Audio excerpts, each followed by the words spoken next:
Liam Morrow and Harper Audio present The Hunting Party, a novel by Lucy Foley, performed by Gary Furlong, Elle Newlands, Morag Sims, Imogen Church and Maura Quirk.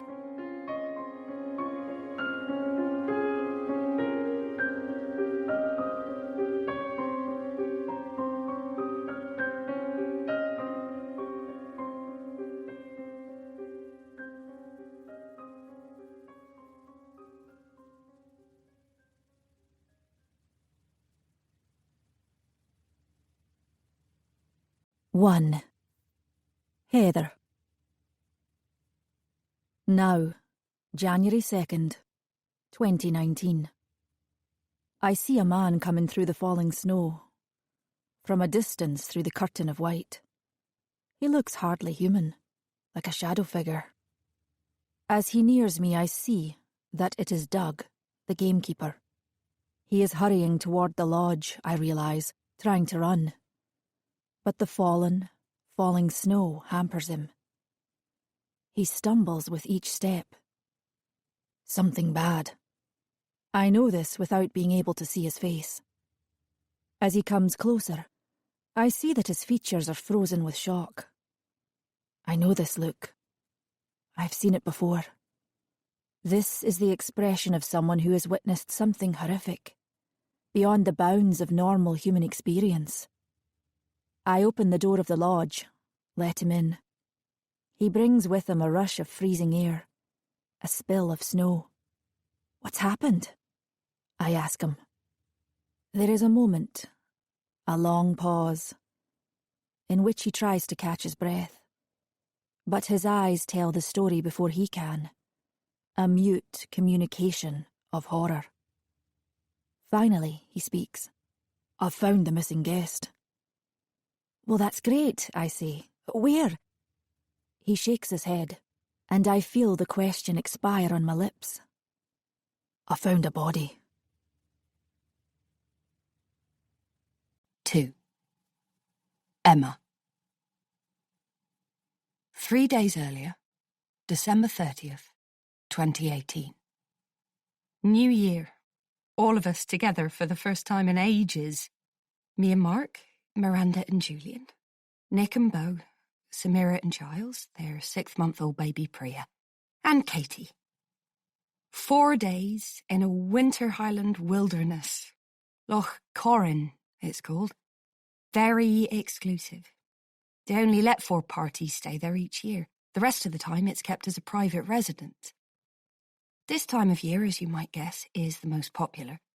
I had to reserve it pretty much the day after New Year last year, as soon as the bookings opened up. The woman I spoke with assured me that with our group taking over most of the accommodation, we should have the whole place to ourselves. I take the brochure out of my bag again. A thick, card, expensive affair. It shows a fir-lined loch, heather-red peaks rising behind, though they may well be snow-covered now. According to the photographs, the lodge itself, the new lodge, as the brochure describes it, is a big glass construction, uber-modern, designed by a top architect who recently constructed the summer pavilion at the Serpentine Gallery. I think the idea is that it's meant to blend seamlessly with the still waters of the loch, reflecting the landscape and the uncompromising lines of the big peak, the Munro, rising behind. Near the lodge, dwarfed by it, you can make out a small cluster of dwellings that look as though they are huddling together to keep warm. These are the cabins. There's one for each couple, but we'll come together to have meals in the shooting lodge, the bigger building in the middle. Apart from the Highland dinner on the first night, a showcase of local seasonal produce will be cooking for ourselves. They've ordered food in for me. I sent a long list in advance. Fresh truffles, foie gras, oysters. I'm planning a real feast for New Year's Eve, which I'm very excited about. I love to cook. Food brings people together, doesn't it? This part of the journey is particularly dramatic.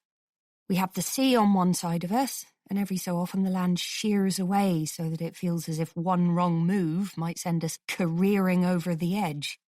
The water is slate grey, violent-looking. In one cliff-top field, the sheep huddle together in a group as though trying to keep warm. You can hear the wind. Every so often it throws itself against the windows and the train shudders. All of the others seem to have fallen asleep, even baby Priya. Giles is actually snoring. Look, I want to say, look how beautiful it is. I've planned this trip, so I feel a certain ownership of it. The anxiety that people won't enjoy themselves, that things might go wrong. And also a sense of pride, already, in its small successes. Like this, the wild beauty outside the window. It's hardly a surprise that they're all asleep. We got up so early this morning to catch the train. Miranda looked particularly cross at the hour. And then everyone got on the booze, of course. Mark, Giles and Julian hit the drinks trolley early, somewhere around Doncaster, even though it was only 11. They got happily tipsy, affectionate, and loud. The next few seats along did not look impressed. They seemed to be able to fall back into the easy camaraderie of years gone by, no matter how much time has passed since they last saw each other, especially with the help of a couple of beers. Nick and Beau, Nick's American boyfriend, aren't so much a feature of the boys' club, because Nick wasn't part of their group at Oxford. Although Katie has claimed in the past that there's more to it than that, some tacit homophobia on the part of the other boys. Nick is Katie's friend, first and foremost. Sometimes I have the distinct impression that he doesn't particularly like the rest of us, that he tolerates us only because of Katie. I've always suspected a bit of coolness between Nick and Miranda, probably because they're both such strong characters. And yet this morning, the two of them seemed thick as thieves, hurrying off across the station concourse, arm in arm to buy sustenance for the trip. This turned out to be a perfectly chilled bottle of Sancerre, which Nick pulled from the cool bag to slightly envious looks from the beer drinkers. He was trying to get those G&Ts in cans, Miranda told us, but I wouldn't let him. We have to start as we mean to go on. Miranda, Nick, Beau and I each had some wine. Even Samira decided to have a small one too at the last minute. There's all this new evidence that says you can drink when you're breastfeeding. Katie shook her head at first. She had a bottle of fizzy water. Oh, come on, Katie, Miranda pleaded, with a winning smile, proffering a glass. We're on holiday. It's difficult to refuse Miranda anything when she's trying to persuade you to do something. So Katie took it, of course, and had a tentative sip. The booze helped lighten the atmosphere a bit. We'd had a bit of a mix-up with the seating when we first got on. Everyone was tired and cross, half-heartedly trying to work it out. It turned out that one of the 9 seats on the booking had somehow ended up in the next carriage, completely on its own. The train was packed for the holiday, so there was no possibility of shuffling things around. Obviously, that's my one, Katie said. Katie, you see, is the odd one out, not being in a couple. In a way, I suppose you could say that she is more of an interloper than I am these days. Oh, Katie, I said. I'm so sorry, I feel like an idiot. I don't know how that happened. I was sure I'd reserved them all in the middle to try to make sure we'd all be together. The system must have changed it. Look, you come and sit here. I'll go there.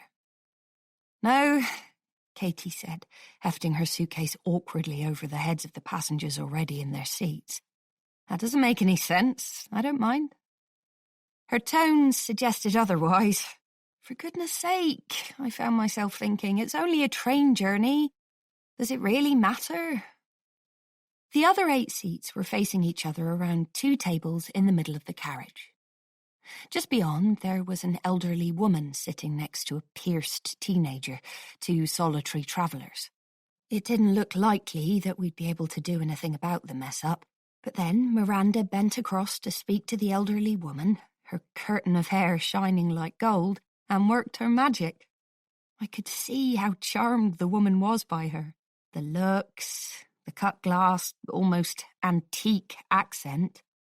Miranda, when she wants to, can exert serious charm. Anyone who knows her has been on the receiving end of it. Oh yes, the woman said, of course she would move. It would probably be more peaceful in the next carriage anyway. You young people. Though none of us are all that young anymore, and I prefer sitting forward as it is. Thanks, Manda, Katie said with a brief smile. She sounded grateful, but she didn't look it exactly.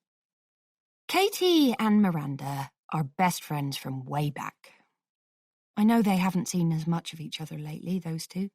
Miranda says Katie has been busy with work, and because Samira and Giles have been tied up in babyland, Miranda and I have spent more time together than ever before. We've been shopping, we've gone for drinks, we've gossiped together. I have begun to feel that she's accepted me as her friend rather than merely Mark's girlfriend, last to the group by almost a decade. Katie has always been there to usurp me in the past. She and Miranda have always been so tight-knit, so much so that they're almost more like sisters than friends. In the past, I felt excluded by this, all that closeness and history. It doesn't leave any new friendship with room to breathe. So a secret part of me is, well, rather pleased. I really want everyone to have a good time on this trip, for it all to be a success. The New Year's Eve getaway is a big deal. They've done it every year, this group. They've been doing it for long before I came onto the scene. And I suppose, in a way, planning this trip is a rather pitiful attempt at proving that I am really one of them, yet saying I should be properly accepted into the inner circle at last. You'd think that 3 years, which is the time it has been since Mark and I got together, would be long enough. But it's not. They all go back a very long way, you see, to Oxford, where they first became friends. It's tricky, as anyone who has been in this situation will know, to be the latest addition to a group of old friends. It seems that I will always be the new girl, however many years pass. I will always be the last in, the trespasser. I look again at the brochure in my lap. Perhaps this trip, so carefully planned, will change things. Prove that I am one of them. I'm so excited. 3. Katie. So we're finally here, and yet I have a sudden longing to be back in the city. Even my office desk would do it. The Loch Corrin station is laughably tiny. A solitary platform with the steel-covered slope of a mountain sheering up behind, the top lost in cloud. The signpost, the National Rail Standard, looks like a practical joke. The platform is covered in a thin dusting of snow, not a single footprint marring the perfect white. I think of London snow, how it's dirty almost as soon as it has fallen, trodden underfoot by thousands. If I needed any further proof of how far we are from the city, it is this, that no one has been here to step in it, let alone clear it. Toto, I have a feeling we're not in Kansas anymore. We passed through miles and miles of this wild-looking countryside on the train. I can't remember the last time I saw a human structure before this one, let alone a person. We walked gingerly along the frozen platform. You can see the glint of black ice through the fallen snow, past the tiny station building. It looks completely deserted.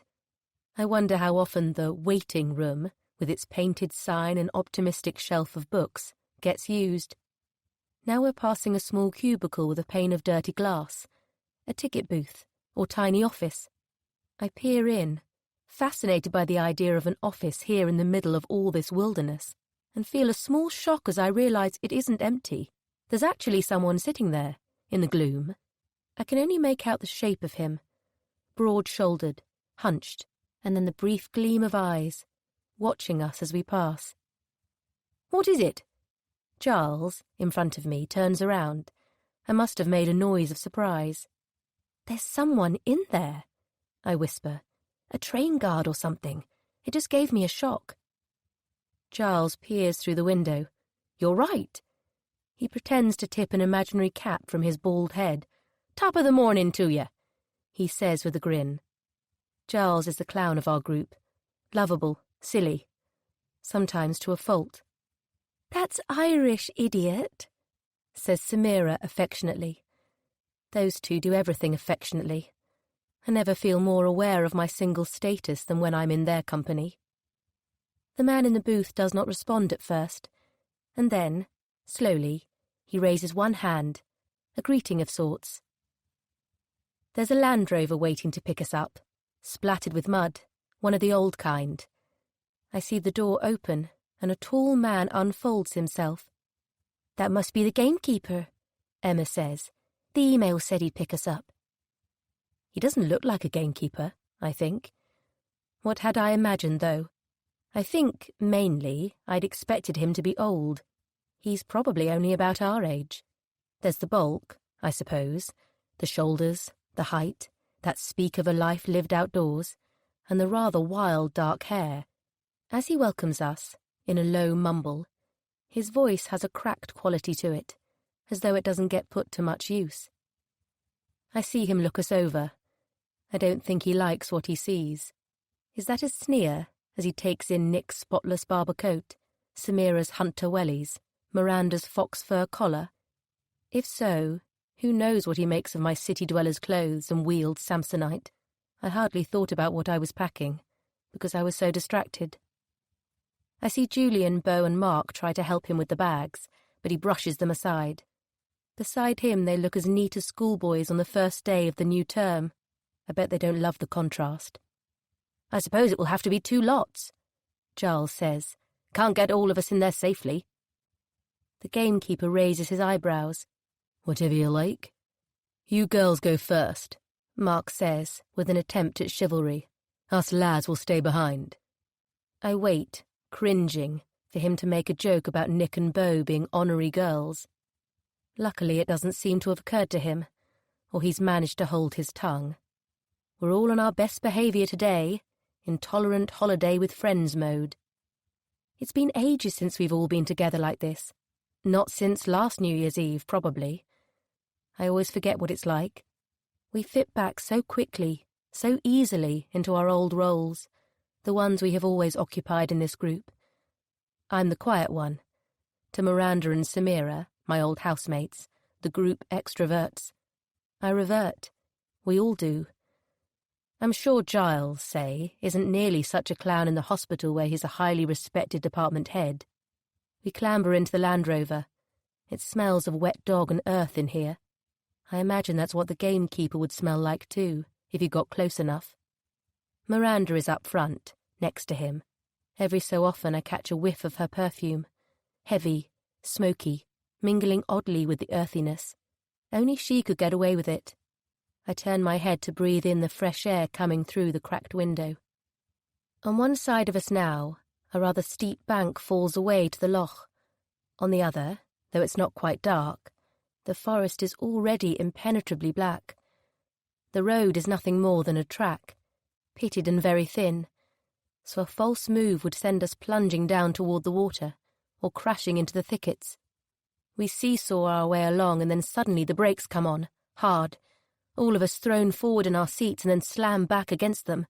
"Fuck!" Miranda shouts as Priya, so quiet for the journey up, begins to howl in Samira's arms. A stag is lit up in the track in front of us. It must have detached itself from the shadow of the trees without any of us noticing. The huge head looks almost too big for the slender reddish body, crowned by a vast bristle of antlers, both majestic and lethal-looking. In the headlights its eyes gleam a weird alien green. Finally it stops staring at us and moves away with an unhurried grace, into the trees. I put a hand to my chest and feel the fast drumbeat of my heart. "Wow," Miranda breathes. "What was that?" The gamekeeper turns to her and says, deadpan, "A deer." "I mean," she says, a little flustered. Unusually for her. "I mean, what sort of deer?" "Red," the gamekeeper says. "A red stag." He turns back to the road. Exchange over. Miranda twists around to face us over the back of the seats and mouths, "He's hot, no?" Samira and Emma nod their agreement. Then aloud she says, "Don't you think so, Katie?" She leans over and pokes me in the shoulder, a tiny bit too hard. I don't know, I say. I look at the gamekeeper's impassive expression in the rearview mirror. Has he guessed we're talking about him? If so, he gives no indication that he's listening. But all the same, it's embarrassing. Oh, but you've always had strange taste in men, Katie, Miranda says, laughing. Miranda has never really liked my boyfriends. The feeling has, funnily enough, generally been mutual. I've often had to defend her to them. I think you pick them, she said once, so that they'll be like the angel on your shoulder, telling you, she's not a good in that one, steer clear. But Miranda is my oldest friend, and our friendship has always outlasted any romantic relationship. On my side, that is. Miranda and Julian have been together since Oxford. I wasn't sure what to make of Julian when he came on the scene, at the end of our first year. Neither was Miranda. He was a bit of an anomaly, compared to the boyfriend she'd had before. Admittedly, they were only a couple for comparison. Both of them projects like me, not nearly as good-looking or as sociable as her.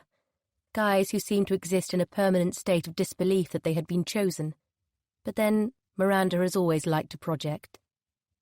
Sir Julian seemed too obvious for her, with her love of waifs and strays.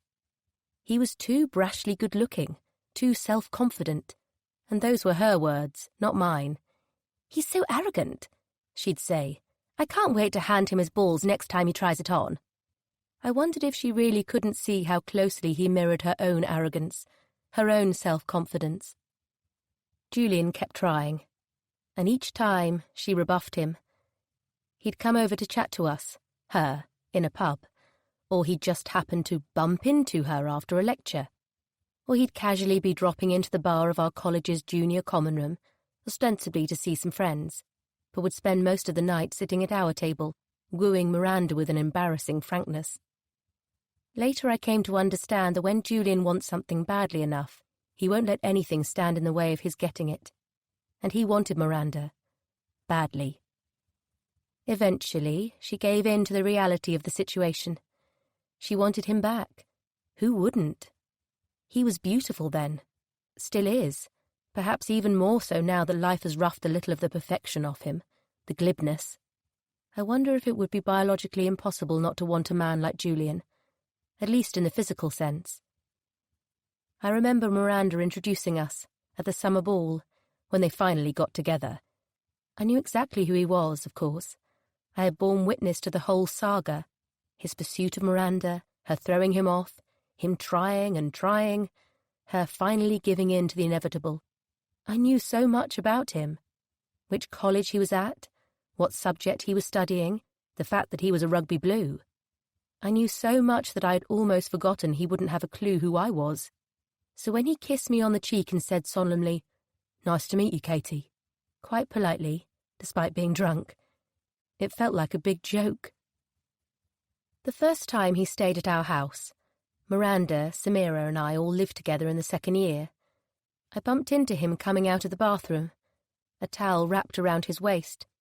I was so conscious of trying to be normal, not to look at the bare expanse of his chest, at his broad, well-muscled shoulders gleaming wet from the shower, that I said, "Hi, Julian." He seemed to clutch the towel a little tighter around his waist. "Hello." He frowned. This is a bit embarrassing. I'm afraid I don't know your name." I saw my mistake. He had completely forgotten who I was, had probably forgotten ever having met me. "Oh," I said, putting out my hand. "I'm Katie." He didn't take my hand, and I realised that this was another mistake.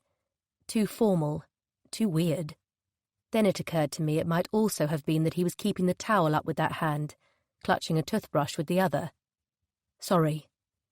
He smiled then, his charming smile, and took pity on me. "So, what did you do, Katie?" I stared at him. "What do you mean?" He laughed. "Like the novel?" he said. "What Katie did? I always liked that book, though I'm not sure boys are supposed to." For the second time he smiled that smile of his, and I suddenly thought I could see something of what Miranda saw in him. This is the thing about people like Julian. In an American rom-com, someone as good-looking as him might be cast as a bastard, perhaps to be reformed, to repent of his sins later on. Miranda would be a bitchy prom queen with a dark secret. The mousy nobody, me, would be the kind, clever, pitifully misunderstood character who would ultimately save the day. But real life isn't like that. People like them don't need to be unpleasant. Why would they make their lives difficult? They can afford to be their own spectacularly charming selves. And the ones like me, the mousy nobodies, we don't always turn out to be the heroes of the tale. Sometimes we have our own dark secrets.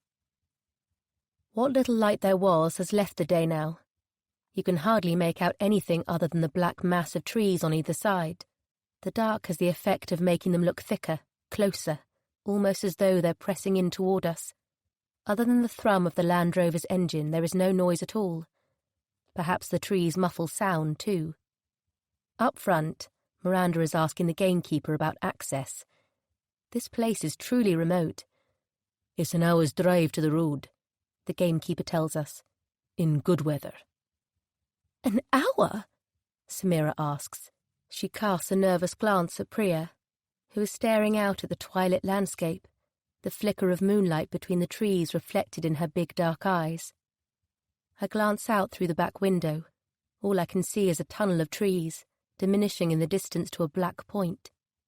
More than an hour, the gamekeeper says, if the visibility is poor or the conditions are bad.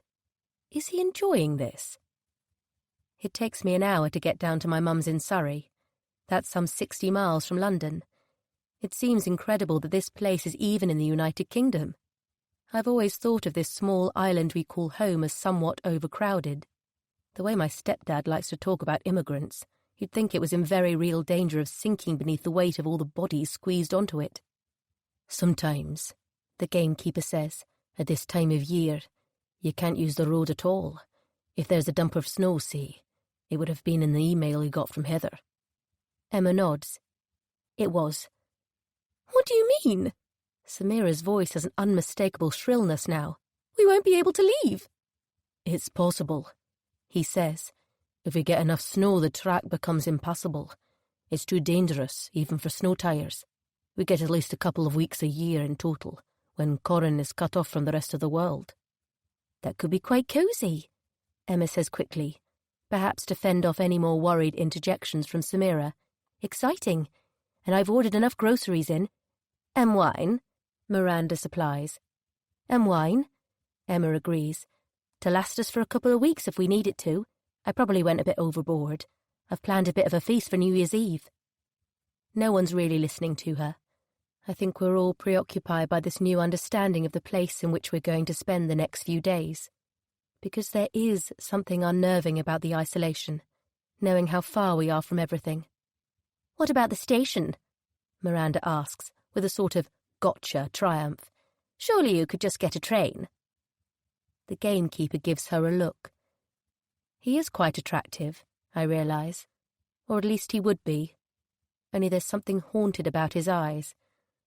Trains don't run so well on a metre of snow either, he says, so they wouldn't be stopping here. And just like that, the landscape, for all its space, seems to shrink around us. 4. Doug. If it weren't for the guests, this place would be perfect, but he supposes he wouldn't have a job without them. It had been everything he could do when he picked them up, not to sneer. They reek of money, this lot, like all those who come here. As they approached the lodge, the shorter, dark-haired man, Jethro, Joshua, had turned to him in a man-to-man way, holding up a shiny silver phone. I'm searching for the Wi-Fi, he said, but nothing is coming up. Obviously there's no 3G, I get that. You can't have 3G without a signal, ha! But I would have thought I'd start picking up on the Wi-Fi. Or do you have to be closer to the lodge? He told the man that they didn't turn the Wi-Fi on, unless someone asked for it specifically. And you can sometimes catch a signal, but you have to climb up there. He pointed to the slope of the Monroe, in order to get it. The man's face had fallen. He had looked for a moment almost frightened. His wife had said swiftly, I'm sure you can survive without Wi-Fi for a few days, darling. and she smothered any further protest with a kiss, her tongue darting out. Doug had looked away. The same woman, Miranda, the beautiful one, had sat up in front with him in the Land Rover, her knee angled close to his own. She had laid an unnecessary hand on his arm as she climbed into the car. He caught a gust of her perfume every time she turned to speak to him, rich and smoky. He'd almost forgotten that there are women like this in the world. Complex, flirtatious, the sort who have to seduce everyone they meet. Dangerous in a very particular way. Heather is so different. Does she even wear perfume? He can't remember noticing it. Certainly not makeup. She has a sort of looks that work better without any adornment from cosmetics. He likes her face, heart-shaped, dark-eyed, the elegant parenthesis of her eyebrows. Someone who hadn't spent time with Heather might think that there was a simplicity to her, but he suspects otherwise, that with her, it is very much a case of still waters running deep. He has a vague idea that she lived in Edinburgh before, that she had a proper career there. He has not tried to find out what her story is, though. It might mean revealing too much of his own. Heather is a good person. He is not. Before he came here, he did a terrible thing. More than one thing, actually. A person like her should be protected from someone like him.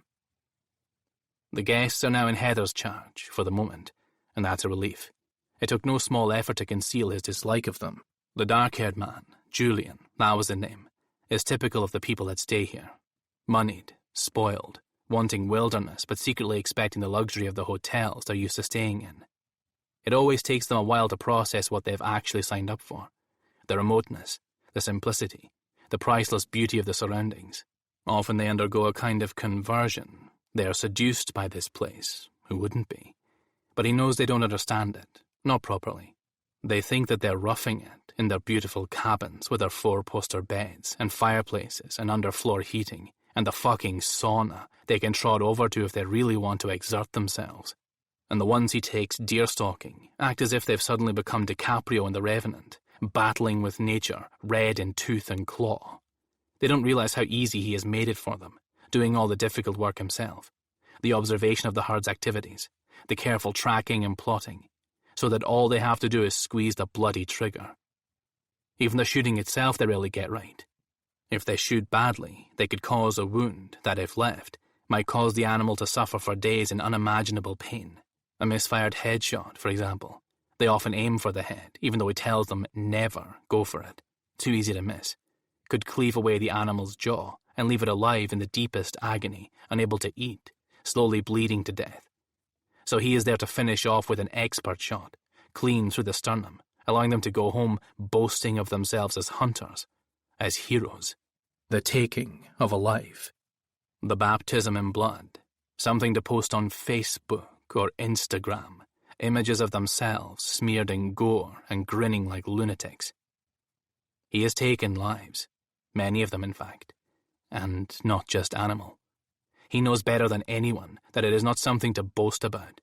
It is a dark place from which you can never quite return. It does something to you the first time. An essential change somewhere deep in the soul. The amputation of something important. The first time is the worst, but with each death the soul is wounded further. After a while, there's nothing left but scar tissue. He has been here for long enough to know all the different types of guests, has become as much of an expert in them as he is in the wildlife. But he isn't sure which variety he hates more. The into the wild sort, the ones who think they have in a few short days of luxury become at one with nature. Or the other kind, the ones who just don't get it, who think they have been tricked, worse, robbed. They forget what it is they've booked. They find problems at everything that deviates from the sort of places they are used to staying in, with their indoor swimming pools and Michelin-starred restaurants. Usually, in Doug's opinion, they are the ones who have the most problems with themselves. Remove all of the distractions, and here in the silence and solitude, the demons they have kept at bay catch up with them. For Doug, it is different. His demons are always with him, wherever he is. At least here, they have space to roam. This place attracted him for a rather different reason, he suspects, than it does the guests. They come for its beauty. He comes for its hostility, the sheer brutality of its weather. It is at its most uncompromising now, in the midst of its long winter. A few weeks ago, up on the Munro, he saw a fox slinking through the snow, the desiccated carcass of some small creature clamped in its jaws. Its fur was thin and scabrous, its ribs showing. When it spotted him, it did not bolt immediately. There was a moment when it stared back at him, hostile, challenging him to try to take its feast. He felt a kinship with it, a stronger sense of identification than he has had with any human, at least for a long time. Surviving, existing, just, not living. That is a word for those who seek entertainment, pleasure, comfort out of each day. He was lucky to get this job, he knows that. Not just because it suits him, his frame of mind, his desire to be as far from the rest of humanity as possible, but also because it is very likely that no one else would have had him, not with his past. The man sent to interview him by the boss had seen the line on his record, shrugged and said, "Well, we definitely know you'll be good for dealing with any poachers then. Just try not to attack any of the guests." And then he had grinned to show that he was joking. "I think you'll be perfect for the job, actually." That had been it. He hadn't even had to try to excuse or explain himself, though there was no excuse. Not really. A moment of violent madness? Not really. He had known exactly what he was doing. When he thinks about that night now, hardly any of it seems real. It seems like something glimpsed on the TV, as though he were watching his own actions from a long way away. But he remembers the anger, the punch of it in his chest, and then the brief release. That stupid, grinning face. Then the sound of something shattering inside his own mind. The sense of feeling himself unshackled from the codes of normal behavior and loosed into some animal space. The feel of his fingers gripping tightly about yielding flesh. Tighter, tighter, as though the flesh was something he was trying to mold with sheer brute force into a new, more pleasing shape. The smile finally wiped away. Then that warped sense of satisfaction, lasting for several moments before the shame arrived. Yes, it would have been difficult to get a job doing much of anything after that. 5. Heather. Now, January 2nd, 2019. A body. I stare at Doug. No. This isn't right. Not here. This is my refuge. My escape. I can't be expected to deal with this. I can't. I just can't. With an effort of will, I stopper the flood of thoughts. You can, Heather. Because actually, you don't have a choice. Of course I had known it was a possibility. Very likely even considering the length of time missing, over 24 hours, and the conditions out there. They would be a challenge even to someone who knew the terrain, who had any sort of survival skills. The missing guest, as far as I know, had nothing of the sort. As the hours went by, with no sign, the probability became greater. As soon as we knew of the disappearance, we had called Mountain Rescue. The response hadn't been quite what I'd hoped for. At the moment, the operator told me, it's looking unlikely we can get to you at all. But there must be some way you can get here. Conditions are too difficult. We haven't seen anything like this amount of snow for a long time. It's a 1 in 1,000 weather event. Visibility is so poor we can't even land a chopper. Are you saying that we're on our own? As I said it, I felt the full meaning of it. No help. I felt my stomach turn over. There was a long pause at the other end of the line. I could almost hear her thinking of the best way to respond to me. Only as long as the snow continues like this, she said at last. Soon as we have some visibility, we'll try and get out to you. I need a bit more than try, I said. I hear you, madam, and we'll get to you as soon as we are able. There are other people in the same situation. We have a whole team of climbers stuck on Ben Nevis, and another situation near Fort William.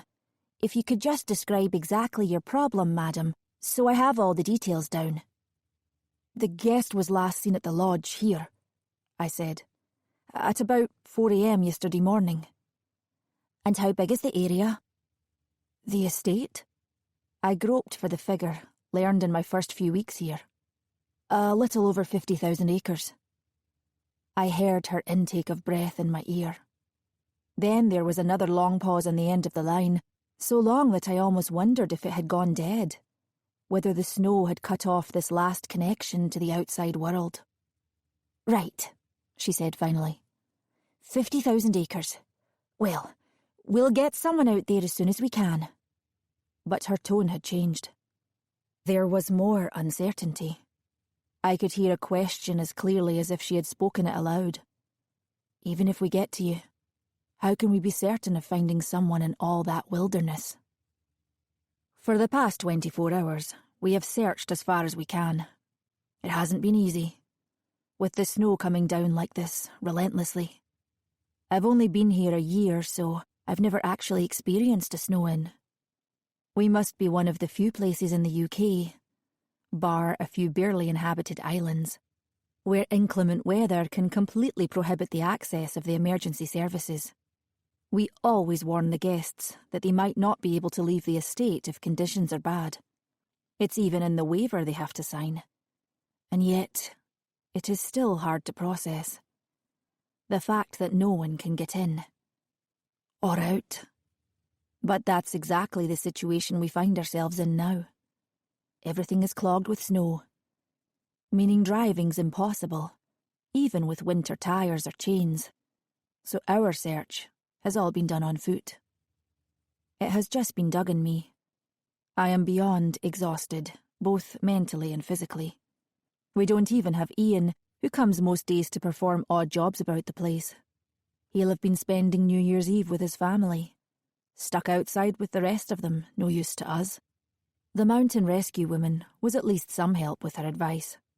She suggested checking first the sites that could have been used for shelter. Doug and I searched every potential hideout on the estate. The cold stinging our faces, and the snow hampering our progress at every turn, until I was so tired, I felt drunk. I trudged the whole way to the station, which took me a good 3 hours, and checked there. Apparently there had been some talk among the guests of getting a train back to London. One of the guests has gone missing, I told the station master, Alec. He's a hulk of a man, with a saturnine face, low eyebrows. We're looking all over the estate. I gave him a description of the missing guest. They couldn't have got on a train? I knew it was ridiculous, but felt it had to be asked. He laughed in my face. A train? In this? Are you mad, lass? Even if it weren't like this, there's no trains on New Year's Day. But perhaps you saw something? Haven't seen anyone, he told me. Not since I saw that lot arrive a couple of days ago. No. Would have noticed if there were a stranger poking about. Well, I said, perhaps I could have a look around. He spread his hands wide, a sarcastic invitation. Be my guest. There wasn't much to search. The waiting room, a single caretaker's closet that appeared at one point to have been a toilet, and the ticket office I could see into through a window. A small paper-strewn cubicle, from which, through the money and ticket gap, came the scent of something sweetish, slightly rotten. 3 crushed cans of soda decorated one corner of the desk. I saw Ian in there once with Alec, having a smoke. Ian often takes the train to collect supplies. They must have struck up something of a friendship, even if only of convenience. Just beyond the office was a door. I opened it to discover a flight of stairs. That, Alec said, leads up to my flat. My private residence. With a little flourish on residence. I don't suppose... I began. He cut me off. 2 rooms, he said. And a lavvy. I think I'd know if someone were hiding themselves away in there. His voice had got a little louder, and he'd moved between me and the doorway. He was too close. I could smell stale sweat. Yes, I said, suddenly eager to leave. Of course. As I began my torturous journey back toward the lodge, I turned once and saw him standing there, watching me leave. Doug and I found nothing. In all the hours of searching, not a footprint, not a strand of hair. The only tracks we came across were the small, sharp impressions left by the hooves of the deer herd. The guest, it seemed, had not been active since the snow started coming down. There's CCTV in one place on the estate, the front gate, where the long track from the lodge heads toward the road. The boss had it put up to both deter and catch poachers. Sometimes, frustratingly, the feed cuts out. But the whole lot was there to watch this time. From the evening before, New Year's Eve, to yesterday, New Year's Day, when the guest was reported missing. I fast-forwarded through the grainy footage, looking for any sign of a vehicle. If the guest had somehow left by taxi, or even on foot, the evidence would be here. There was nothing. All it showed me was a documentation of the beginning of this heavy snowfall, as on the screen the track became obliterated by a sea of white. Perhaps a body had begun to seem like a possibility, but the confirmation of that is something so much worse. Doug pushes a hand through his hair, which has fallen, snow-wet, into his eyes. As he does, I see that his hand, his arm, the whole of him, is trembling. It is a strange thing to see a man as tough-looking as Doug, built like a rugby player, in such a state. He used to be in the Marines, so he must have seen his fair share of death. But then so did I, in my old line of work. I know that it never quite leaves you. The existential horror of it. Besides, being the one to find a dead person, that is something else completely. "I think you should come and take a look too," he says. "At the body." Do you think that's necessary? I don't want it to be necessary. I don't want to see. I have come all this way to escape death. Shouldn't we just wait for the police to get here? "No," he says. "They're not going to be able to make it for a while, are they? And I think you need to see this now." "Why?" I ask. I can hear how it sounds. Plaintive, squeamish. "Because..." He draws a hand over his face. The gesture tugs his eye sockets down in a ghoulish mask. "Because of the body. How it looks. I don't think it was an accident." I feel my skin go cold in a way that has absolutely nothing to do with the weather. When we step outside, the snow is still coming down so thickly that you can only see a few feet from the door. The loch is almost invisible. I have shrugged on the clothes that are my de facto outdoor uniform in this place. The big down Michelin man jacket, my hiking boots, my red hat. I tramp after Doug, trying to keep up with his long stride, which isn't easy because he's well over 6 foot, and I'm only a whisker over 5. At one point I stumble. Doug shoots out a big gloved hand to catch my arm, and hefts me back onto my feet as easily as if I were a child. Even through the down of my sleeve, I can feel the strength of his fingers, like iron bands. I'm thinking of the guests stuck in their cabins. The inactivity must be horrible, the waiting. We had to forbid them from joining us in the search or risk having another missing person on our hands. No one should be out in these conditions. It is the sort of weather that people die in. Danger to life, the warnings say. But the problem is that to most of the guests, a place like this is as alien as another planet. These are people who live charmed existences. Life has helped them to feel untouchable. They're so used to having that invisible safety net around them in their normal lives. Connectivity, rapid emergency services, health and safety guidelines, that they assume they carry it around with them everywhere. They sign the waiver happily, because they don't really think about it. They don't believe in it. They do not expect the worst to happen to them. If they really stop to consider it, to understand it. They probably wouldn't stay here at all. They'd be too scared. When you learn how isolated an environment this really is, you realise that only freaks would choose to live in a place like this. People running from something, or with nothing left to lose. People like me. Now Doug is leading me around to the left shore of the loch, toward the trees. Doug? I realise that I am whispering.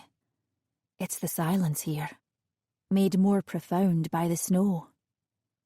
It makes your voice very loud. It makes you feel as though you're under observation, that just behind that thick wall of trees, perhaps, or this pervasive curtain of white, there might be someone listening. What makes you think it wasn't an accident? You'll see when we get there, he says. He does not bother turning back to look at me, nor does he break his stride. And then he says over his shoulder, I don't think, Heather. I know. 6. Miranda. 3 days earlier, December 30th, 2018. Of course, I didn't bother looking at the email Emma sent with that brochure attached. I can never get excited about a trip in advance. Just seeing photos of turquoise seas or snow-capped mountains doesn't interest me. I have to actually be there to feel anything, for it to be real. When Emma mentioned this place, the lodge, I'd vaguely imagined something old-timey, wooden beams and flagstones, so the building itself comes as a bit of a surprise. Fucking hell! It's all modernist, glass and chrome like something out of The Wizard of Oz. Light spills from it. It's like a giant lantern against the darkness. Christ, Julian says, when the blokes finally arrive in the Land Rover. It's a bit hideous, isn't it? He would say that. For all his intelligence, Julian has zero artistic sensibility. He's the sort of person who'll walk around a Cy Twombly exhibition saying, I could have drawn that when I was 5, just a bit too loudly. He likes to claim it's because he's a bit of rough, his background too grim for anything like the development of aesthetic tastes. I used to find it charming. He was different. I liked that roughness, beside all those clean behind-the-ear public school boys. I like it, I say. I do. It's like a spaceship has just touched down on the bank of the loch. So do I, Emma says. She would say that, even if she really thinks it's hideous. Sometimes I find myself testing her, saying the most outrageous things, almost goading her to challenge me. She never does. She's so keen just to be accepted. All the same, she's reliable, and Katie and Samira have been AWOL of late. Emma's always up for going to the cinema, or a trip shopping, or drinks. I always suggest the venue, or the activity. She always agrees. To be honest, it's quite refreshing. Katie's so bloody busy with work, it's always been me going to her, to some lousy identikit city slicker bar, just to grab 3 minutes of her time. With Emma, it's a bit what I imagine having a little sister would be like. I feel almost as though she is looking up to me. It gives me a rather delicious sense of power. Last time we went shopping, I took her into Myla. Let's pick out something that will really make Mark's jaw fall open, I told her. We found exactly the right set, a sweetly slutty bra, open knickers and suspender combo. I suddenly had an image of her telling Mark that it was me who helped to pick it out, and I felt an unexpected prickle of desire at the thought of him knowing that it was all my work. It's not Mark, of course, never has been. I've always found his unspoken attraction nicely ego-stoking, yes, but never a turn-on. With Katie absent and Samira busy all the time with Priya, she is a bit obsessed with that child. It can't be healthy to share quite so many photos on social media. I have found myself falling back on Emma's company instead. A definite third choice. I have been looking forward to this, to catching up with everyone. There's a security to it. How, when we're together, we fall back into our old roles. We can have been apart for months, and then, when we're in each other's company, everything is back to how it always was, almost like it was when we were at Oxford, our glory days. The person I most want to catch up with is Katie, of course.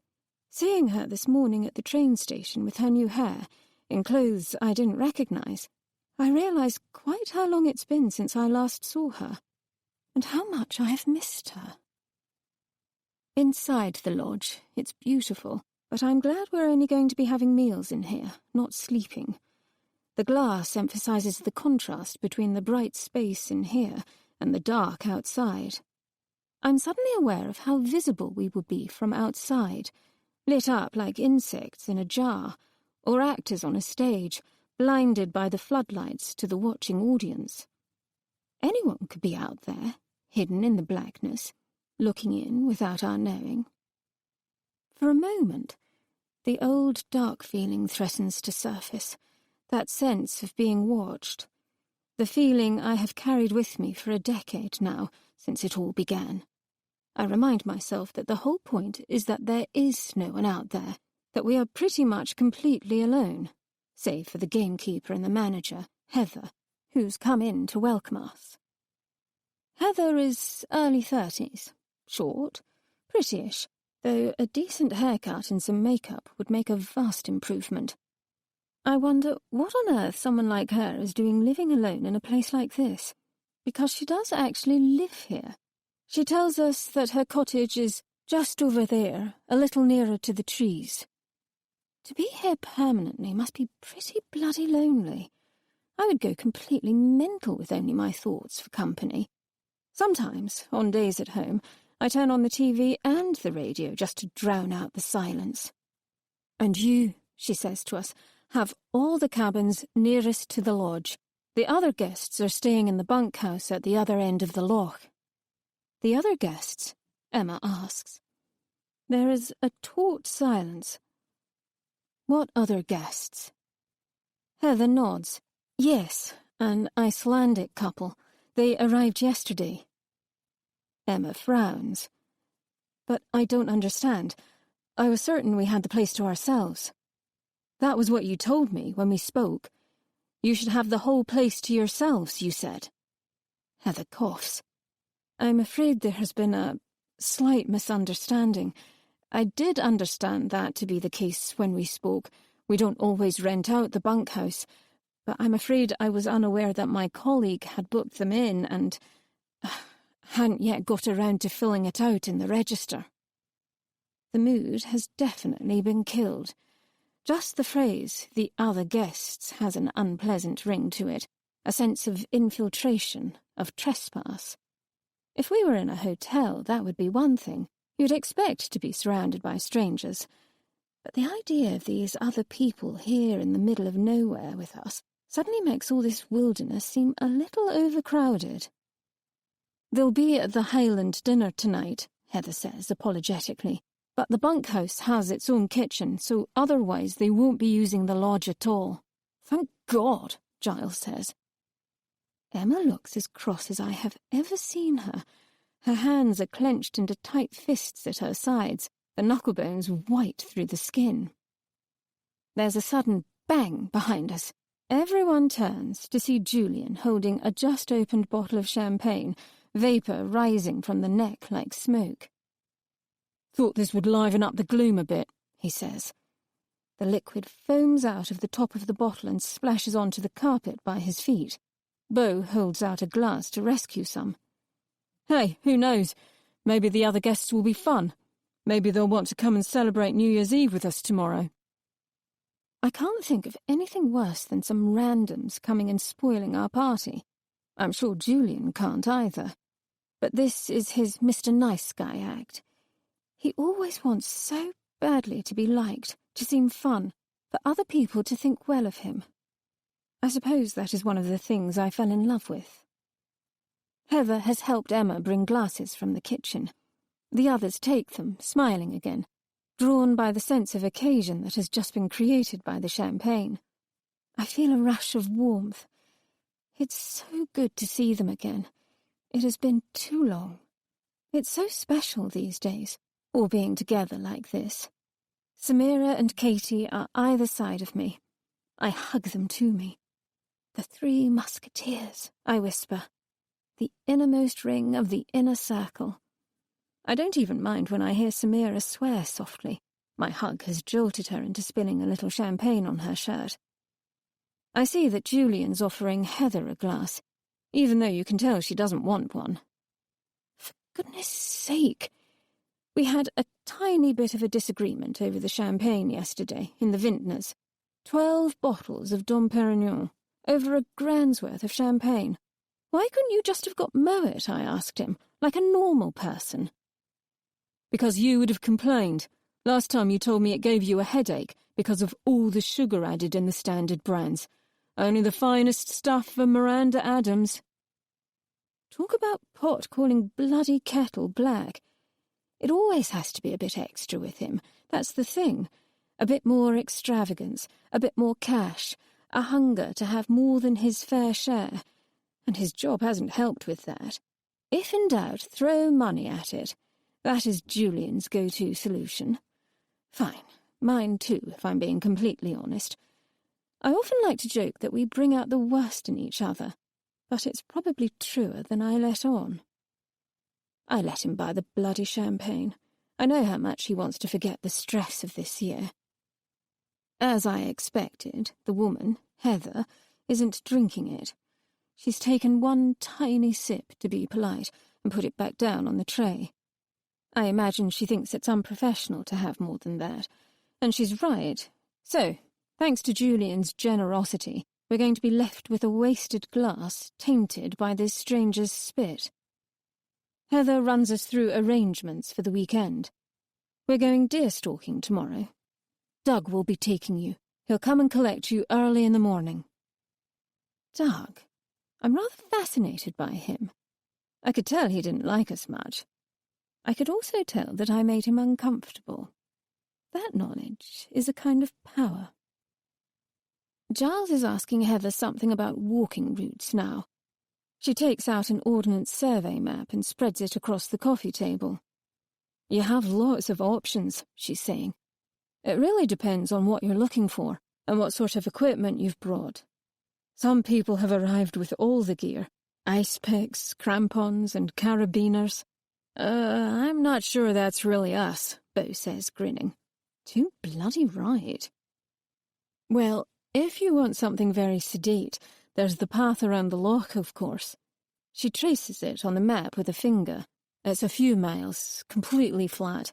There are a few waterfalls, but they have sturdy bridges over them, so there's nothing to tax you too much.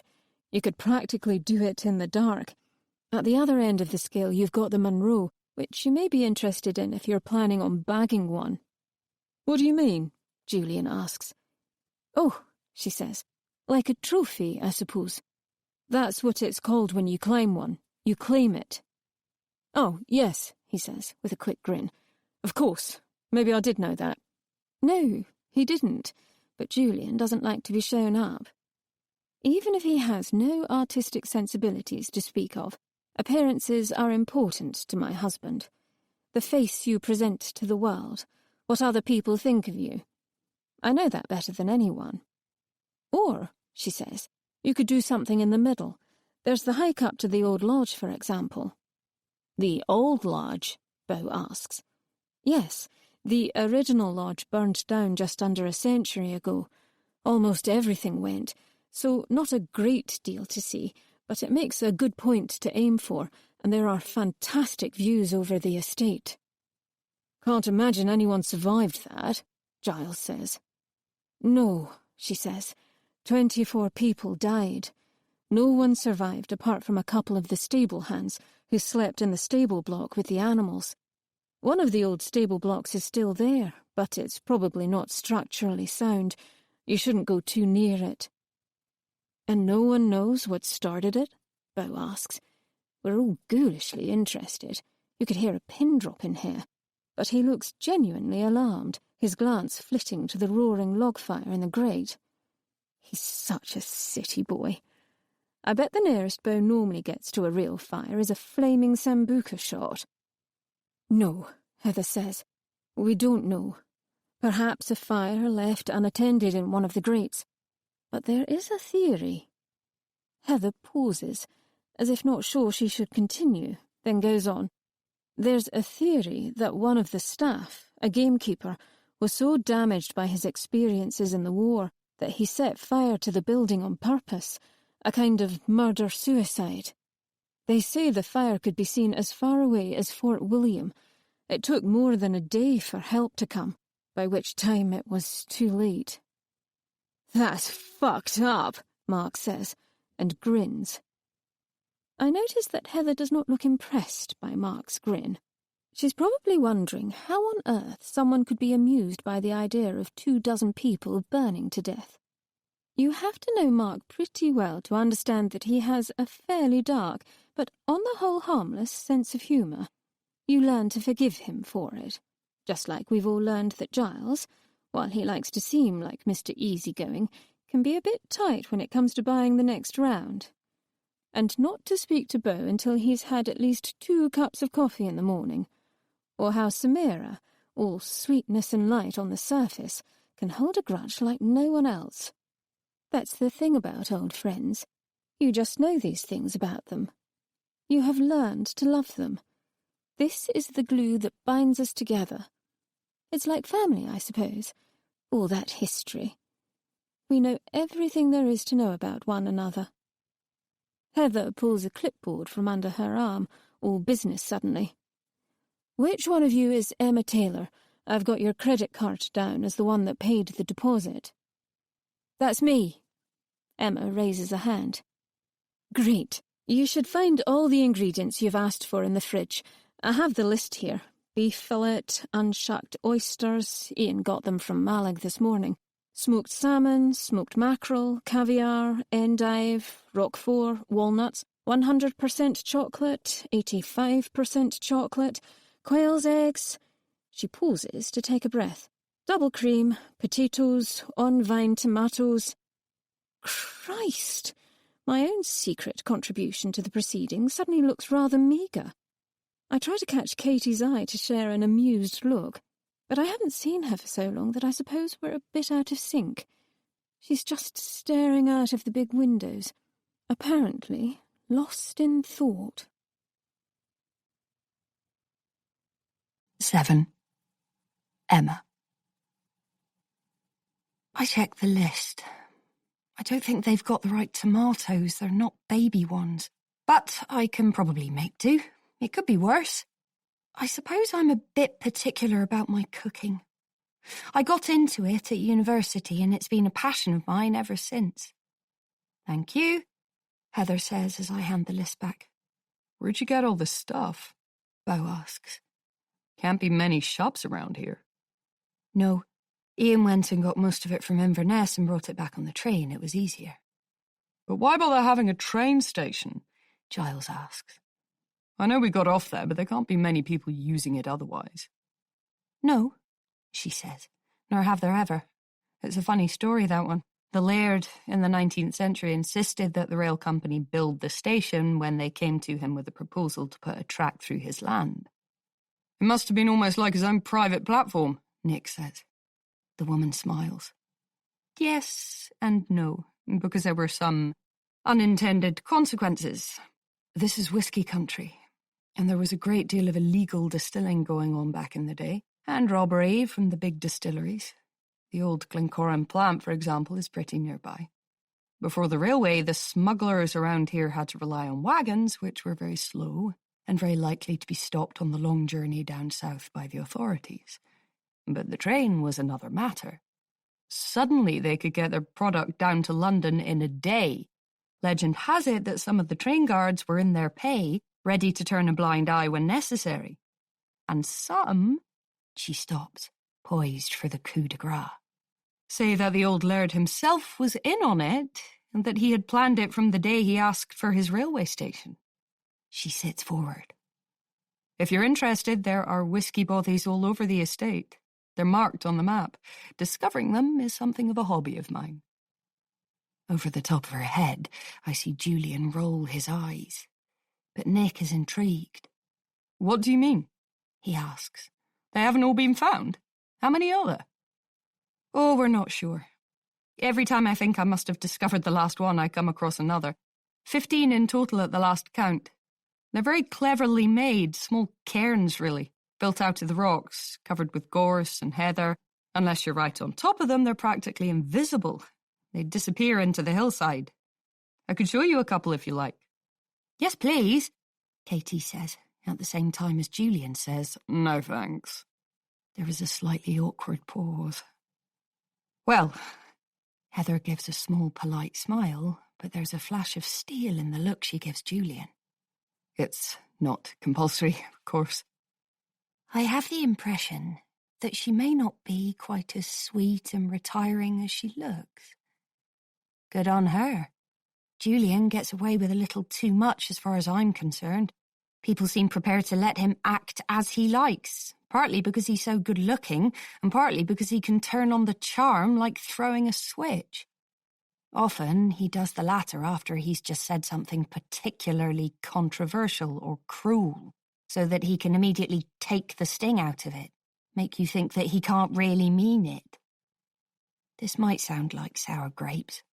After all, Mark is always blundering around, offending people just by being himself, laughing inappropriately or making jokes in bad taste.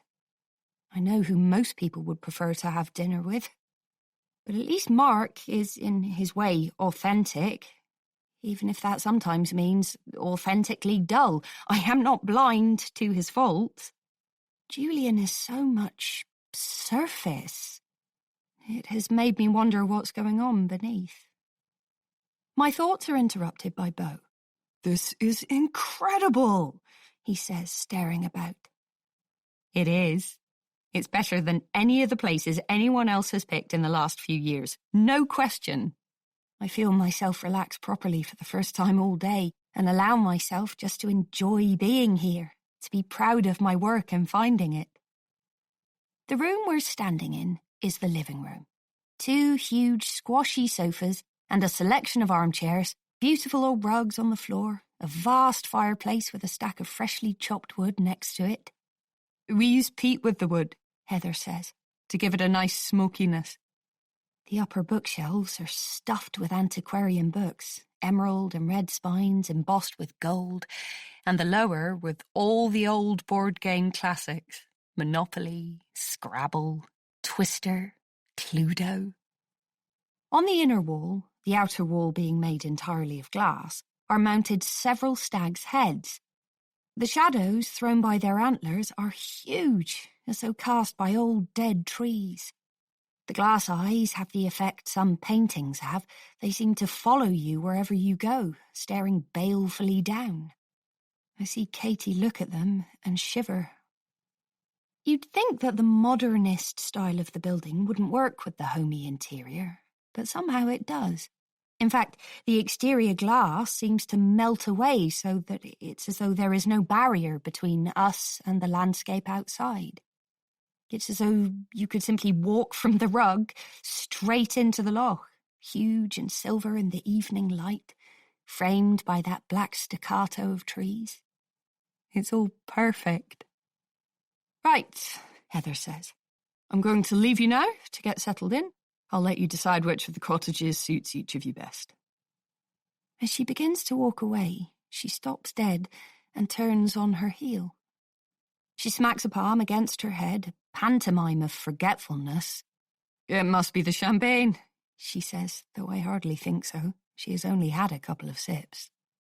There are a couple of very important safety things I should say to you. We ask that if you're planning on going for a hike beyond our immediate surroundings, the loch, say, you let us know. It may look benign out there, but at this time of year, the state of play can change within hours, sometimes minutes. In what way? Beau asks. This all must be very alien for him. I once heard him say he lived in New York for 5 years with only 1 trip out of the city because he didn't want to miss anything. I don't think he's one for the great outdoors. Snowstorms, sudden fogs, a rapid drop in temperature. It's what makes this landscape so exciting, but also lethal, if it chooses to be. If a storm should come in, say we want to know whether you were out hiking or whether you were safe in your cottages. And, she grimaces slightly, we've had a little trouble with poachers in the past. That sounds pretty Victorian, Julian says. Heather raises an eyebrow. Well, these people unfortunately aren't. These aren't your old romantic folk heroes taking one home for the pot. They carry stalking equipment and hunting rifles. Sometimes they work in the day wearing the best camouflage gear money can buy. Sometimes they work at night. They're not doing it for fun. They sell the meat on the black market to restaurateurs or the antlers on eBay or abroad. There's a big market in Germany. We have CCTV on the main gate to the property now, so that's helped. But it hasn't prevented them getting in. Should we be worried? Samira asks. Oh, no, Heather says quickly, perhaps realising for the first time how all of this might sound to guests who have come for the unthreatening peace and quiet of the Scottish Highlands. No, not at all. We haven't actually had any proper poaching incidents for a while now. Doug is very much on the case. I just wanted you to be aware. If you see anyone you do not recognise on the estate, let either of us know. Do not approach them. I can feel how all this talk of peril has dampened the atmosphere slightly. We haven't toasted being here, I say quickly, seizing my champagne glass. Cheers! I clash it against Giles's with slightly too much force, and he jumps back to avoid the spillage. Then he gets the idea, turns to Miranda and does the same. It seems to work. A little chain reaction is set off around the room, the familiarity of the ritual raising smiles, reminding us of the fact that we are celebrating, that it is good, no, wonderful, to be here. 8. Katie. There's no point in my expressing any preference over which cabin I get. I am the singleton of the group, and it's been tacitly agreed by all that my cabin should be the smallest of the lot. There's a bit of good-natured wrangling over who is going to get which of the others. One is slightly bigger than the rest, and Samira, probably rightly, thinks that she and Giles should have it, because of Priya, and then both Nick and Miranda clearly want the one with the best view of the loch. I suspect for a moment that Nick is saying so just to rile Miranda, but then he defers, graciously. Everyone is on best behaviour. Let's go for a walk now, Miranda says, once it's all decided. Explore a bit. But it's completely dark, Samira says. Well, that will make it even better. We can take some of the champagne down to the loch. This is classic Miranda. Anyone else would be content simply to lounge in the lodge until dinner, but she's always looking for adventure. When she first came into my life, some 20 years ago, everything instantly became more exciting. I have to put Priya to bed, Samira says, glancing over to where the baby has fallen asleep in her carrier. It's late for her already. Fine, Miranda says offhandedly, with barely a glance in Samira's direction. I don't know if she sees Samira's wounded look. For most of today, Miranda has acted as though Priya is a piece of excess baggage. I remember, a couple of years ago, her talk of, when Julian and I have kids. I haven't seen her enough lately, so I'm not sure whether her indifference is genuine or masking some real personal suffering. Miranda has always been a champion bluffer. The rest of us, including Giles, traipse outside into the dark. Samira gives him a look as she stalks off toward their cabin. Presumably he, too, was meant to go and help with Priya's bedtime. It's probably the closest I've ever seen them come to a disagreement. They're such a perfect couple, those two. So respectful, so in sync, so loving. It's almost sickening. We walk, stumbling over the uneven ground, down the path toward the water, Beau, Julian and Emma using the torches provided in the lodge to light the way. In the warmth indoors, I'd forgotten how brutal it is outside. It's so cold it feels as though the skin on my face is shrinking against my skull, in protest against the raw air. Someone grabs my arm and I jump, then realise it's Miranda. "Hello, stranger," she says. "It's so good to see you. God, I've missed you. It's so unusual for her to make that sort of admission, and there is something in the way she says it too. I glanced at her, but it's too dark to make out her expression. You too, I say. And you've had your hair cut differently, haven't you? I feel her hand come up to play with the strands framing my face. It is all I can do not to prickle away from her. Miranda has always been touchy-feely. I have always been whatever the opposite of that is. Yes, I say. I went to Daniel Galvin, like you told me to. Without me? Oh, I didn't think. I suddenly had a spare couple of hours. We closed on something earlier than expected. Well, she says, next time you go, let me know, okay? We'll make a date of it. It's like you've fallen off the planet lately. She lowers her voice. I've had to resort to Emma. God, Katie, she's so nice it does my nut in. Sorry, I say. It's just that I've been so busy at work, you know, trying for partnership. But it won't always be like that, will it? No, I say. I don't think so. Because I've been thinking recently. Remember how it used to be, in our 20s?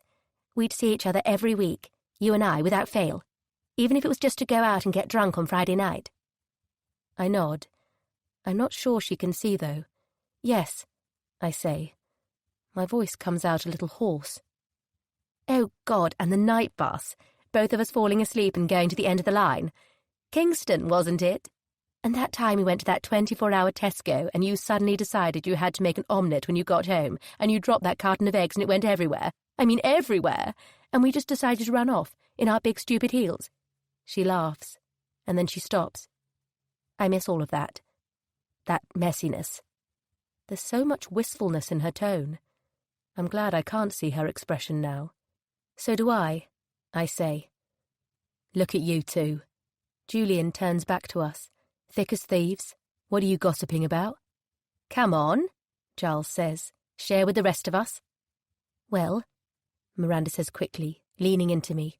I'm glad we have this, to catch up. I've really missed you, Kay. She gives my arm a little squeeze, and, again, I think I hear the tiniest catch in her voice, a pins and needles prickling of guilt. I've been a bad friend. And then she transforms, producing a new bottle of champagne from under her arm and yelling to the others, Look what I've got! There are whoops and cheers. Giles does a silly dance of delight. He's like a little boy, letting off pent-up energy. And it seems to be infectious. Suddenly everyone is making a lot of noise, talking excitedly, voices echoing in the empty landscape. Then Emma stops short in front of us, with a quiet exclamation, Oh! I see what's halted her. There's a figure standing on the jetty that we're heading for, silhouetted by moonlight. He is quite tall, and standing surprisingly, almost inhumanly, still. The gamekeeper, I think. He's about the right height. Or maybe one of the other guests we've just heard about. Beau casts his torch up at the figure, and we wait for the man to turn, or at least move. And then Beau begins to laugh. Now we see what he has. It isn't a man at all. It's a statue of a man, staring out contemplatively, Giacometti-like. We all sit down on the jetty and look out across the loch. Every so often there's a tiny disturbance in the surface, despite there being very little wind. The ripples must be caused by something underneath, the glassy surface withholding these secrets. Despite the champagne, everyone suddenly seems a bit subdued. Perhaps it's just the enormity of our surroundings. The vast black peaks rising in the distance, the huge stretch of night sky above, the pervasive quiet that has awed us into silence. The quiet isn't quite all-pervasive, though. Sitting here for long enough, you begin to hear other sounds, rustles and scufflings in the undergrowth, mysterious liquid echoes from the loch. Heather told us about the giant pike that live in it, their existence confirmed by the monstrous one mounted on the wall of the lodge. Huge jaws, sharp teeth, like leftover Jurassic monsters. I hear the shush-shush of the tall Scots pines above us, swaying in the breeze, and every so often a soft thud, a gust strong enough to disturb a cargo of old snow. Somewhere, quite near, there is the mournful call of an owl.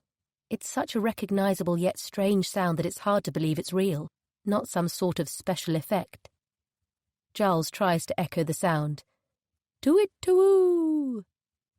We all laugh, dutifully, but it strikes me that there's something uneasy in the sound. The call of the owl, such an unusual noise for city dwellers like us, has just emphasised quite how unfamiliar this place is. I didn't even know there were places like this in the UK, Beau says, as if he can read my thoughts. Ah, Beau, Miranda says, you're such a Yank. It's not all London and little chocolate box villages here. I didn't realise you got outside the M25 much yourself, Miranda, Nick says. Oi! She punches his arm. I do occasionally. We went to Soho Farmhouse before Christmas, didn't we, Julian? We all laugh, including Miranda.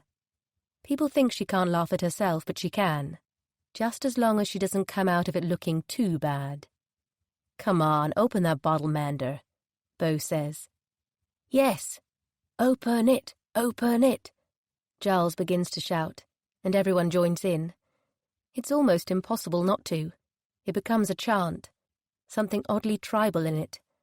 I'm put in mind of some pagan sect, the effect of the landscape, probably, mysterious and ancient. Miranda stands up and fires the cork into the loch, where it makes its own series of ripples, widening out in shining rings across the water.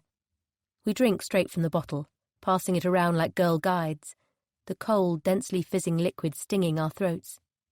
It's like Oxford, Mark says, sitting down by the river, getting pissed after finals at 3 p.m. Except then it was Carver, Miranda says. Christ, we drank gallons of that stuff. How did we not notice that it tastes like vomit? And there was that party you held down by the river, Mark says. You two. He gestures to Miranda and me, and Samira. Oh yes, Giles says. What was the theme again?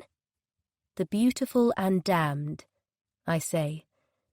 Everyone had to come in 20s gear, so we could all pretend we were bright young things like Evelyn Ware and friends. God, we were pretentious. The thought of it is like reading an old diary entry, cringe-worthy. But fond, too, because it was a wonderful evening, even magical. We lit candles and put them in lanterns, all along the bank. Everyone had gone to so much effort with their costumes, and they were universally flattering.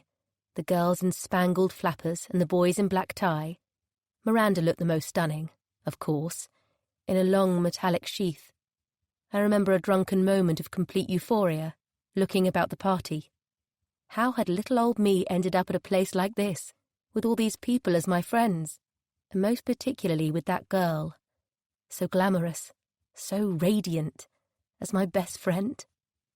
As we walk back toward the lights of the lodge and the cabins, I spot another statue, a little way to our left, silhouetted in the light thrown from the sauna building. This one is facing away from the loch, toward us. It gives me the same uncanny little shock that the other did. I suppose this is exactly the effect they are meant to achieve. The privacy of my cabin is a welcome respite. We've spent close to 8 hours in each other's company now. Mine is the farthest away from the lodge on this side, just beyond the moss-roofed sauna. It's also the smallest. Neither of these things particularly bothers me. I linger over my unpacking, though I've brought very little with me. The aftertaste of the champagne is sour on my tongue now. I can feel what little I drank listing in my stomach. I have a drink of water.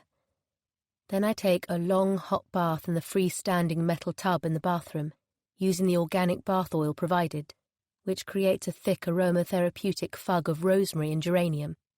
There's a high window facing toward the loch, though the view out is half obscured by a wild growth of ivy, like something from a pre-Raphaelite painting. It's also high enough that someone could look in and watch me in the bath for a while before I noticed them, if I ever did. I'm not sure why that has occurred to me, especially as there's hardly anyone here to look. But once the thought is in my mind, I can't seem to get rid of it. I draw the little square of linen across the view. As I do, I catch sight of my reflection in the mirror above the sink. The light isn't good, but I think I look terrible.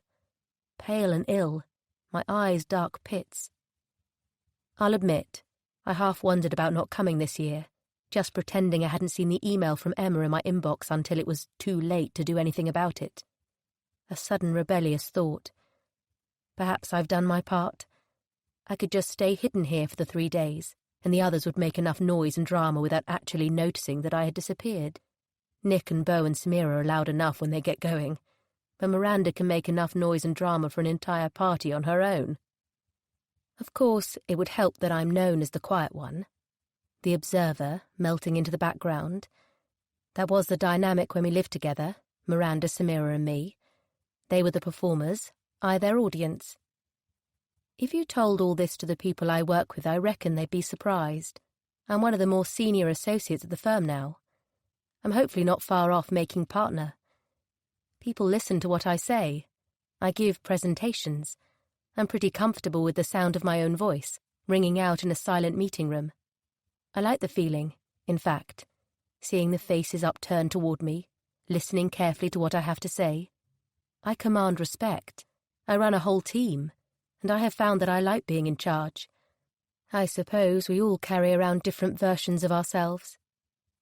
With this group, I've always been an also-ran. People have often wondered, I'm sure, what someone like me is doing with a friend like Miranda. But in friendship, as in love, opposites often attract. Extrovert and introvert, yin and yang. It would be very easy to dislike Miranda. She has been blessed by the gods of beauty and fortune. She has the sort of absurd figure you see held up as a bad, unrealistic example to young girls, as though she has been personally photoshopped. It doesn't really seem fair that someone so thin should have breasts that size. Aren't they made up largely of fat? And the thick, infuriatingly shiny blonde hair, and green eyes. No one in real life seems to have properly green eyes, except Miranda. She is the sort of person you would immediately assume was probably a bitch. Which she can be, absolutely. The thing is, beneath her occasionally despotic ways, Miranda can be very kind. There was the time my parents' marriage was falling apart, for example, when I had a standing invitation to stay at her house whenever I felt like it, to escape the shouting matches at home. Or when my sixth-form boyfriend, Matt, dumped me unceremoniously for the prettier, more popular Freya, and Miranda not only lent me a shoulder to cry on, but put about the rumour that she had chlamydia. Or when I couldn't afford a dress for the college summer ball and, without making a thing of it at all, she gave me one of hers, a column of silver silk. When I opened my eyes at one point on the train journey up here, I caught Miranda watching me. Those green eyes of hers, so sharp, so assessing. A slight frown, as though she was trying to work something out. I pretended to sleep again, quickly. Sometimes I genuinely believe that Miranda has known me for so long that somewhere along the way she might have acquired the ability to read my mind, if she looks hard enough. We go back even further than the rest of the group, she and I, all the way back to a little school in Sussex, the 2 new girls. One already golden, the sheen of money on her. She'd been moved from a private school nearby as her parents wanted her to strive, and they thought a comprehensive education would help her chances of getting into Oxford. The other girl, mousy-haired, too thin in her large uniform bought from the school's second-hand collection. The golden girl, already popular within the first morning, taking pity on her, insisting they sit next to each other at assembly, making her her project, making her feel accepted, less alone.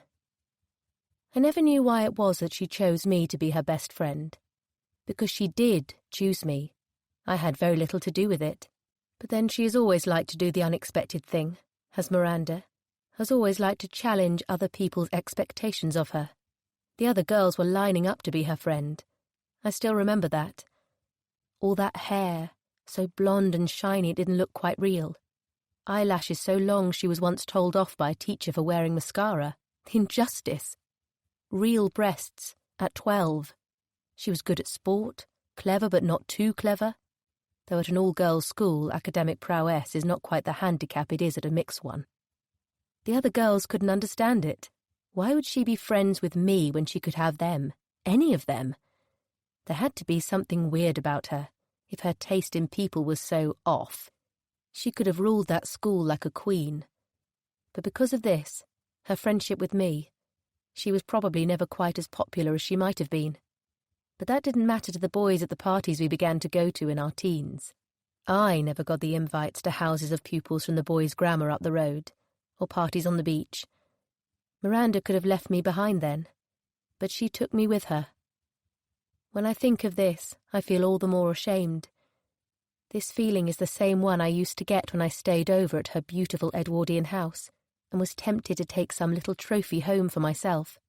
Something small, something she'd hardly notice, a hair clip or a pair of lace-trimmed socks, just so I'd have something pretty to look at in my little beige bedroom, in my dingy two-up, two-down, with stains on the walls and broken blinds. There's a knock on the front door at about 8. Nick and Beau, thank God. For a moment I thought it might be Miranda. Nick and I met in Freshers' Week and have been friends ever since. He was there through all the ups and downs of uni. The two of them come in, checking out the place. "Your cabin is just like ours," Nick says when I let them in, "except a bit smaller. And a lot tidier. Beau has already covered the whole place with his stuff." "Hey," Beau says, "just because I don't travel with only 3 versions of the same outfit." It's not even an exaggeration. Nick's one of those people who have a self-imposed uniform. A crisp white shirt, those dark selvage jeans, and chukka boots. Maybe a smart blazer, and always, of course, his signature tortoiseshell cutler and gross glasses. Somehow he makes it work. On him it's stylish, authoritative, whereas on a lesser mortal it might seem a bit plain. We sit down together on the collection of squashy armchairs in front of the bed. Beau sniffs the air. "Smells amazing in here, too. What is that?" "I had a bath." "Oh, I thought that oil looked nice. Don't do things by halves here, do they? Emma's really knocked it out of the park. It's awesome." "Yes," I say. "It is." But it doesn't come out quite as enthusiastically as I'd meant it to. "Are you all right?" Nick jostles me with his shoulder. "I hope you don't mind my saying this, but you seem a bit off. Ever since this morning. You know, that thing on the train earlier, with you being put in the other carriage. I'm sure it wasn't intentional. If it had been Miranda, that would be a different story." He raises his eyebrows at Beau, and Beau nods in agreement. "I wouldn't necessarily make the same assumption. But it was Emma. I just don't think she's like that. I'm not sure she's my biggest fan, though. Emma's so decent, and I've wondered in the past if it's that she's seen something she doesn't like in me and recoiled from it." Beau frowns. "What makes you say that?" "I suppose it's just a feeling." "I really wouldn't take it so personally," Nick says. "No," I say. "Maybe it's just that I haven't seen everyone in such a long time, and I shouldn't drink in the day. It always makes me feel weird, especially when I haven't had enough to eat." "Totally," Beau nods. But Nick doesn't say anything. He's just looking at me. Then he asks, "Is there something else?" "No," I say. "No, there isn't." "You sure?" I nod my head. "Well, come on then," Nick says. "Let's go fuel you up at this dinner. There better be at least some combination of bagpipes, venison and kilts, otherwise I'm going to ask for my money back." Nick, Beau and I walk over to the lodge for the dinner, arm in arm. Nick smells, as ever, of citrus and perhaps a hint of incense. It's such a familiar, comforting scent that I want to bury my face in his shoulder and tell him what's on my mind. I was a bit in love with Nick Manson at Oxford at first. I think most of my seminar group was. He was beautiful, but in a new, grown-up way entirely different from every other first-year male, so many of them still acne-plagued and gawky, or completely unable to talk to girls. His was a much more sophisticated beauty, to say Julian's gym-honed handsomeness. Nick might have been beamed in from another planet, which in a way he had. He'd taken the baccalaureate in Paris. His parents were diplomats, where he had also learned fluent French and a fondness for Jetins cigarettes. Nick laughs now at how pretentious he was, but most undergraduates were pretentious back then. Only his version seemed authentic, justified. He came out to a select few friends in the middle of our second year. It wasn't exactly a surprise. He hadn't gone out with any of the girls who threw themselves at him with embarrassing eagerness, so there had perhaps been a bit of a question mark there. I had chosen not to see it, as I had my own explanation for his apparent celibacy. He was saving himself for the right woman. It was a bit of a blow, his coming out. I'm not going to pretend otherwise. My crush on him had had all the intensity that one at that age often does, but over time I learned to love him as a friend. When he met Beau, he fell off the radar. Suddenly I saw and heard a lot less of him. It was hard not to feel resentful. Of Nick, for dropping me, because that's how it felt at the time. Of Beau, as a usurper. And then Beau had his issues. He was an addict, or still is, as he puts it, just one who never takes drugs anymore. Nick became pretty much his full-time carer for a few years. I suspect Beau resented me in turn, as a close friend of Nick's. I think now he's more secure of himself and their relationship these days. Or perhaps we've all just grown up a bit. Even so, with Beau, I sometimes feel as though I'm overdoing things a bit, being a little too ingratiating, because if I'm totally honest, I still feel that with his neediness, because he is needy, even now, he's the reason Nick and I aren't such good friends anymore. We're close, yes, but nothing like we once were. It's even cooler now. Our mingled breath clouds the air. There are ribbons of mist hanging over the loch, but around us the air is very clear, and when I look up it's as though the cold has somehow sharpened the light of the stars. As we stumble along the path to the lodge, I happen to look over toward the sauna, where I saw the second statue earlier, the one that had been facing toward us. But, funny thing, though I search for it in the light thrown from the building, assuming it must be hidden in shadow, I can't see it. The statue is gone. 9. Heather. Now, January 2nd, 2019.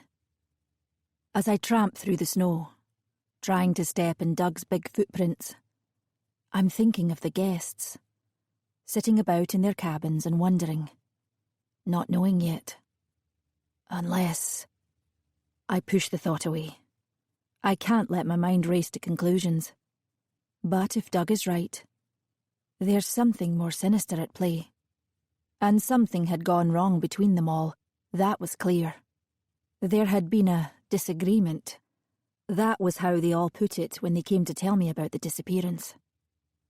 It would be easy to say, with hindsight, that I had a sense of foreboding 3 days ago, when they all arrived. I didn't see this coming, but I did feel something. My Jamie was fascinated by the idea of the lizard brain. Maybe it was something to do with his job. He saw people on the edge, acting purely on instinct. The father who ran from a burning house before saving his children. Or conversely, the one who shielded his wife and baby from a blaze and suffered third-degree burns over half of his body. It's all down to the amygdala, a tiny nodule hidden among the little grey cells. The root of our most instinctive actions. It's behind the selfish urge to grab for the biggest cookie, the comfiest seat. It's what alerts you to danger, before you even consciously know of a threat. Without it, a laboratory mouse will run straight into the jaws of a cat. Jamie believed that people are basically civilized animals, that the essential urges are hidden beneath a layer of social gloss, stifled, controlled. But at times of even fairly minor stress, the animal within has a go at breaking through. Once he was stuck just outside Edinburgh on a train for 4 hours because of an electrical fault. You saw straight away which people would eat you, he told me, without any hesitation, if you were stuck in a lifeboat together. There was a man who was hammering on the driver's cabin after only a few minutes, bright red in the face. He was like a caged animal. He looked at the rest of us like he was just waiting for one of us to tell him to shut up. Then he'd have an excuse to lose it completely. That's the thing, you see. Some people, given just the right amount of pressure, taken out of their usual, comfortable environments, don't need much encouragement at all to become monsters. And sometimes you just get a strong sense about people, and you can't explain it, you simply know it, in some deeper part of yourself. That's the lizard brain too. So I find myself now, returning to 3 days ago the evening they all arrived. My first animal impressions. The Highland dinner on the first night of the stay is one of the promises made by the brochure, but every time we host it, I think the guests would be quite happy to do without. It always seems to take on the atmosphere of an enforced occasion, like a state dinner. I'm sure it's just another means of extracting money from them. The markup on the food, even accounting for the fact that the best local ingredients are used, is huge. I've also wondered if it's a way of keeping the community on side, because local lads and lasses are employed as the waiting staff, and all the ingredients are bought from nearby suppliers, save the venison which comes from here. I have read the headlines from when the boss first bought the place, from the family who had owned it for generations. Articles complaining about the elitist prices, the barring of local people from their own land. There's a right to roam in the Highlands, which the old laird had always upheld. But the boss had fences and threatening signs put up. He claims they are to deter poachers, but, funny thing, apparently that wasn't so much of a problem under the previous owner. Maybe the poachers hadn't got themselves organised, weaponised, hadn't realised the healthy demand for venison and mounted stags' heads. But I think there might be another angle to the deer killings that happen now. In the vein of a lesson taught, something taken back. Once, in our nearest shop in Kinlochnagan, still over an hour away, I happened to tell the shopkeeper where it was that I worked. "You seem nice enough, lass," she said, "but it's a nasty place. Foreign money." By which she meant, I presume, the boss's Englishness, and the fact that the guests often came up from England or from farther afield. "One of these days," she told me, "they'll pay the proper price for keeping people from what's theirs." I remembered then the theory I'd heard about the old lodge, the one I don't tell guests, that the fire hadn't been started by the gamekeeper, but by a disgruntled local slighted by the laird. If the Highland dinner is meant to stem this ill will toward the place, I'm not sure it has worked. If anything, the waiting staff probably return home with tales of the guests' bad behaviour. I remember a stag party where a drunk, but not that drunk, best man groped a very young waitress as she bent to retrieve a dropped napkin. Guests have passed out in their plates, succumbing to too much of the Glencorran single malt. Some have vomited at the table, in full view of the staff. The London group of guests would be better behaved than the stag party, I was sure. There was a baby among them, so surely that meant something, even if the parents weren't joining us. The mother had asked for their food to be brought to them in their cabin. That left 7 of them. The dark-haired man, the tall blonde, Julian and Miranda. A perfectly matched pair, the most beautiful, even the poshest names of the lot. Then there was the thin, sleek, auburn-haired man with the architect's glasses, Nick, and his American boyfriend, Beau. The third couple, Mark and Emma. He might almost have been good-looking, but his eyes were too close together, like a small predator's, and his top half was disproportionately heavy, lending him the unnatural appearance of an action figure. I found myself thinking she was like a budget version of the taller blonde. Dark hair at the roots, a roll of flesh showing at the top of her jeans where her top had ridden up. I was surprised at myself. I'm not, as a rule, a judgmental person, but even if you don't have much interaction with other human beings, as I do not, it turns out that the instinct to judge one another, that basic human trait, does not leave us. And the resemblance was unignorable. Her hair was dyed the same shade. The clothes were of a type, and she'd even made up her eyes in the same way. Little flecks of black at the corners. While they'd made her friend's eyes look large and cat-like, they only served to emphasise the smallness of her own. Then there was the last one. Katie. The odd one out. I almost missed her at first. She was standing so still, so quiet, in the shadows at the corner of the room. Almost as though she wanted to disappear into them. She didn't match the others, somehow. Her skin was sallow, and there were large purple shadows beneath her eyes. Her clothes were too formal, as though she were going on a business trip and had turned up here by mistake. Normally, though I have to learn the names, I prefer to think of the people who stay here as simply the guests. Guest 1, guest 2, etc.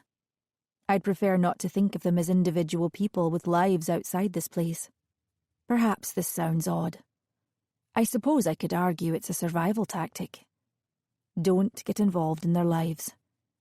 Don't let their happiness, or otherwise, touch you.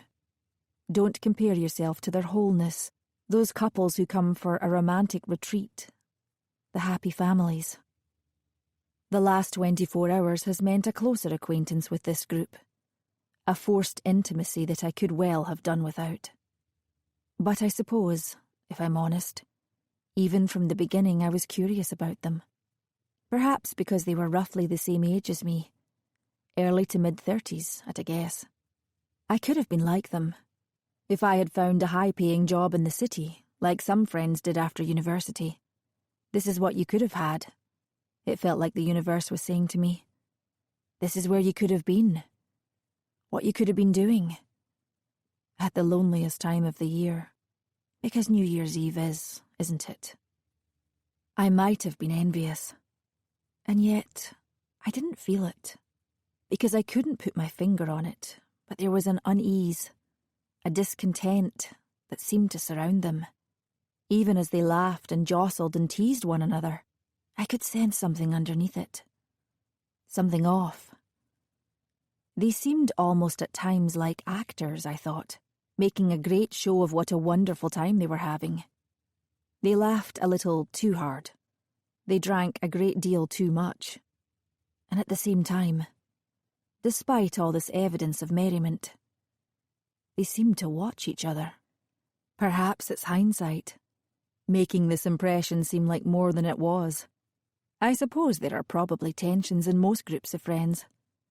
But I was struck by the thought that they did not seem completely comfortable in one another's company.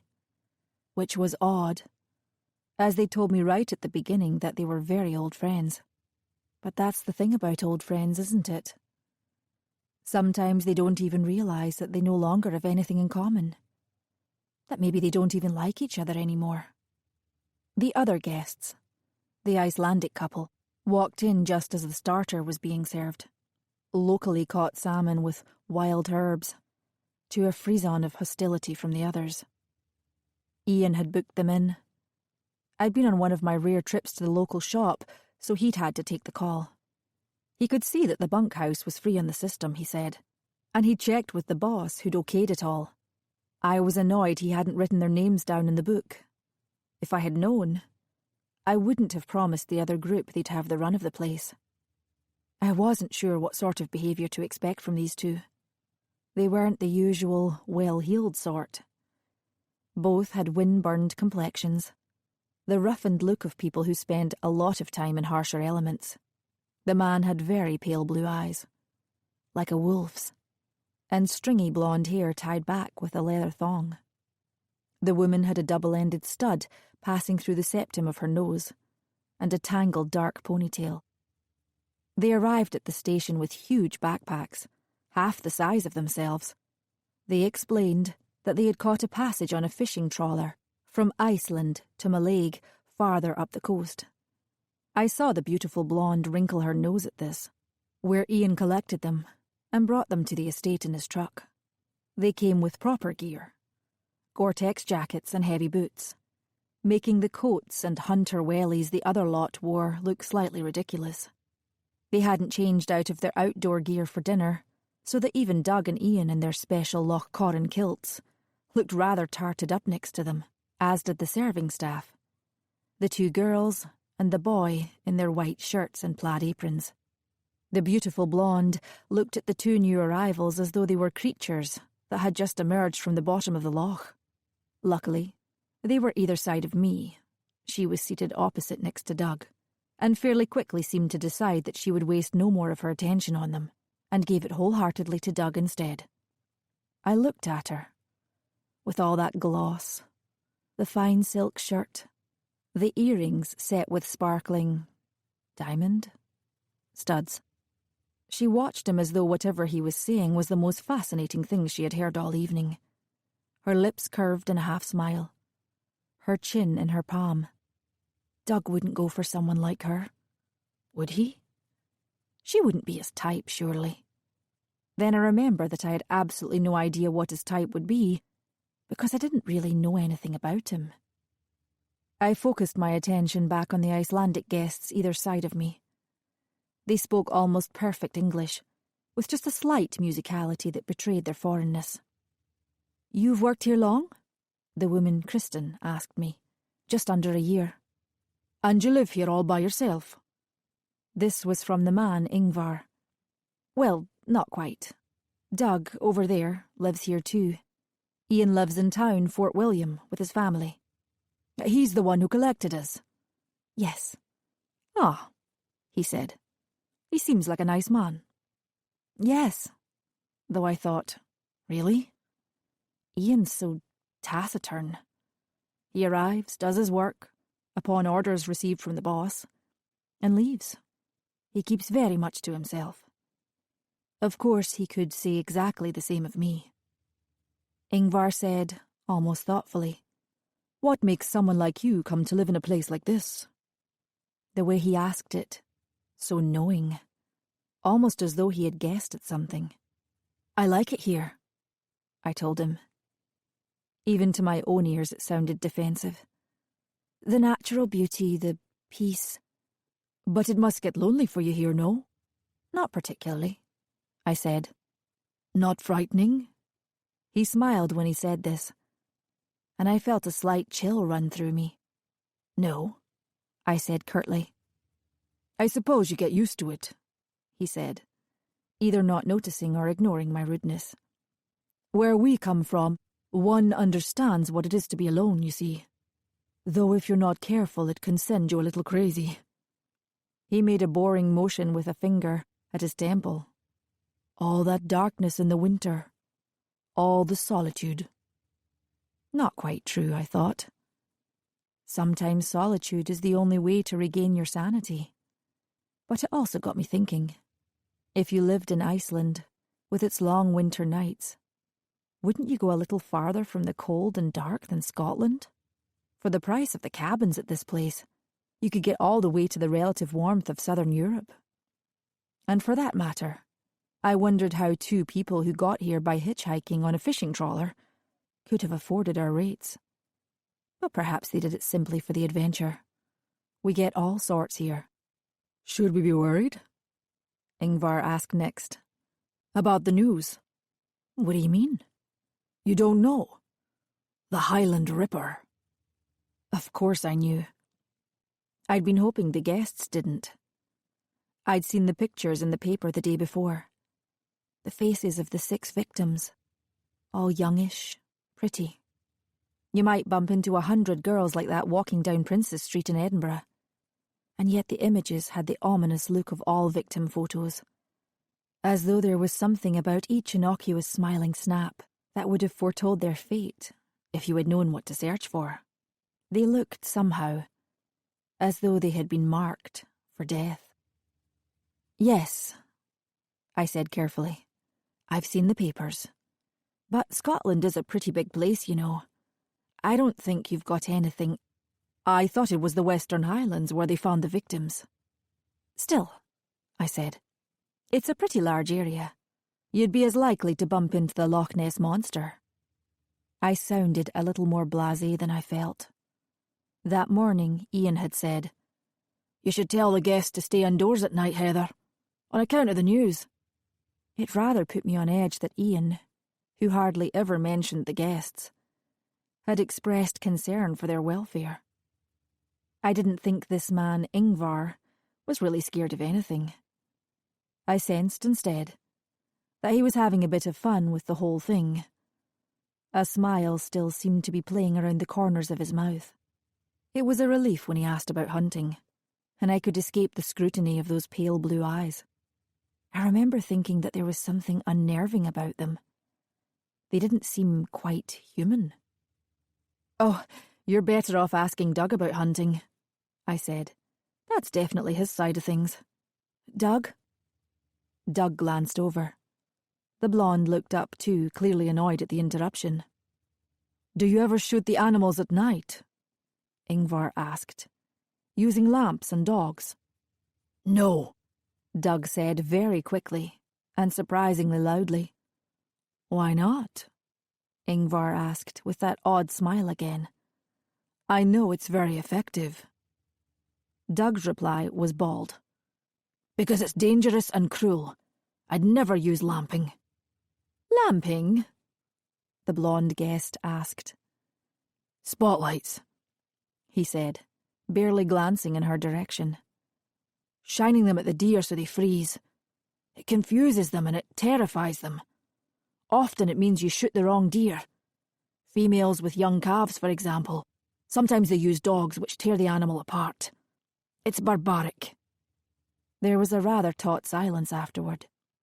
I reflected that it might have been the most I had ever heard Doug say in one go. The two Icelandic guests had been very eager to help with the search. They're probably the only two that I'd trust in these conditions. They must see similar weather all the time.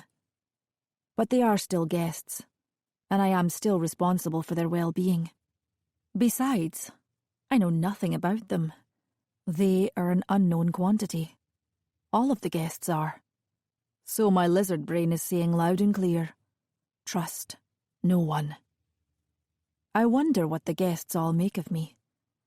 Perhaps they see someone organised, slightly dull, absolutely in charge of everything.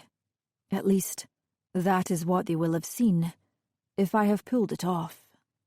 This clever disguise I have built for myself. Like a tough outer shell.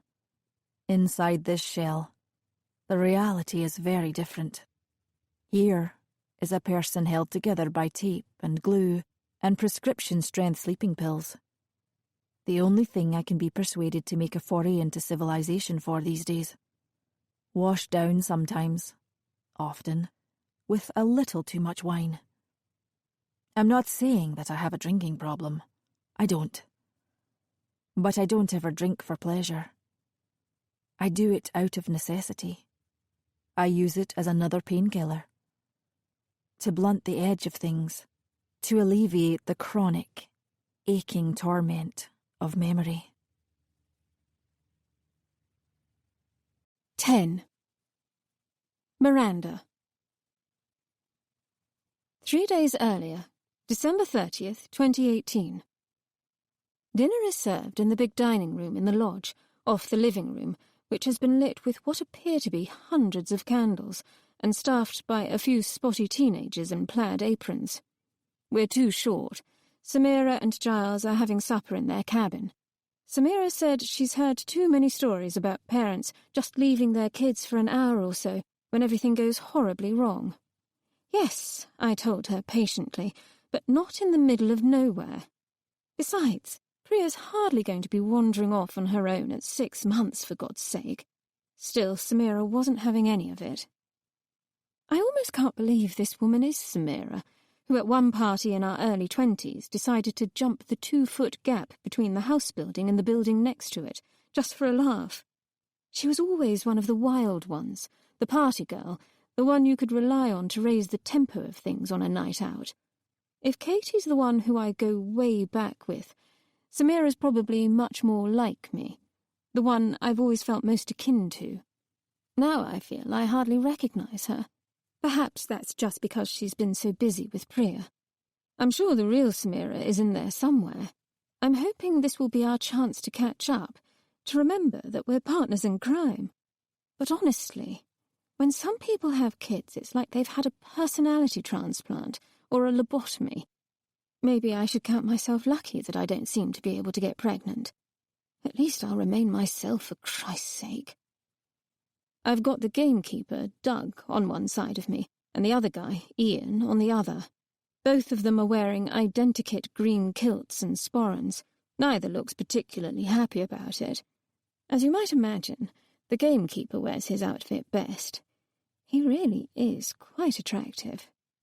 I am reminded of the fact that, before Julian, I was sometimes drawn to men like this, the reticent, brooding sort, the challenge of drawing them out, making them care. I turn to him and ask, "Have you always been a gamekeeper?" He frowns. "No."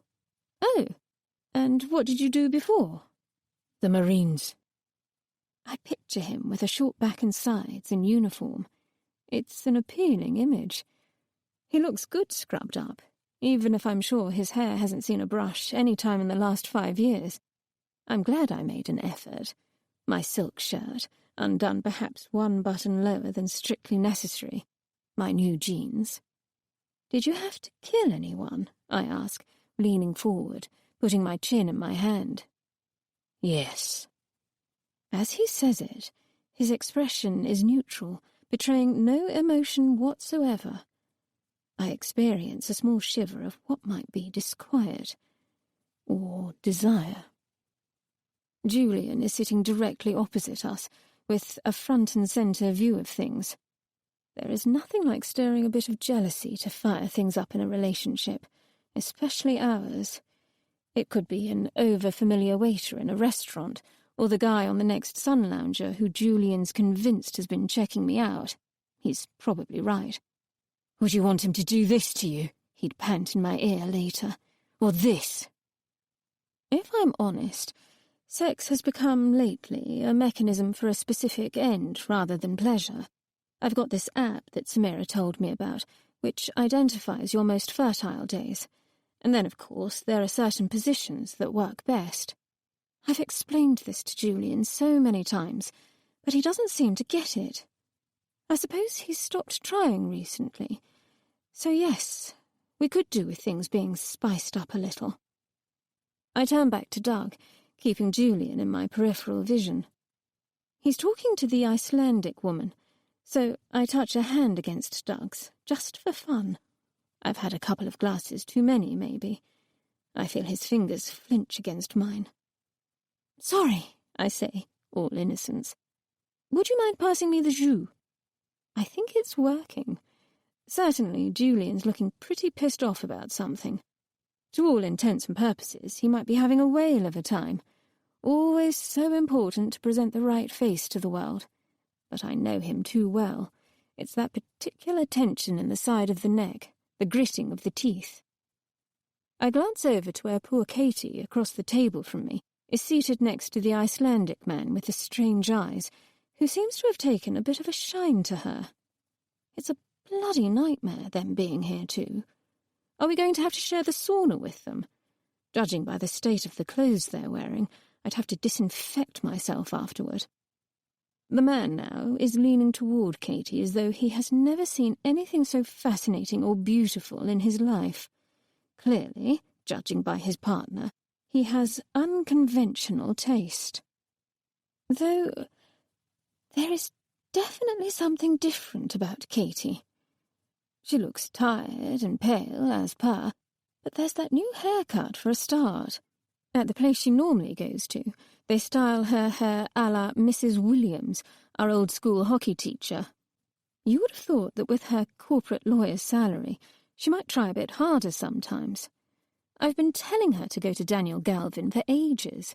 I go for highlights every 6 weeks, so I don't know why I feel so put out about her finally having listened to me. Perhaps because she hasn't given me any credit for it, and I feel I deserve some. And perhaps because I had sort of imagined we might go together, make a morning of it, the two of us. I still remember the girl she was back then, flat-chested when everyone else was starting to develop, lank-haired, knock-kneed, the maroon of the school uniform emphasizing the sallowness of her complexion. I have always liked a project. Look at her now. It's difficult to be objective, as I've known her so long that she's practically a sister, but I can see how some men might find her attractive. Sure, she'll never be pretty, but she has learned to make the best of herself. That new hair, her teeth have been straightened and whitened, her clothes are beautifully cut to make the most of her slight frame. I could never wear a shirt like that without my boobs creating the kind of shelf that makes you look bigger than you really are. She had her ears pinned back as a present to herself when she qualified at her law firm. She looks almost chic. You might think she was French, the way she's made the best of those difficult features. What's that expression the French have for it? Jolie laide. Ugly beautiful. Katie would never be wolf-whistled at by builders or white van men. I never understand why some people think you might be flattered by that.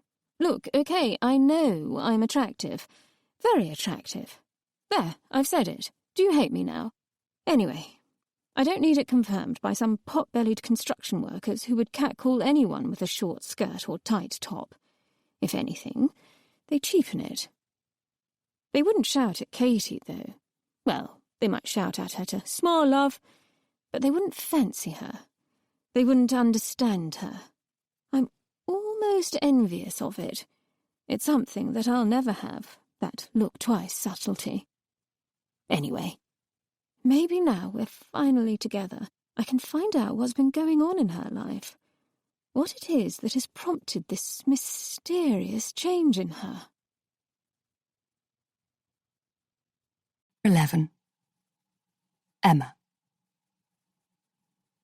It's hard not to spend the whole of the meal looking around the table, checking that everyone's enjoying themselves. I really wish I'd opted us out of this dinner when I'd booked. It seemed like a great idea at the time, but with the Icelandic couple here as well, there's an odd dynamic. And this close proximity to the other guests just emphasises the mess-up over our not having the place to ourselves. I know I should be able to let it go, que sera, sera, and all that, but I so wanted it to be perfect for everyone. It doesn't help that the other guests are so weird-looking and unkempt. I can see how unimpressed Miranda in particular is by them. Katie's sitting next to the man, Ingvar, who is looking at her as though he wishes she were on the plate in front of him, not the over-scented meat.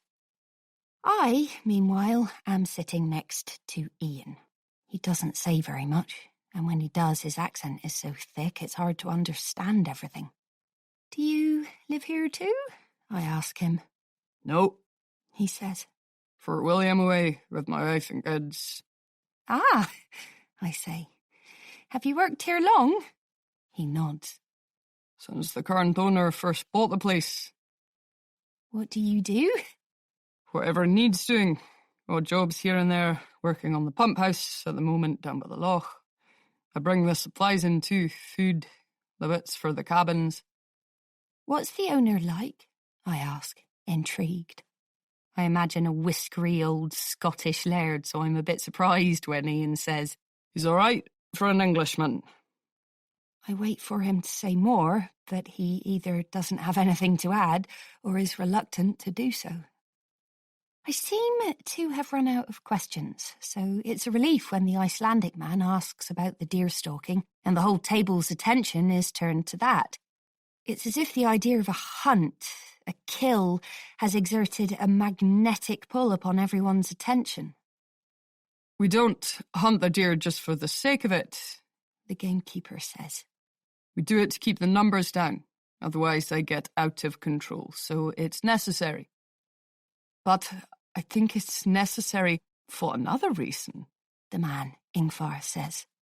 "Humans are hunters. It's in our very DNA. We need to find an outlet for those needs. The bloodlust." He says the last two words as though they have a particularly delicious flavour to them. And there's a pause in which no one quite seems to know what to say. A heightening of the awkward tension that's plagued this meal. I see Miranda raise her eyebrows. Perhaps we can all laugh about this later. It'll become a funny anecdote. Every holiday has these moments, doesn't it?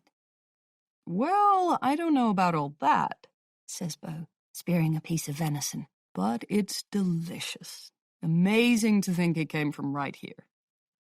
I'm not so sure. It's not terrible, exactly, but I could have done so much better. The venison is overly flavoured with juniper, you can hardly taste the meat, and there isn't nearly enough jus. The vegetables are limp, the Tuscan kale a slimy, over-steamed mush. I'll make up for it tomorrow evening. I have my wonderful feast planned. Smoked salmon blinis to go with the first couple of bottles of champagne, then beef Wellington with foie gras, followed by a perfect chocolate soufflé.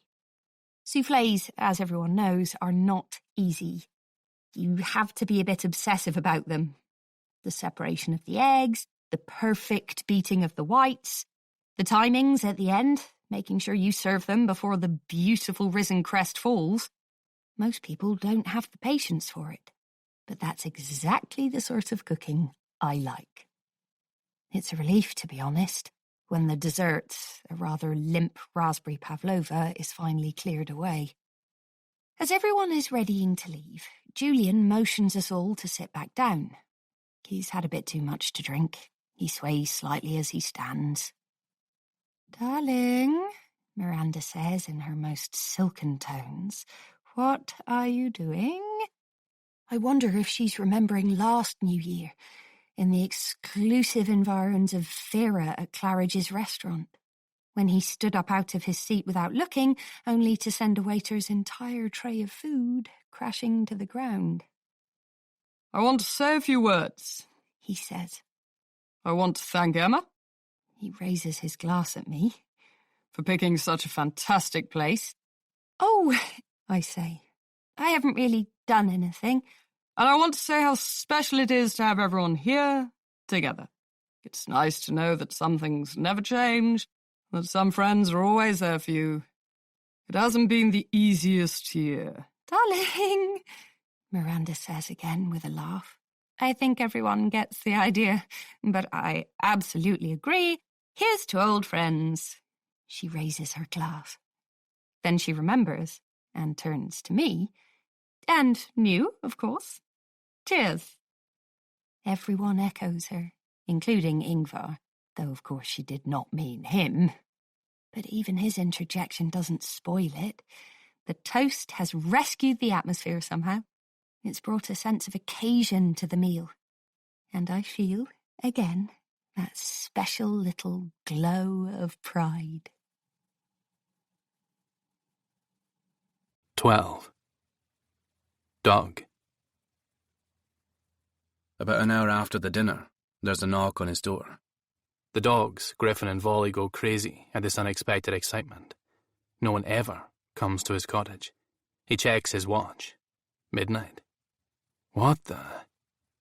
It's the beautiful one, the tall blonde who sat next to him at the meal, who touched her hand to his, which was, as it happens, the first time anyone has touched his skin in a long time. She smiles, her hand lifted, as though ready to knock again. He can smell trouble coming off her. Griffin barrels past him and leaps up at her, even as Doug roars, "Down!" She throws her arms up, and as she does, her sweater lifts, exposing a taut sliver of stomach, the tight furled bud of her navel. The dog's nose leaves a wet slick across the skin. She seems embarrassed by her reaction of fear. She bends to caress Griffin's head, a show of bravado. "Pretty girl," she says, sounding less than completely convinced. She grins up at him, all her white teeth. "Look at me," the grin says. "Look how relaxed I am." "Hi, hope you don't mind my interrupting you like this." "What is it?" Her smile falters. Too late. He remembers that this is a guest, that he owes her a service, even if it is ridiculously late for her to be asking anything of him. He attempts some damage limitation with the next question. "How can I help?" "I was wondering if you could help us make a fire," she says, "in the lodge." He stares at her. He cannot imagine how 9 people might not have the skills between them to set a fire. "We've been trying to make one," she says, "but without much luck." She leans one arm against the doorpost, slouching her hip. Her jumper is ridden up again. "We're Londoners, you see. I know you'd make it much better than we ever could." "Fine," he says curtly, and then remembers again that she is a customer. A guest. Of course. He senses that she is the sort of woman who is used to getting her way. He can feel her trying to peer into the interior of the cottage. He is not used to this. He blocks her view with his body and closes the door behind him so quickly that he only just avoids Griffin's eager nose. She crooks her finger at him, inviting him to follow, just toward the lodge to light the bloody fire. But still, He knows what she is offering up to him. Not the act itself, perhaps, but the whisper, the hint, the wink of it. How long has it been? A long time. More than a year. Maybe a lot more. As he follows, he catches that scent of her perfume again, the church-like smokiness of it. It smells to him like trouble. He follows her back to the lodge. As he kneels in the grate, the big guy, Mark, comes over and says in a man-to-man way, "Waste your time, mate. She insisted on going and getting you, but I practically had it going. The wood's just a bit damp, that's all." He looks at the haphazard arrangement of logs in the grate, the 20 or so burned matches scattered around, and says nothing. "Want some help?" the man asks. "No thanks. Suit yourself, mate." The man's face has reddened in a matter of seconds with either embarrassment or, Doug suspects, anger. Short fuse on that one, he thinks. Takes one to know one. 13. Heather. Now, January 2nd, 2019. Normally the water of the loch reflects the landscape as perfectly, as if the mountains and trees and lodge were peering into a mirror. Sometimes in this reflection, they look somehow more crisp, more perfect than they do in reality. But today the surface is clouded, blind, scarred by ice. Please, I think, following Doug around the bend of the path beside the water. Don't let it be the loch. Don't let him have found the body there. The loch is my sanctuary, my church. The first time I wandered into those freezing depths, I didn't intend on coming back out. It was in the early days here, when I realised that I hadn't been able to outrun everything. But something happened, as my clothes became weighed down, and the cold surrounded me in its terrible grip. Some essential urge beyond my control to kick, to fight. Here was life. Suddenly. Inside me, powerful, insuperable. The feeling is, addictive. It is one of the few times that I do not feel that I am drowning. I have my routine down pat now. I get myself up and get straight into my swimming costume. A chaste one piece like those we used to wear for swimming lessons at school. I'm not trying to impress anyone. And it's the most coverage I can get for warmth without resorting to a full wetsuit. I go every morning of the year. I do it especially when it is below freezing, like now. And when I have to break the ice on the surface of the loch. When the water is so cold that it grips you like a vice and squeezes all thoughts from your mind, and your heart seems to be beating so hard it might explode. That's when I am most myself. Without the weight of everything upon me. The one time these days when I really feel alive. Afterward, I dry off and go back to my cottage. By then, every nerve ending in my body is tingling pleasantly. I suppose you could say it's the next best thing to sex. I saw Doug swimming in the loch just once. I have an uninterrupted view of the water from my cottage. He went right to the edge and stripped off down to his boxers, revealing powerful shoulders, skin pale as milk. When he swam, not a moment's hesitation at the cold. It looked as though his body was a machine specifically designed to cut through the water with the greatest possible speed. When he stepped out, his face was grim. As I watched, I felt a powerful sense of shame, as though I had intruded upon some private moment of his, even though all it took was a glance from the window. And shame, too, because it felt like a disloyalty, because I had looked, and kept on looking, and had not been immune to the sight of my co-worker's body, because I had held the image of it in my mind, when I took a bath later, and gave myself the first orgasm I had had in more than a year. Now Doug turns around to check I'm following, and I feel the heat rise instantly to my cheeks. Hopefully the sting of the cold will be enough to justify it. We're about to plunge into the thicket of trees that ring the loch on this side. A fringe of dark pines. Some of them aren't native. They're Norwegian impostors planted after the war. They're much denser than the local Scots pine, and when you're among them, all sound from the outside world seems to be muffled. Not that there are many sounds here, beyond the occasional cawing of the birds. On my good days, I persuade myself that I love these trees, their glossy needles, the cones that I collect to keep in bowls around the house, the warm green Christmas scent of the resin when you walk among them. On my bad days, I decide they look funereal, like sinister black-cloaked sentinels. We are out of sight of the lodge now, completely alone.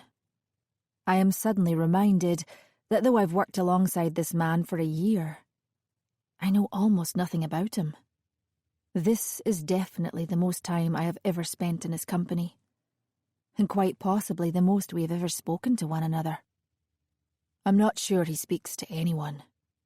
Early on, I kept expecting him to ask me if he could use the internet, to send an email perhaps, or check up on friends and family on Facebook. But he never did. Even I check in with friends and family every so often. "Your mom worries about you," my dad said at the beginning. "Stuck in a place like that all on your own. After everything you've been through, it's not right." So I try to go back every few months or so to put her mind at rest, though the experience of re-entering the outside world is not one I particularly relish. But Doug never seems to leave the estate unless he has to. Taking guests into town to visit the shops, for example. I made the mistake of mentioning him to my mum, the lonely existence he leads. Of course, in true parental style, she was worried for me.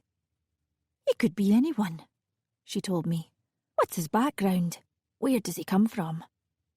I told her the one thing I did know, that he'd been in the Marines. This did not reassure her in the slightest. "You need to goggle him, Heather," she told me. "Google, Ma." "Whatever it is, just promise me you'll do it. You need to know who this man is. I can't sleep for worrying about you, Heather. Running off and leaving us all behind just when you need your family about you most. Not letting us help you like we want to. No word for days, weeks. I need to know that you're safe at least. Who you're working with. It's not fair, Heaths." And then she seemed to check herself. "Of course. I know it must sound awful, me saying that. What happened to you? That was the most unfair thing that could happen." "All right, Ma," I said, not wanting to hear any more. "I'll do it. I'll Google him." But I didn't. Not then. Truthfully, the thought of it felt like a betrayal.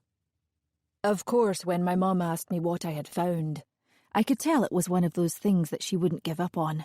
A terrier with a bone. I reassured her. "It's fine," I said. "I looked.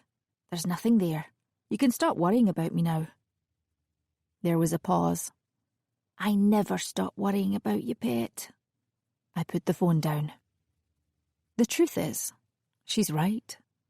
I don't know anything about Doug. Just what the boss hinted at during my interview, that his background made him well suited to the job, particularly seeing off any poachers.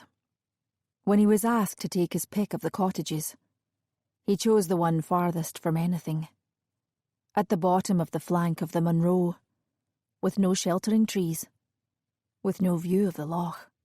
It's unquestionably the worst of all of them, which would suggest he chose it purely for its position.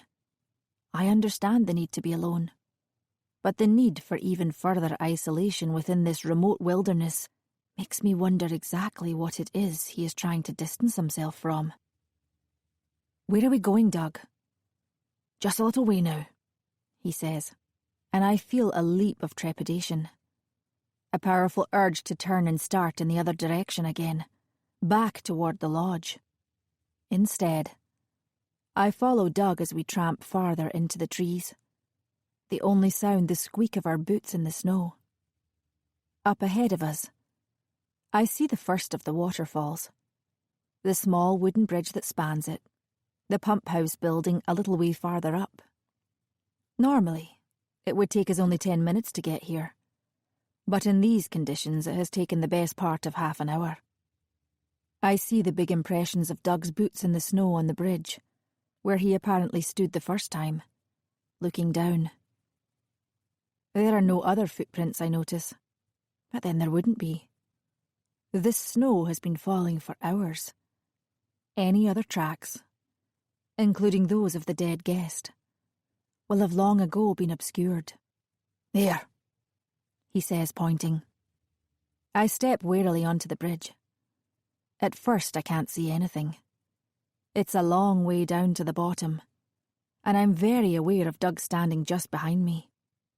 It would only take a little push, I find myself thinking, to send me over. I grip the chain rail hard, though it suddenly seems very flimsy in my grasp. There is a moment of incomprehension as I stare into the void. All I can make out is a lot of snow and ice gathered in the ravine.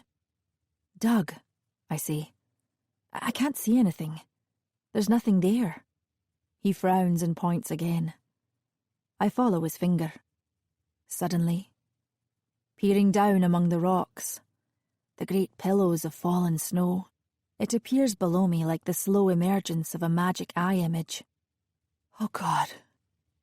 It's more an exhalation of air, like a punch to the gut than a word. I have seen dead bodies before in my time, in my old line of work. A greater number than the average person, definitely. But the horror of the experience never leaves you. It is always a shock. A profound, existential shock. To be confronted with the inanimate object that was once a person. A person so recently thinking, feeling, seeing, reduced to so much cold flesh. I feel the long-ago familiar swoop of nausea. At medical school, they told us it would go away after our first few. You get used to it. But I'm not sure I ever really did.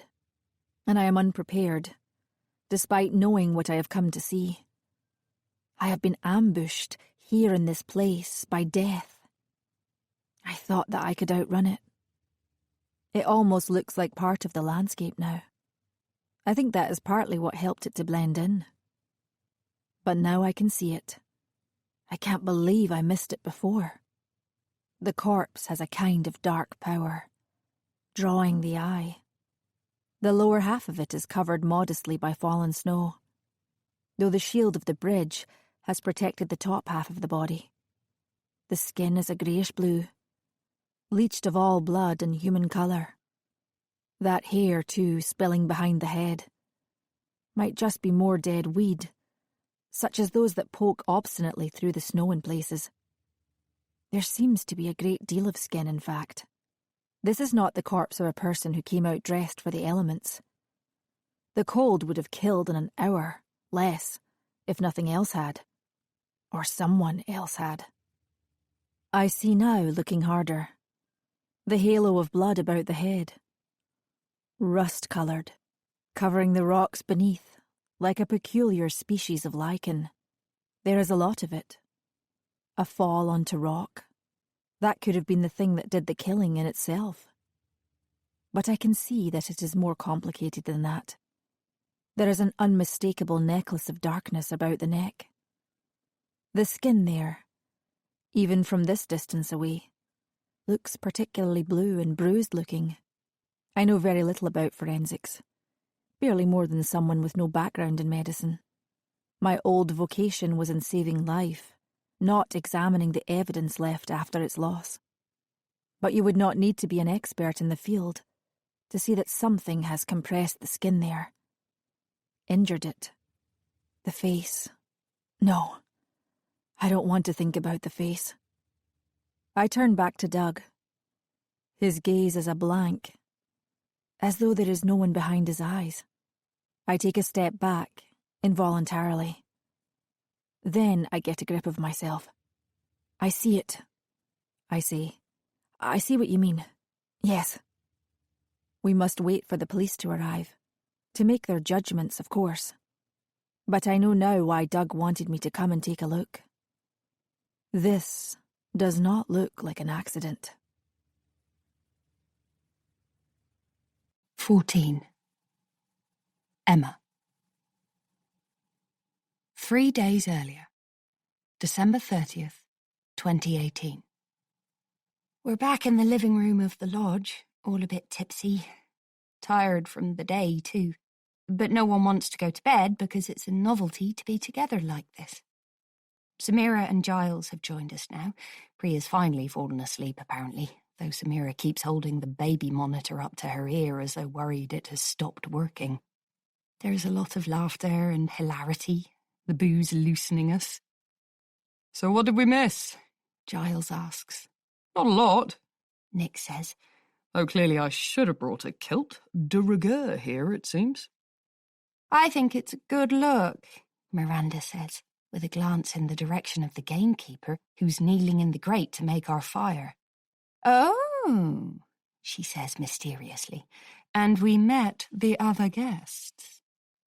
What are they like? Samira asks. Bo does a heavily accented impression of the man Ingvar. The blood last, he says, gesticulating.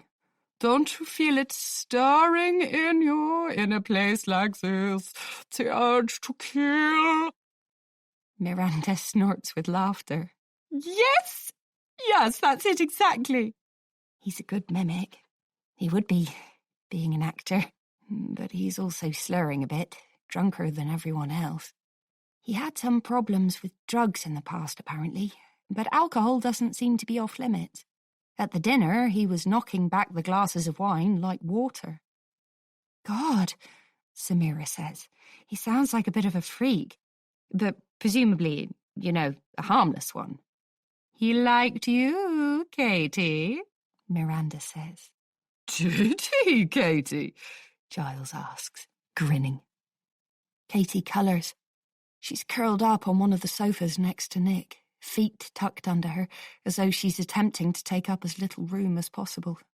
I don't think so, she says. Oh, yes, he did, Mark says. I think he wanted to drag you off into the woods and have his way with you. Again, I'm aware of the gamekeeper's presence. But he's hardly going to tell the other guests what he's overheard, is he? I watch as he makes a teepee of the wood and kindling. There's something satisfying about his efficiency. Giles and Mark were peeved that Miranda thought it necessary to go and get him, but their first few attempts fizzled out within minutes. He doesn't look particularly impressed about being asked either. I suppose it is pretty late. I wonder if anyone other than Miranda would have been able to summon him at this time of night. Miranda, speaking of, is now at the cocktail cabinet making us boulevardiers, her specialty, a Negroni with the gin swapped out for bourbon. She had them served at her wedding. Want one? She asks the gamekeeper. No, he says, looking at the floor. I've got to be getting back. Suit yourself? He stands up, wipes the soot from his hands on his jacket, and makes for the door. Good night, Miranda calls as it closes. Good riddance, Mark says. He's hardly a barrel of laughs, is he? Not everyone has your wit and charm, Marky Mark, Miranda says, as she brings the cocktails over to us, then huffs down onto the sofa, kicking off her pumps in one fluid motion. Her toenails are painted a perfect dark blood red. I love that colour, really chic. I'll have to remember to ask her what shade it is. I want to smoke, she announces. I always want to smoke with one of these. She takes out her packet. They're Vogue lights. I know because I smoke the same ones.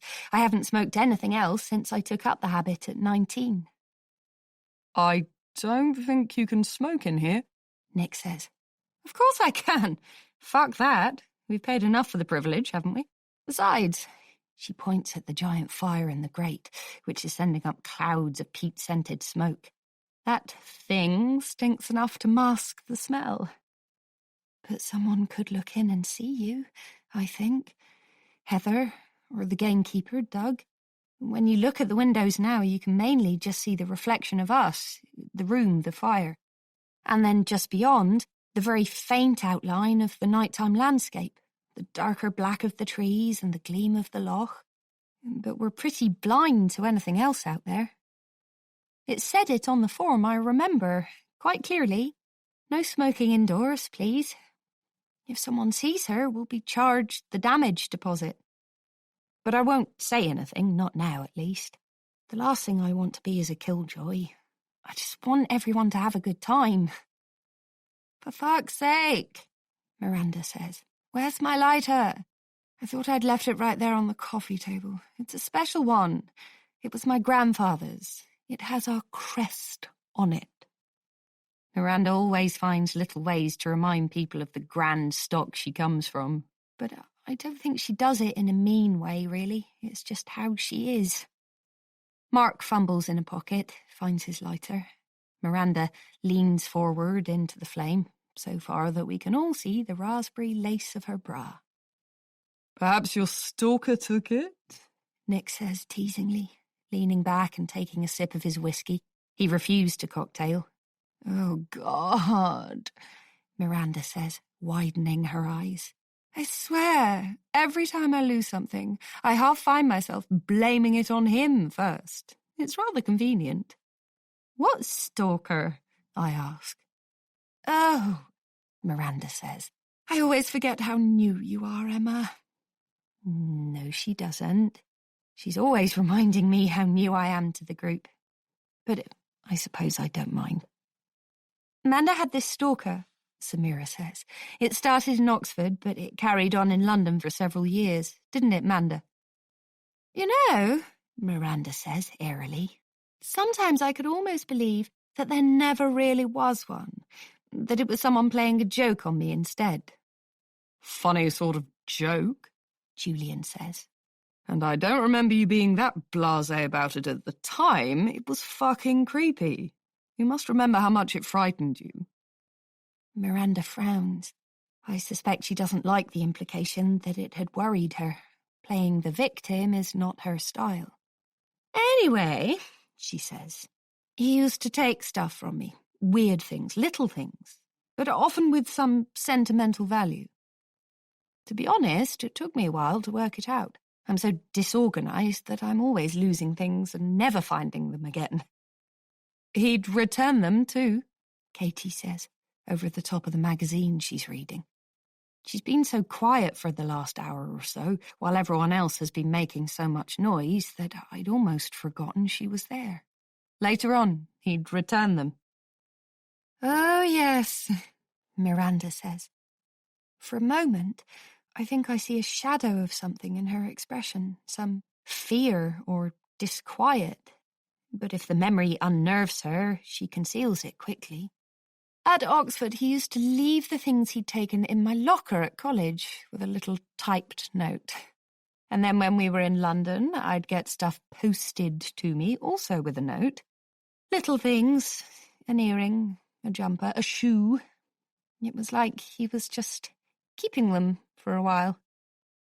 It was horrible, Samira says, especially when we lived in that gloomy little house in second year next to the railway tracks. Do you remember? I always thought you must have been so scared. I was scared just thinking that he was lurking around. I think I actually found it quite funny, more than anything, Miranda says. I'm not sure you did at the time, Katie says. I remember in college you coming to my room in the middle of the night with your duvet over your shoulder saying you felt like someone had been in your room watching you. You used to come and sleep on my floor. Miranda frowns. I suppose that's the problem with old friends. They have long memories. It's as if Katie's not playing by the rules. Her comment has cut through the fun. You know, Julian says, I always thought it was someone you knew. It had to have been someone who was always there, near you, close enough to take those things. I see Katie dart a look at Mark and then quickly glance away again. I'm sure I know what she's thinking. I bet her pet theory is that he was the stalker. He has always had a crush on Miranda. Yes, I know about it. No, it doesn't bother me. It's harmless, I know it is. Mark is, at heart, a fairly simple soul. He has a temper, yes, but he lacks the calculating nature needed for such behaviour. I see the pity in the way Katie looks at me sometimes. It irks me. I do not need her pity. I wish I could tell her that, without sounding like I am protesting too much. 15. Miranda. People have always been entertained by tales of my stalker. I know how to dress them up to give that little ghost story shiver down the spine. And it's such a bizarre thing, isn't it? A real-life stalker. Everyone seems to think it only happens to celebrities, actresses, singers, breakfast TV hosts. Sometimes I'll catch the person I'm telling looking at me, squinting, head on one side, as though they're assessing me. Do I really deserve to be stalked? Am I really that interesting? I often bring up my stalker as a piece of dinner party conversation. At times, it feels like he's an exotic and fascinating pet, or a particularly gifted child. It starts conversations. It can stop them, too. The idea of someone watching you, knowing everything about you. And then I'll segue neatly into my whole routine, about how, when you think about it, in the times we live in, we are all stalkers. All of us knowing so much about one another's lives, even people we haven't seen in years. Old childhood friends, old schoolmates. I'll talk about how we all submit to being stalked, how we think that we're in control, sharing what we think we choose to share, but really putting a lot more out there than we're aware of. So really, I'll say at this point in my performance, my stalker was just a bit ahead of the game. A trendsetter of sorts. He was just analogue. Although, having probably been a student at Oxford, too, little pause to let that settle, let it glimmer and impress for a moment. For all I know, he's probably behind some social media app anyway, sharing his expertise with the world. Cue wry laughter. Cue an ongoing discussion about privacy and what we should submit ourselves to and where we should draw the line, and how privacy is the true battleground of the 21st century. Cue an exchange of various weird experiences people have had, private messages from strangers on Instagram, trolling on Twitter, a creepy friend request on Facebook from someone they've never met. None of it, however, nearly as strange and special as my own experience. I will sit back, feeling a little glow, as though I've just performed some well-practiced routine and pulled it off with even more sparkle than before. My own little social gymnastics display. Julian will probably be rolling his eyes at this point. He's had this whole thing, maybe 50, 100, 1,000 times before? And he's never been able to see the interesting or amusing side of it. He was the one who thought all those years ago that I should get the police involved. He used to look annoyed when I brought up the subject, because he thought I shouldn't make light of something so fucking creepy, as he put it. Now I think he's mainly just a bit bored of hearing it. But the truth I don't tell anyone is that I am frightened of my stalker. There are things the stalker knows about me, secret, shameful things that I have told no one, not even Katie, not even back then when we were thick as thieves, not Julian. The stalker knew, for example, that every so often I liked to dabble in a bit of recreational shoplifting at Oxford, only at times of high stress, exam season or before a big paper had to be in. My therapist, the only one I've told about this little habit, thinks it was a control thing, a bit like my dieting and exercising, something I had power over and was good at. She thinks it's in the past, though. She doesn't know that sometimes I'll still snaffle the odd lipstick, a pair of cashmere gloves, a magazine. There's the thrill of getting away with it, too. My therapist hasn't worked that part out. I stole a pair of earrings from the Oxford Top Shop, gold hoops with a little painted parrot sitting on each one. A few days after I'd lifted them, they disappeared from my room.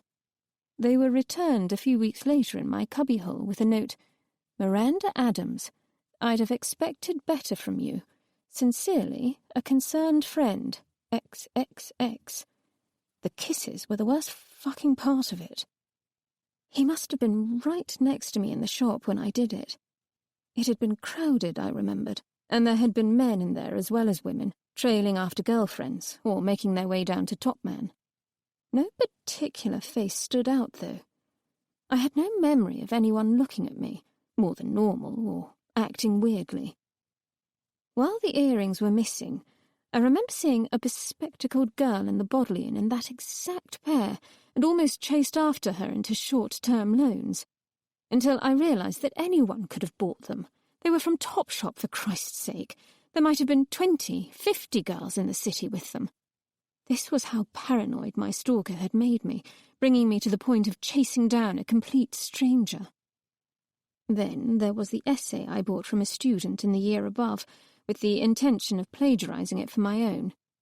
Both had been sitting on the desk in my room, the original and my poorly disguised copy. I'd gone out for a drink at the pub and returned to find them both gone. I'd had to cobble something together, drunk, in the hours before the deadline, and ended up getting a bare pass, my worst mark yet, though not ever. A week later, they were returned to me. The note, "I don't think you want to go down that path, Miranda." And yet, a week later, when a few students got held up for their own acts of plagiarism, I was almost oddly grateful. And there was the time very early on with Julian when I cheated on him. A drunken shag with a guy in my tutor group. As luck would have it, my period didn't arrive that month. I took a pregnancy test, thankfully negative, which was returned a week later with a note that read, "Naughty, naughty Manda, what would Julian say?" The casual use of Manda, which is what only my closest friends call me. I didn't tell anyone of these particular communications, not even Katie or Samira. They revealed aspects of myself that I would have preferred no one know anything about, and I feared that if I did something to displease my stalker, he would use all my secrets to destroy me. Nevertheless, I did go to the police, though, again, I didn't tell anyone. I took along a couple of the notes, the ones I could bring myself to show. I wasn't taken very seriously. "Have there been any threats made in the notes, miss?" the officer I spoke to asked. "Well, no." "And you haven't noticed anyone behaving in a threatening manner?" "No." "No signs of forced entry?" "No." "It seems to me," he picked up one of the notes again and read it, "that one of your mates might be playing a prank on you, my dear. Patronising arse." That was that. I regretted ever having gone, and not just because the police were no help. In doing so, I had made myself into the victim I refused to be. But it carried on in London for several years. He worked out where I was living. It's one thing to access a student room on a relatively accessible corridor. It's quite another to gain entry to a London property with 3 high-security locks on the door. And then we moved, and it kept happening. The items that went missing were always of a similar kind. On the surface, valueless, but all with some inner significance.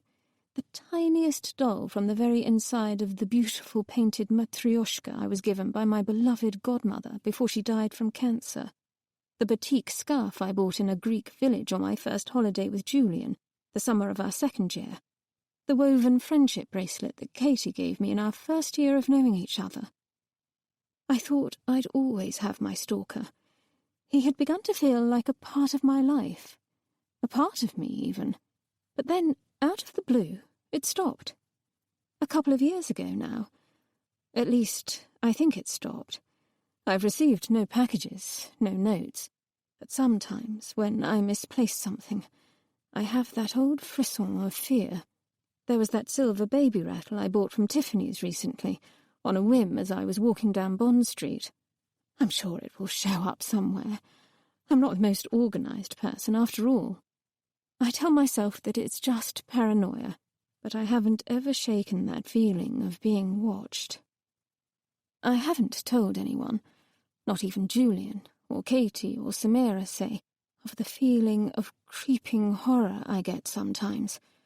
Moments when I am in the middle of a crowd and suddenly convinced that someone is standing right behind me, breathing on my neck, only to turn around and see that there is no one there. Or a sudden certainty that someone is watching me with an intensity that isn't normal. You know, that prickling feeling you have when you know you are being looked at. It's happened at music festivals and on shopping trips, in supermarkets and nightclubs. On the tube platform, I sometimes find myself staggering back away from the edge, convinced that someone is standing right behind me, about to give me a shove. No, I don't tell anyone these fears. Not Katie, not Julian, certainly not my amused dinner party guests. I have bad dreams, too. It's worst when Julian is away on business trips.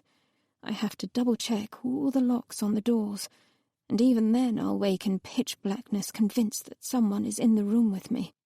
Similar to the sort of tricks your mind plays on you if you've just watched a horror film. Suddenly you'll see sinister shadows in every corner. Only this is 100 times worse, because some of those shadows might be real. 16. Katie. Miranda's finally coming to the end of her little repertoire. Just at this moment the wind chooses to do a long, melodramatic howl down the chimney. The fire seems to billow out, a scatter of sparks landing just inside the grate. It is perfect horror movie timing. Everyone laughs. Reminds me of that house we stayed in Wales, Giles says. The one where we kept having blackouts, Nick asks, and the heating kept going off at random intervals. It was haunted, Miranda says. That's what the owner told us. Remember? It was Jacobean. That place had been Miranda's choice. It was definitely old, says Mark, but I'm not sure ghosts are an excuse for dodgy plumbing and electrical faults. But there had been plenty of sightings, Emma says loyally. The woman said they'd had people from Most Haunted come to visit them. Yes, Miranda says, pleased by this. There was that story about a girl being thrown out of a window by her stepbrothers because they'd realised she was going to inherit the property, and people had heard her, screaming at night. I certainly heard someone screaming at night, Giles says, grinning at her. There had been a lot of hilarity over the thinness of the walls and certain noises keeping everyone up at night. Miranda and Julian had been singled out as the main culprits. Oh, stop it, Miranda says, hitting Giles with a cushion. She's laughing, but as the conversation moves on she stops and I see a new expression. Wistful, cross her features. I look away. Giles's mention of Wales has opened a conversation about other years past. It is a favourite hobby, raking over our shared history together. These are the experiences that have always bound us, that have given us a tribal sense of affiliation. For as long as we have known each other, we have always spent New Year's Eve together. It's a regathering of threads that have become a little looser over the years, as our jobs and lives take us in different directions. I wonder if the others experience the same thing that I do on these occasions. That however much I think I have changed, however different I feel as a person at work, or with the few non-university friends I have, at times like this I somehow return to exactly the same person I was more than a decade ago. I can't believe I drank so much last year, while I was pregnant with Priya, says Samira, looking horrified. You didn't know at the time, Emma says. No, but still, all those shots. I can't even imagine drinking like that now. It just seems so excessive. I feel like an old lady these days. She certainly doesn't look like one. With her shining black hair and dewy, unlined skin, Samira looks like the same girl we knew at Oxford. Giles, on the other hand, who once sported a full head of hair, looks like a completely different person. But at the same time, Samira has changed, perhaps more dramatically than Giles has. She used to be spiky, slightly intimidating, with that razor-sharp intellect and impeccable style. She was involved in everything at Oxford, the union, several sports, theatre, the college orchestra, as well as being a notorious party girl. Somehow she seemed to fit 10 times the normal amount of activity into her 4 years and still emerge with a high first. She seemed softer now, gentler. Perhaps it's motherhood, or things going so well with her career. Apparently the consultancy firm where she works is desperate for her to return from maternity early. It's not hard to imagine the place being on its knees without her. Perhaps it's simply growing older, a sense that she doesn't need to prove herself any longer, that she knows exactly who she is. I envy that. Julian's talking about a place we visited in Oxfordshire a couple of years ago. Emma's first New Year's Eve with us, I believe. Ha! Mark takes a sip of his drink. That was the one where I had to show those local oiks who was boss. Do you remember?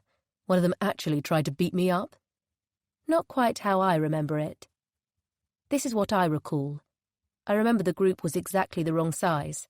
15 people. Not big enough for a party, not small enough for intimacy. The plan was to go to the races on the afternoon of New Year's Eve. I had been expecting something a bit more glamorous. Scenes borrowed from My Fair Lady and Pretty Woman. Not so much. There were girls wearing skirts so short you could see their Anne Summers thongs, and boys in cheap, shiny suits and bad haircuts and sunbed tans, strutting around and getting more and more raucous as the evening went on. The food was less champagne and caviar, more steak and ale pies and bottles of vodka. And yet it was all a bit of fun. They were all just kids, really. Those mini-skirted girls and those shiny-suited lads, preening and swaggering and hiding their self-consciousness beneath the haze of booze, just as we had all done before them. And then Mark decided to make some comment about the place being overrun with pikeys. Admittedly, we were in a deserted bit of the stadium, drinking our alco-pops. Most people were down at the racetrack, cheering on their horses. But there were still a few people around, a group of youths, as the Daily Mail might label them. And Mark hadn't made any effort to be quiet. He's like that. Sometimes I think that if Emma weren't so unobjectionable, so ready to muck in, people would tolerate him a lot less. 2 of the booze-fueled teenagers heard him. Suddenly they were squaring up to him, but you could see that they didn't really mean it.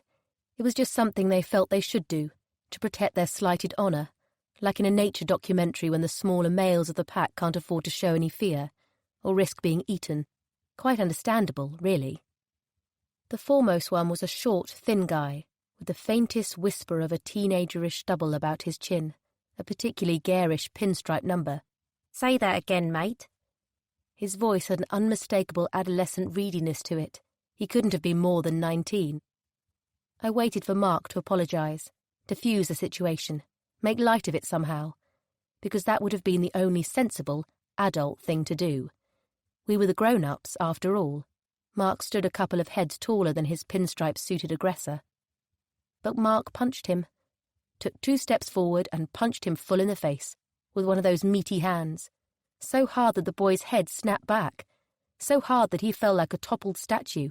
There was a noise, a crack, a simulacrum of the racecourse starting gun, the way I had thought only really happened in films. We all just stood there, stunned, including his little gaggle of mates. You might have thought his friends would fight back, try to avenge him. Not so. That was the quality of the violence. It was too sudden, too brutal. You could see they were terrified.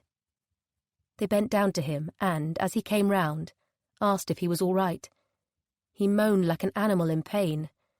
There was a trail of bright red blood coming from his nose, and another, more worryingly, somehow, coming from his mouth. I'd never seen anyone bleed from their mouth before, either, apart from in films. It turned out that he'd bitten off the tip of his tongue when his head hit the ground. I read that in an article online, in the local rag, a couple of weeks later. I read, too, that the police were looking for the perpetrator, but there was also some mention of the fact that the guy was a bit of a troublemaker, so perhaps it wasn't a very serious hunt.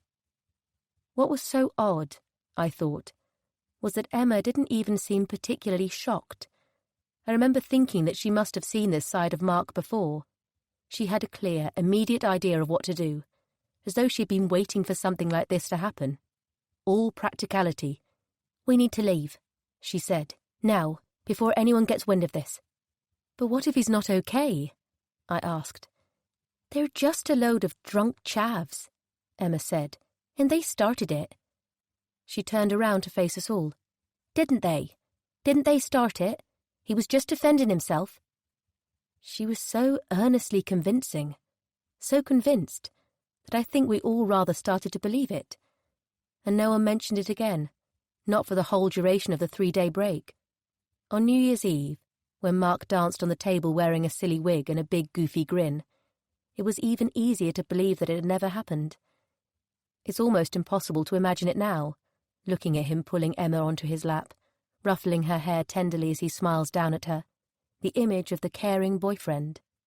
Almost, but not quite, because the truth is I have never quite been able to forget what I saw, and sometimes when I look at Mark I am jolted back to the memory of it, with a little shock of horror. 17. Doug. 2 a.m. When he lifts the curtain, he can see light blazing from the lodge, which seems brighter now, almost a defiance of the darkness surrounding it. He's been lying awake for hours now, like an animal whose territory has been encroached upon, who cannot rest until the threat is gone. He can hear the guests even from here, the music thumping out, the occasional staccato of their laughter.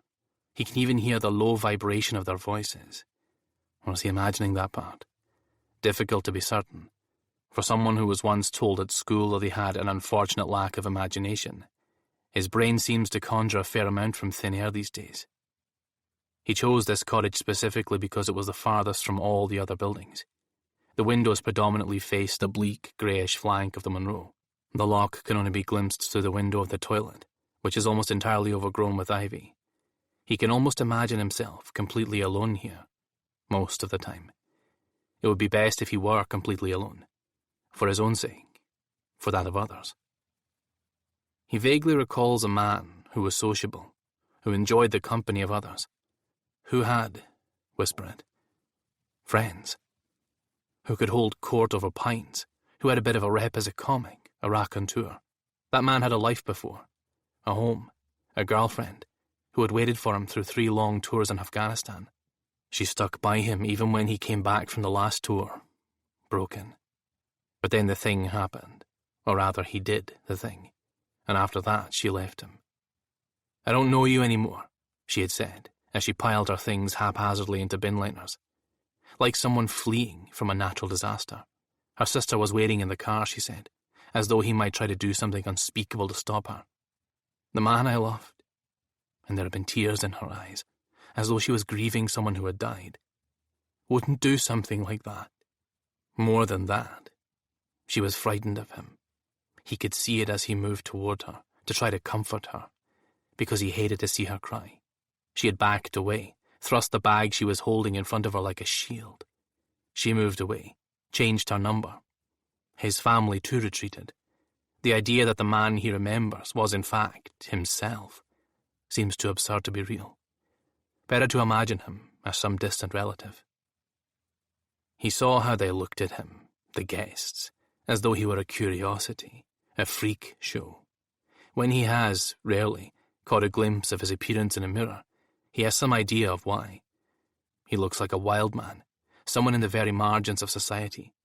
This is probably the only profession in which looking the way he does, the unbrushed hair and battered old clothes, might actually be considered a kind of prerequisite.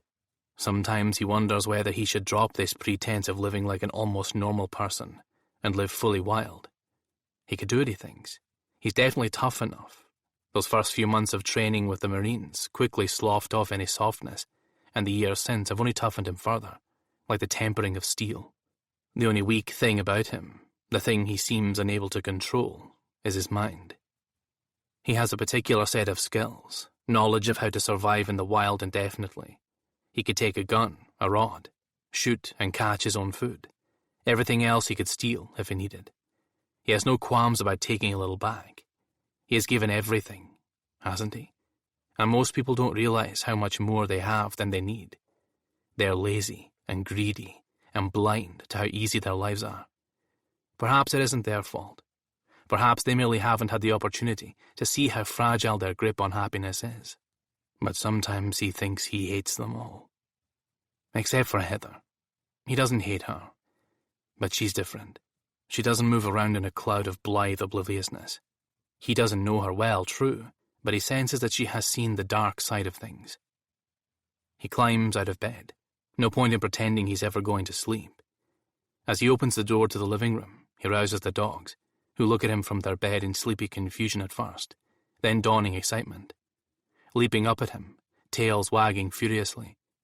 Maybe he will take them for a walk, he thinks. He likes the more profound silence of this place at night. He knows the path nearest to the lodge just as well by darkness as he does by day.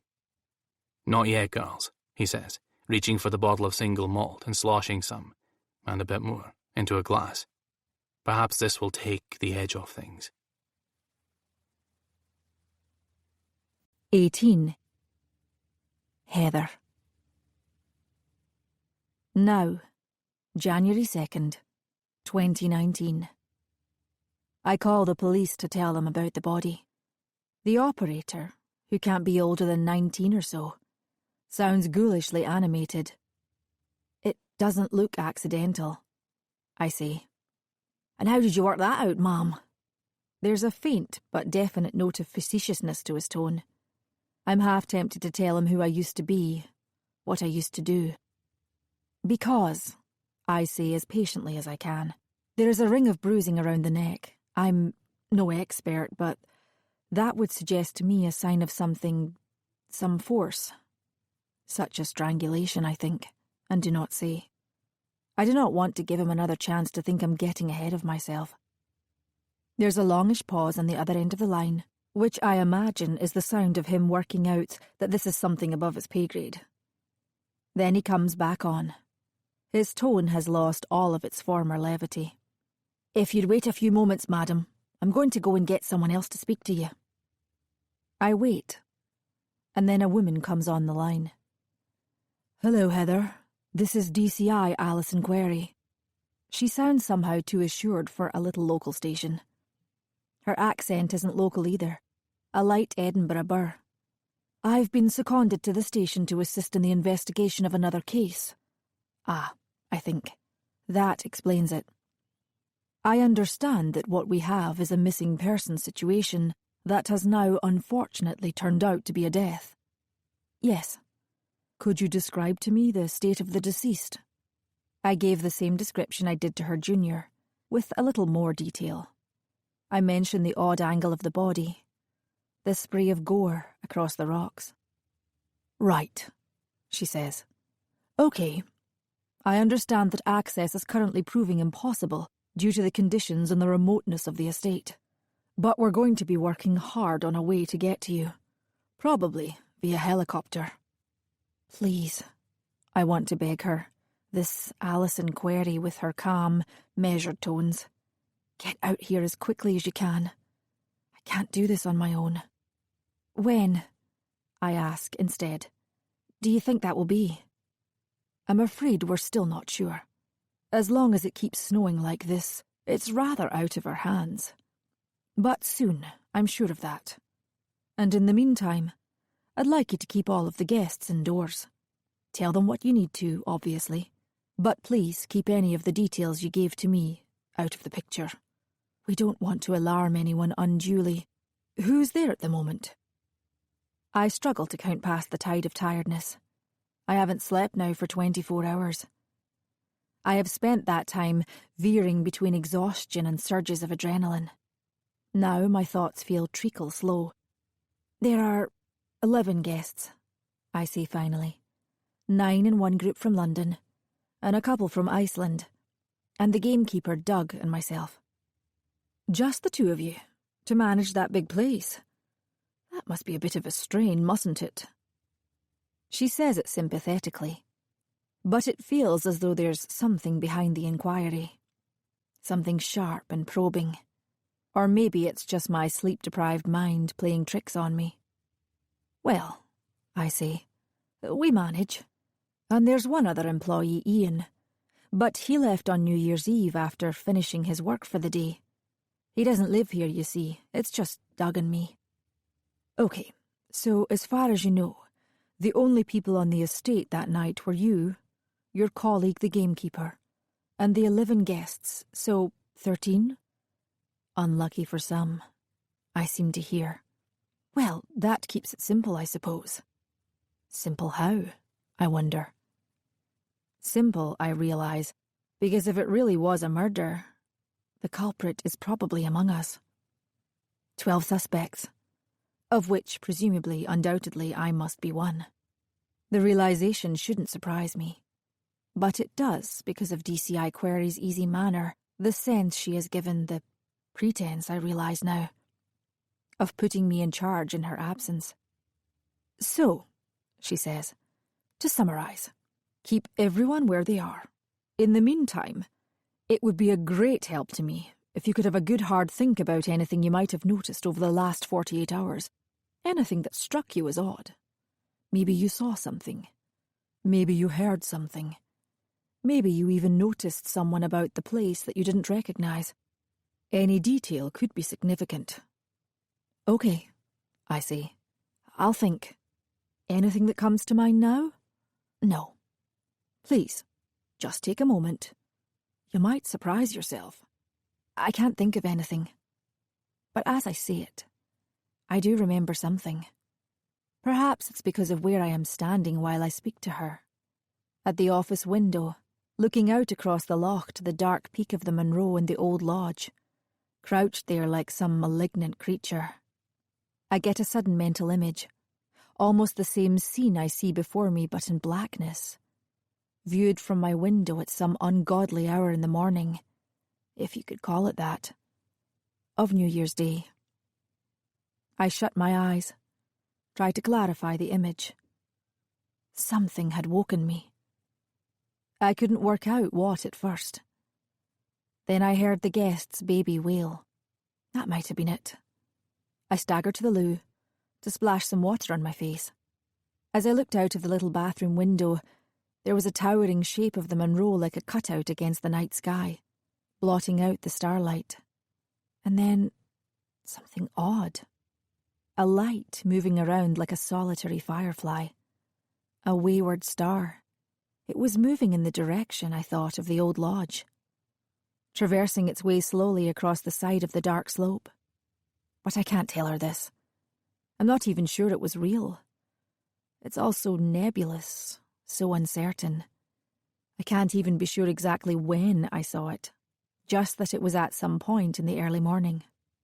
As I try to sharpen the memory in my mind, interrogate it for anything else I might have forgotten, it fades from me, until I'm almost certain it was nothing more than my imagination. And one more thing, just informally. For my picture of things so far, it would be so helpful.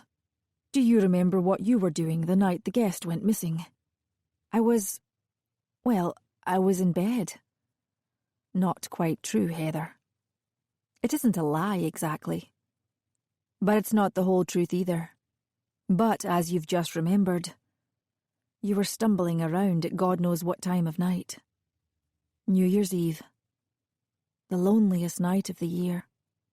Even if you're with people. Even before my life fell apart, I remember that. There's always that worry that you're maybe not having quite as much of a good time as you could be. As you should be. And this year, the sound of all the fun the Londoners were having, even if I had told myself I didn't envy any of them, didn't help. So I'd had quite a lot more to drink than usual, forgetting that trying to get drunk to assuage loneliness only ever makes you feel lonelier than before. When I'd staggered into the bathroom at whatever time it was, 5, 6, I was in no fit state to be sure of what I had seen, or even whether I really witnessed anything at all. And I can't tell her any of this, because then I'd have to admit just how drunk I really was. And then what? A little voice asks. You'd have to admit you aren't the capable, forthright person you're pretending to be. You'd lose her trust. I am reminded once again that for all her questions about what I might have noticed, her pretense of putting me in a position of responsibility until she arrives, I am one of the 13 who were here that night. I, too, am a suspect. You've gone quiet on me there, Heather. DCI Alison Query says. Are you still there? Yes, I say. My voice sounds small, uncertain. I'm still here. Good. Well, let's keep in touch. Any questions, I'm here. Anything that occurs to you, don't hesitate to pick up the phone. Of course. I will be there as soon as possible. In the meantime, it sounds like you have a very capable grip on things. Thank you. Ha. I remember my sister, Fee.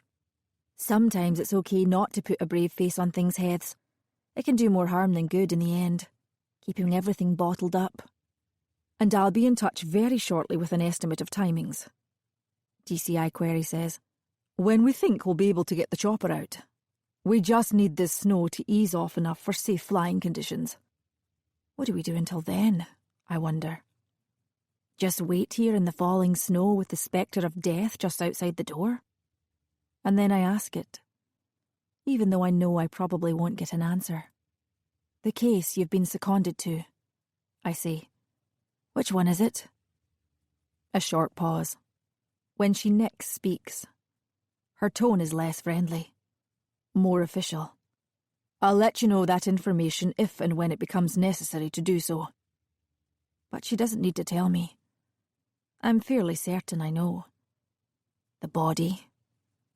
The way it looked. I've read about it in the papers. It would have been impossible not to. He has his own chokehold over the nation's imagination. His own title, even. The Highland Ripper. 19. Katie. 3 days earlier, December 30th, 2018. It's nearly 2:30 in the morning. I'm just wondering if it's late enough that I could slink away to my cabin without being called a buzzkill, when Miranda flops down next to me on the sofa. Feel like I've hardly had a chance to talk to you this evening, she says. Then she lowers her voice.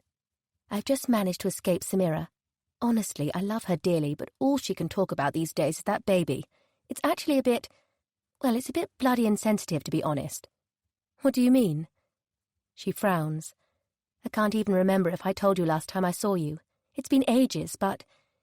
She lowers her voice even further, to a whisper. We've been trying, you know. To get pregnant, yes. I mean, it's early days and everything. Everyone says it takes a while. She rolls her eyes. Except Samira, apparently. She says she got magically knocked up the second she came off the pill. I suppose it's different for everyone. Yes. I mean, maybe it's a blessing in disguise, to be honest. It's the end of everything, isn't it? Life as we know it. Look at those two. But it's like, I don't know, suddenly it's a rite of passage. Every single person I know on Facebook seems to have a kid, or has one in the oven. It's like this sudden epidemic of fertility. Do you know what I mean? I nod. I stopped checking Facebook a while ago, to be honest. It's toxic. Yes, toxic, she says eagerly. That's it, exactly. God, it's so refreshing talking to you, Kay. You're out of all of it. Single, doing your own thing.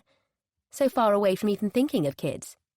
Yup, I say, swallowing past something that seems to be stuck in my throat. That's me. Sorry, she says with sudden sensitivity. I meant that as a compliment. It's okay, I say, the lump in my throat still there. I understand. Look, I've got something that will cheer us up. She winks at me and fishes something from the pocket of her jeans. Then she calls out to the others, Does anyone want any pudding? You baked? Nick asks in mock surprise. Never remember you being much into your cooking, Miranda. This is an understatement, which I'm sure is his point. Miranda is a terrible cook. I remember a particularly awful risotto where half the rice had stuck to the bottom of the pan and burned black. But we've had some, Giles says quickly. That meringue and raspberry thing at the dinner. Miranda grins wickedly. Now she is the Miranda of university days, the undisputed chief party queen. She has that gleam to her eyes, something between excitement and mania.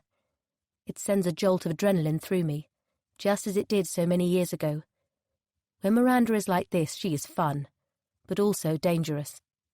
"This is a bit different," she says, holding aloft a little plastic Ziploc bag, a rattle of small white pills inside. "Let's call them our after-dinner mints, like a palate cleanser. And for old time's sake, in the spirit of our all being here together." I know immediately that I can't take one. I can't handle the loss of control. The one time I did, it went horribly wrong. Ibiza, our early 20s, a big group. I hadn't actually been invited. The organiser was someone I'd never known very well at Oxford. Reed, he didn't consider me cool enough to invite along to any of the famously debauched parties he held. But the week before the holiday, Miranda's granny had died, and she sold her place to me, for a discount. Julian was going, and Samira and Mark, and lots of others who have long since fallen away. I'm not sure I could remember many of their names even if I particularly wanted to try. I liked the long, lazy lunches by the pool, the evenings drinking rosé, getting a tan, reading my book. What I wasn't so keen on was the part of the evening when the pills came out, and everyone looked at me, when I refused, like I was a parent who'd come along to spoil everyone's fun. And then they would descend into lesser versions of themselves, hysterical, uninhibited, huge-pupilled, like animals. If only they could have seen themselves, I thought. At the same time, I felt uptight, boring, a poor replacement for Miranda. Samira, always with the in crowd, took me to one side and told me, "You just need to loosen up a bit." By the end of the week, they would hardly get up at all during the day. The house had become disgusting. Everywhere you stood there seemed to be dirty clothes, beer cans, used condoms, even puddles of vomit half-heartedly cleaned up. I was on the point of booking a flight home. This was meant to be a holiday, for God's sake. A respite from the job where I was working 80-hour weeks. I knew that I would be going back feeling tired, sullied and angry. But I stuck it out.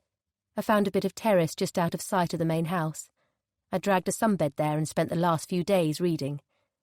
At least I get a proper tan, finish my book. A simulacrum of what you were meant to do on holiday. At least I'd look, to all my colleagues, my family, like I'd had a good time. On the last night, by some miracle, everyone mastered the energy to put together a barbecue like the ones we'd had at the beginning of the week, before they all ruined themselves. I drank quite a lot of cava, and then some more. In the candlelight, looking at everyone's faces, and the dark turquoise glimmer of the sea, I wondered how I could possibly have decided I wasn't having a good time.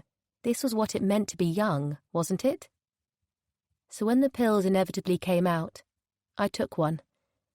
The euphoria hit me shortly after.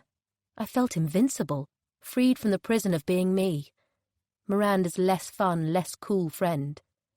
A lot of what happened after seemed to take place in a liberated, not quite real place. I remember the swimming pool, jumping into it fully clothed, someone eventually pulling me out, telling me I'd get cold, even though I kept insisting I just wanted to stay in the water forever. I remember loving all of it, all of them. How had I not realised how much I loved them? Later I remember a man, and I remember the sex in the dark pool house, long after everyone else seemed to have disappeared to bed. Almost total blackness, which made all the sensations only the more intense. I was driving it. I was in charge of it. When I came, I felt for a moment as though my whole body had shattered into stars. I was at once the most myself I had ever felt, and like someone else completely. The next morning I couldn't believe it. That daring, sexual person couldn't have been me, could it? If Miranda had been there, I might have asked her. How much of what I thought I remembered had been real? Had she seen me go off with the man to the pool house? Had that actually happened? Or had it, in fact, just been a particularly lurid hallucination? I couldn't bring myself to ask Samira, for fear that she'd laugh at me and tell me to grow up. It must have happened, I decided. There was a telltale ache between my legs that said it had. I was convinced I could smell him on me. But no one said anything the next day. I checked for any signs of joking or bravado among the boys, but there was nothing. Luckily, there are several of us abstaining this evening. Beau, of course, Samira, Nick in support of Beau. I could see how unimpressed Nick was by this addition to the evening in his glare when Miranda proffered the bag to him. practically reaching across Beau to do so. She seemed utterly oblivious. But then she's always given a good impression of shrugging off things, as though nothing can touch her. As her oldest friend, I know that this isn't necessarily the case. Sometimes it takes no small effort to appear so carefree. Now she's over by the record player in the corner of the lodge's living room, flicking through a shelf full of old records. Eventually, with a cry of victory, she finds the one she wants, hits Studio 54, and places it on the turntable. As the music spills out, some husky-voiced songstress, Miranda goes to the middle of the room and begins to dance. She is completely at ease, dancing like this with the rest of us watching, sitting still. She's so in tune with her body. I've always longed for that lack of inhibition. Because really, isn't that what dancing is? It isn't about being particularly talented, not unless it's something you do professionally. It's more an ability to shake off your own self-consciousness. I've never been able to do that. It's not really something you can learn to do. You either have it or you don't. I remember our teenage years, blagging our way into nightclubs. Though Miranda didn't have to blag, they always let her in on first sight. She was 15 going on 25 and already gorgeous.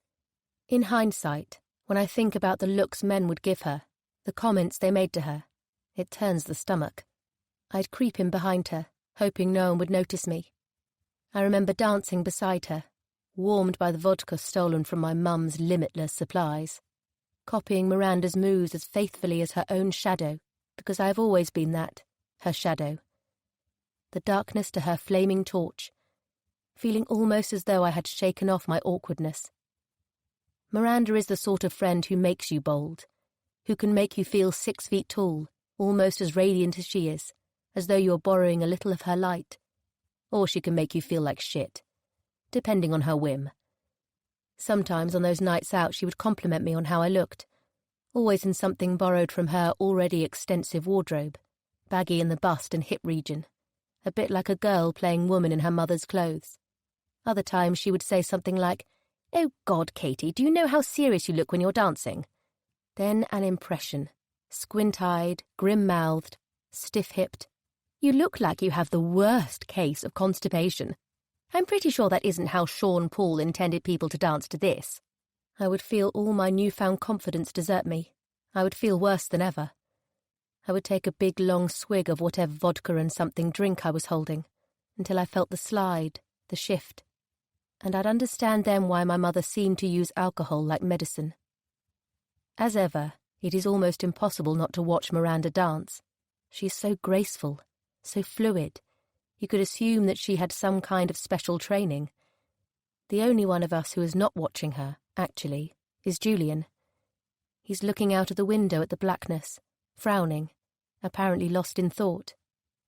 Miranda gestures to us all to join her. She grabs Mark's hand, pulls him to his feet. At first he looks lumpish and awkward in the middle of the carpet. But as she fits her body to his, they begin to move together, and with her he acquires a rhythm, sinuous, even sensual, that he would never find on his own. It seems to be infectious, the thrum of the music exerting a pull over everyone. Samira gets up. She's always been a fantastic dancer. She has that looseness, that sense of ease in her own skin.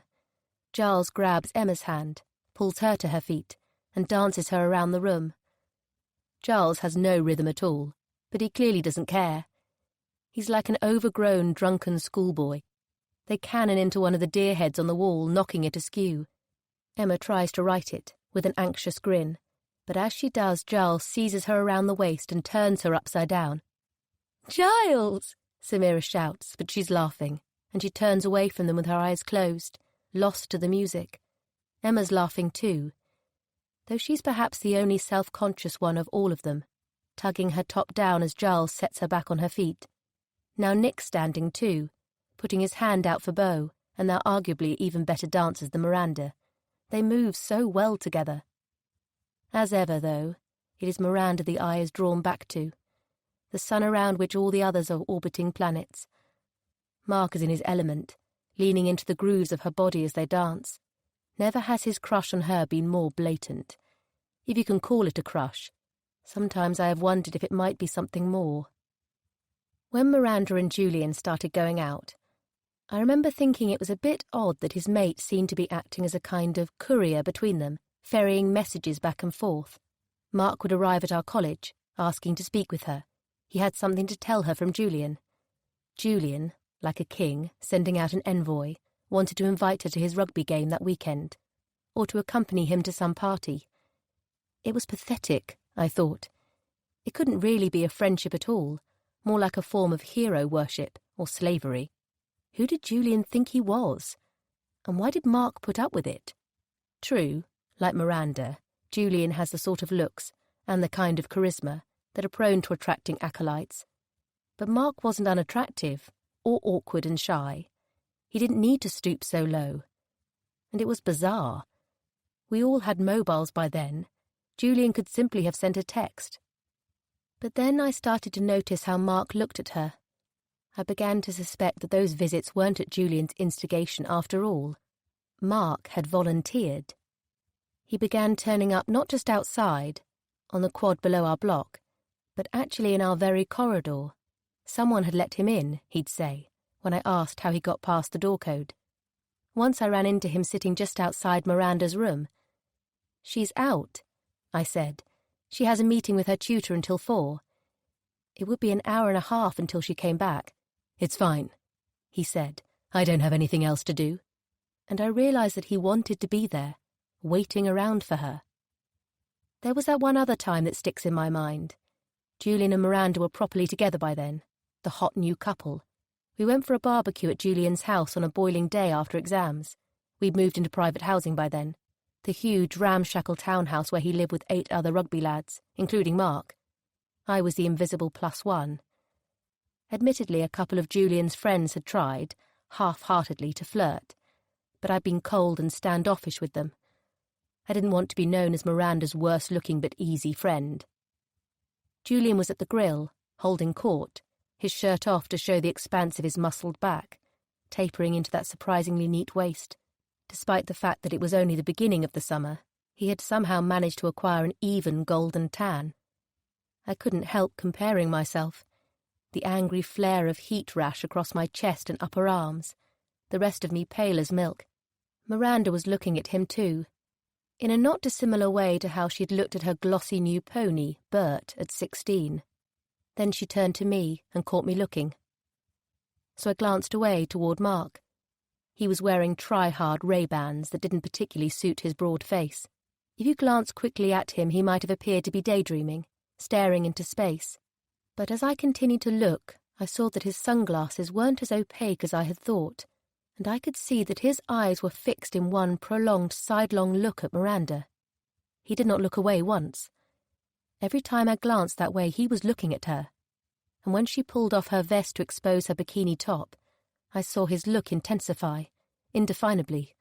I saw him shift in his seat. Later I told Miranda what I had seen. "Seriously, Manda," I told her. "It was weird. He wasn't just looking, he was staring. He looked like he wanted to eat you alive." She laughed. "Oh, Katie, you're so paranoid. He's harmless.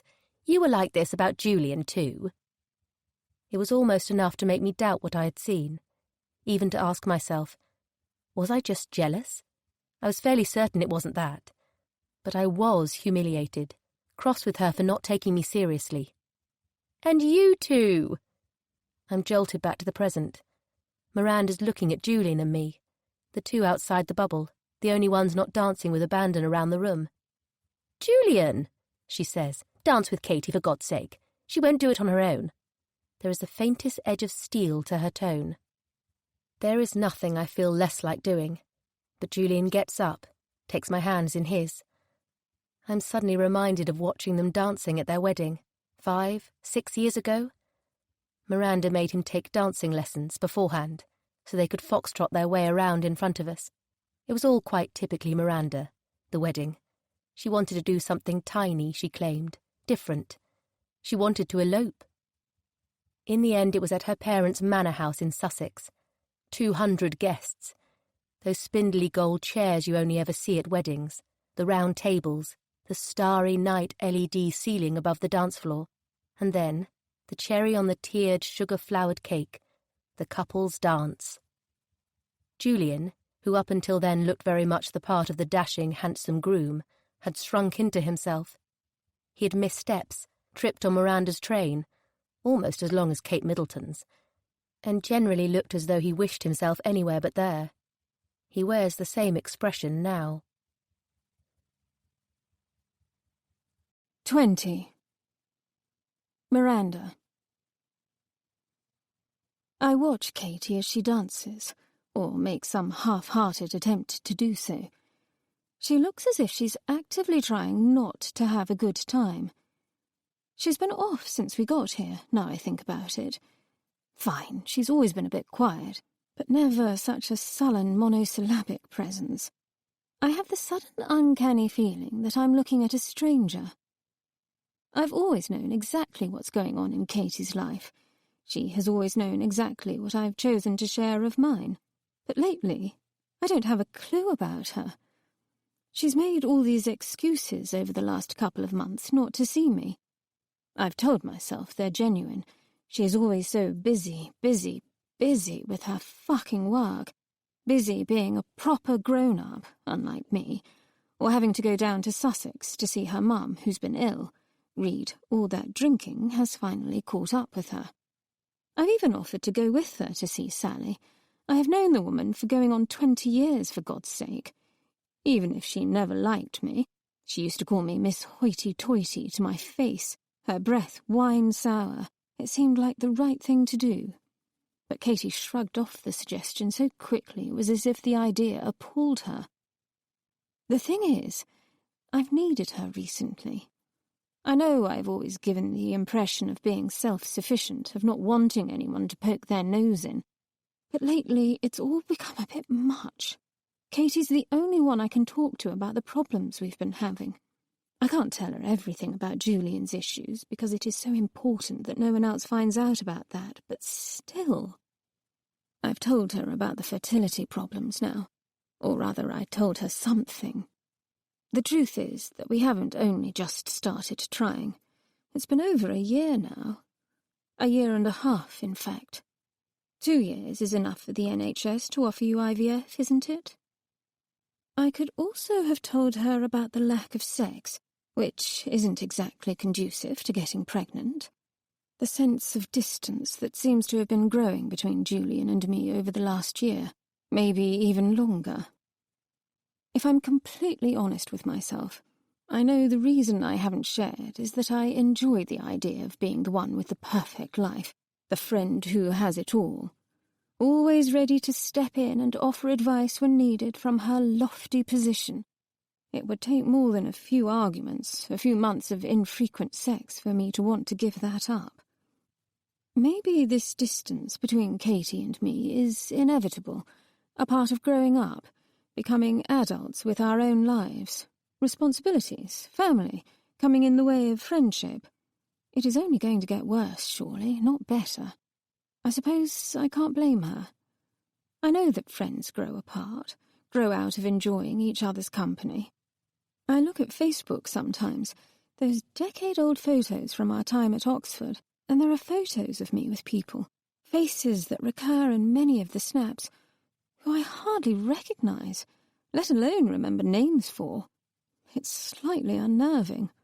I'll scroll through the images, parties upon parties, in houses and bars and junior common rooms, my arms draped around people who might as well be complete strangers. The photos from the first year are the most obscure. They say you spend your first year at university trying to shake off all the friends you make in your first week, and that was true for me. I made the mistake of chatting with an overly intense girl at interviews, of drunkenly talking to a guy at a freshers' welcome do, who then used to bump into me in various spots around college so he could suggest we go for coffee. After uni, you spend the next few years winnowing those remaining friends down, realising that you don't have the time and energy to trek across London, or indeed the country, to see people who have barely anything in common with you anymore. I never thought it would happen to Katie and me, though. We've known each other since we were children. It's different. Those friends are always there, aren't they? If you've already stuck together this long. Still, if I didn't know better, I would say it's like Katie has outgrown me, and at the back of my mind is an insistent little voice, an unpleasant voice, the worst version of myself, saying, I made you who you are, Katie. You would be nothing without me. Anyway, I'm not going to let her spoil my mood. I take a long gulp of my drink and wait to feel the pill start its work. In the next hour there's a general loosening. Giles begins tearing through the pile of board games stacked near the fire. He unearths a box of Twister with a cry of triumph. "Oh, fuck off!" Julian shouts, but he does so with a grin. It's a long time since I've seen him smile properly. It's probably just the pill, but it makes a bubble of something like happiness expand inside me. Maybe it's time to let him out of the doghouse after all. It's been a year now, and it's exhausting, him acting so guilty all the time, me feeling disappointed in him. It takes several attempts and lots of giggling for us to even get the plastic mat laid out. Everyone is suddenly pretty high. "I'll be caller," Katie says quickly. She didn't have a pill. Neither did Samira, but she at least has a good reason. The baby monitor clipped to her chest like a policewoman with a radio. In this moment, Katie's face, the expression she wears, of adult exasperation in the face of childish silliness, almost pierces through the bubble of joy inside me. I want to say something, call her out on it, but I can't find the words to do it. Before I can, Mark has grabbed my arm and launched me forward to land, left hand red. Julian goes next, right foot green, then Emma, Giles, Mark, Beau, then Nick. Even Nick isn't above Twister, for God's sake. Soon Julian is half straddling me, and through the fuzz in my head, I think how curiously intimate it feels. Probably the most intimate we have been for a while, that's for certain. We'll have sex tonight, I think, in that big, draped four-poster bed. Not baby-making sex, just for the sheer fun of it. Emma topples and puts herself out of the game. She staggers to her feet, laughing. A few more moves. Nick staggers a foot outside the mat and goes out. Then Giles collapses, trying to cross his left leg over his right. It's just Beau, Mark, Julian, and me in the game now. I become aware of a hand on the side of my torso, just below my right breast and moving upward. It's on the side that's out of sight of the others. I smile and look around, expecting to see Julian. Instead, I find myself following the hand to Mark's arm. We are faced away from Emma, and because Julian is above me, I'm fairly certain no one else can see. There is a moment while Mark and I look at each other. His eyes are glazed like a sleepwalker's. My head suddenly feels the sharpest it has since I took the pill, since even before I started drinking. Wrong, is all I can think. This is wrong. It's like he has forgotten the rules. We flirt, yes, and he fancies me, and I quite enjoy it, and he does things for me, and his reward is looking. But he can't touch. That's different. I shrug myself out of his grip. As I do, I must unbalance him. He sways and crashes to the mat. "Mark's out!" Emma cries in glee. I feel a bit sick. All that rich food and the booze and then the pill. I roll out of my position, amid catcalls of spoil sport and summonses back to the mat, and stumble down the corridor to the bathroom. I want to wash my face. This is the mantra in my head. I want to wash my face with cold water. I look at myself for a while in the mirror. In the bright light, despite all my efforts, I look older than 33. It's not lines. I've made sure there are as few of those as possible. It's something intangible, something strained and tired about my face. I feel a strange sense of disconnection between the person looking back at me and my internal self. This isn't me, is it? This woman in the mirror? What was I thinking, getting that stuff? I forgot how, after the hilarity and the ease, It can quickly make me feel so off. But then who am I kidding? I've been feeling like this more and more recently, pills or not. It used to be enough, just to be me, to look the way I do and to be a bloody Oxbridge graduate, and to be able to talk with fluency about current affairs or the state of the economy and the new trend for bodycon or slip dresses. But I woke up one morning and realised I was supposed to have something more, to be something more, to have, specifically, a career. What do you do? That's the first question at any drinks gathering or wedding or supper. It used to sound so pretentious when someone asked this, in our early 20s, when we were all just playing at being adults. But suddenly, it wasn't enough to be Miranda Adams. People expected you to be Miranda Adams, insert space for something high-powered. An editor, say, or a lawyer, or a banker, or an app designer. I tried for a while to say casually that I was writing a novel, but that only led to the inevitable questions. Have you got an agent, a publisher, a book deal? Then, oh. Silently, so you're not really a writer, are you? I stopped bothering. Sometimes, for shock value, I'll say, oh, you know, I'm a housewife. I just like to keep things nice at home for Julian and look after him, make sure he's comfortable. And I'll pretend to myself that I'm very amused by the appalled silence that follows. That was why you flirted with Mark, to prove you've still got it, to prove you're not a, whisper it, has-been. It was stupid. I mean, I flirt with pretty much everyone, something Katie pointed out when we were first at university, but I know it's different with Mark, that I shouldn't lead him on. I hear footsteps in the corridor. Perhaps it's Julian, come to check I'm all right, or Katie, like in the olden days. But when the door opens, slowly, it is the last person I want to see. He's so tall. I always forget this. He's blocking the doorway with his frame. What the fuck, Mark? I hiss. What was that? You groping me out there? I wait for him to plead with me not to tell Emma, claim he was too out of it to realise what he was doing. Instead, he says, he doesn't deserve you, Manda. What? I glare at him. And you do, I suppose. I feel filled with righteous anger and shove out at him. Let me past. He moves aside, but as he does, he reaches out, quick as a flash, to grab my upper arm. I try to twist away from him, but his fingers only tighten, gripping me so hard it stings.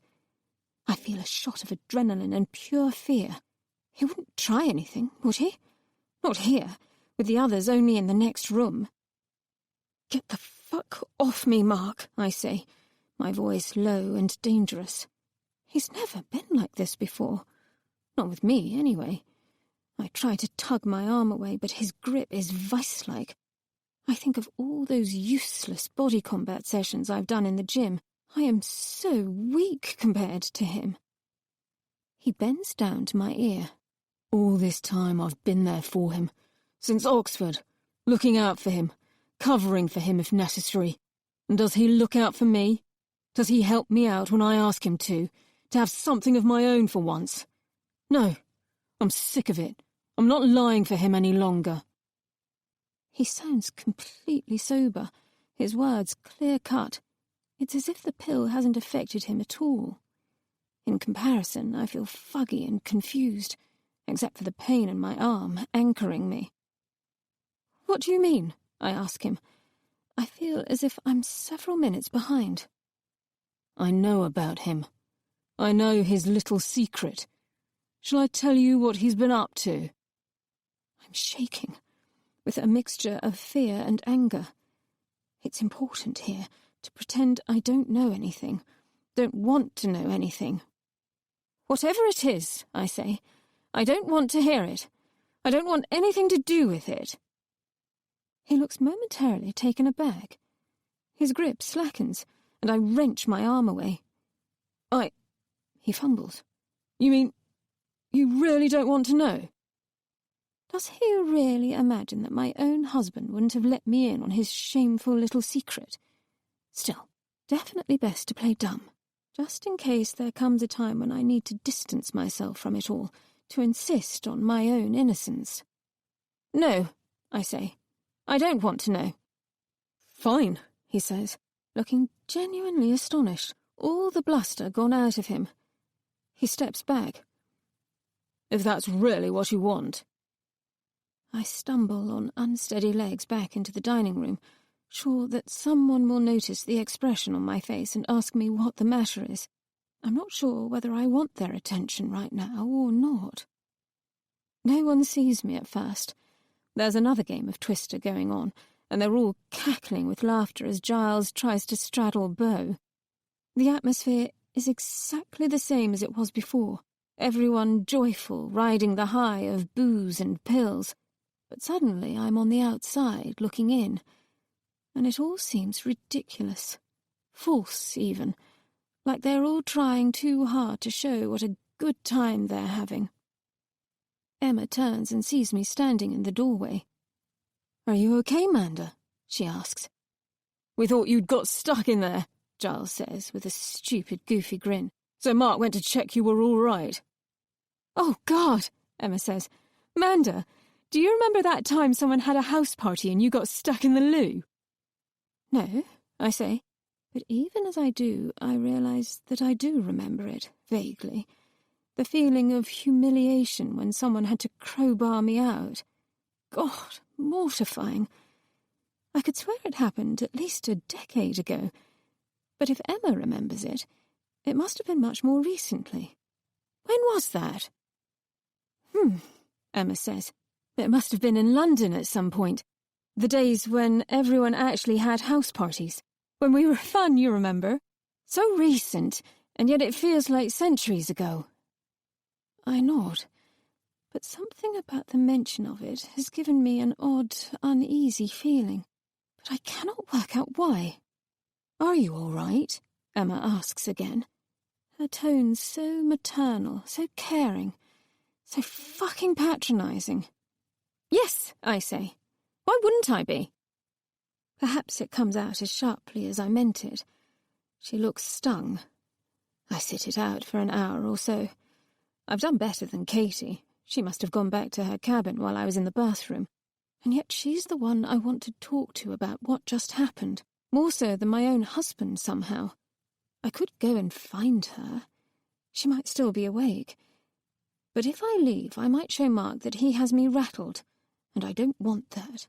The effects of the pill have completely worn off for me, and I look enviously at the others, blissed out, beaming at each other. Finally, when I decide I've stuck it out long enough, I turn to Julian. "I'm tired," I say. He nods, vaguely, but I think he has barely registered the fact that I have spoken. Pills have always affected him strongly. I'd half meant it as an invitation to walk me back to the cabin, but I'm not going to embarrass myself in front of the others by making that clear now. When I step outside, the moon shines full and the loch is lit up silver. It's a clear night, except for a band of cloud on the horizon where the light of the stars disappears, as though a shroud has been pulled over them. I think about Mark and what just happened. The top of my arm still aches where he grabbed me. I'm sure there will be bruises in the morning, the reminders of his fingers. I fish the iPhone from my pocket and turn on the torch. It casts a weak stream of light in front of me, a small comfort, a lantern against the dark. Several times I have to turn around and look behind me to check that no one is following. It's silly, probably, but I'm on edge, and the silence out here feels watchful somehow. I am reminded of dark, drunken walks home in London in the early clubbing days, keys between my knuckles, just in case. But here I'm in the middle of nowhere, with no one except my closest friends. The silence here, the expanses, seem suddenly hostile. That's a ridiculous thought, isn't it? In the morning, it will all seem different, I tell myself. Or we could leave in the morning, I could tell Julian and we could leave. He wouldn't like it. I'm sure he's been looking forward to this trip.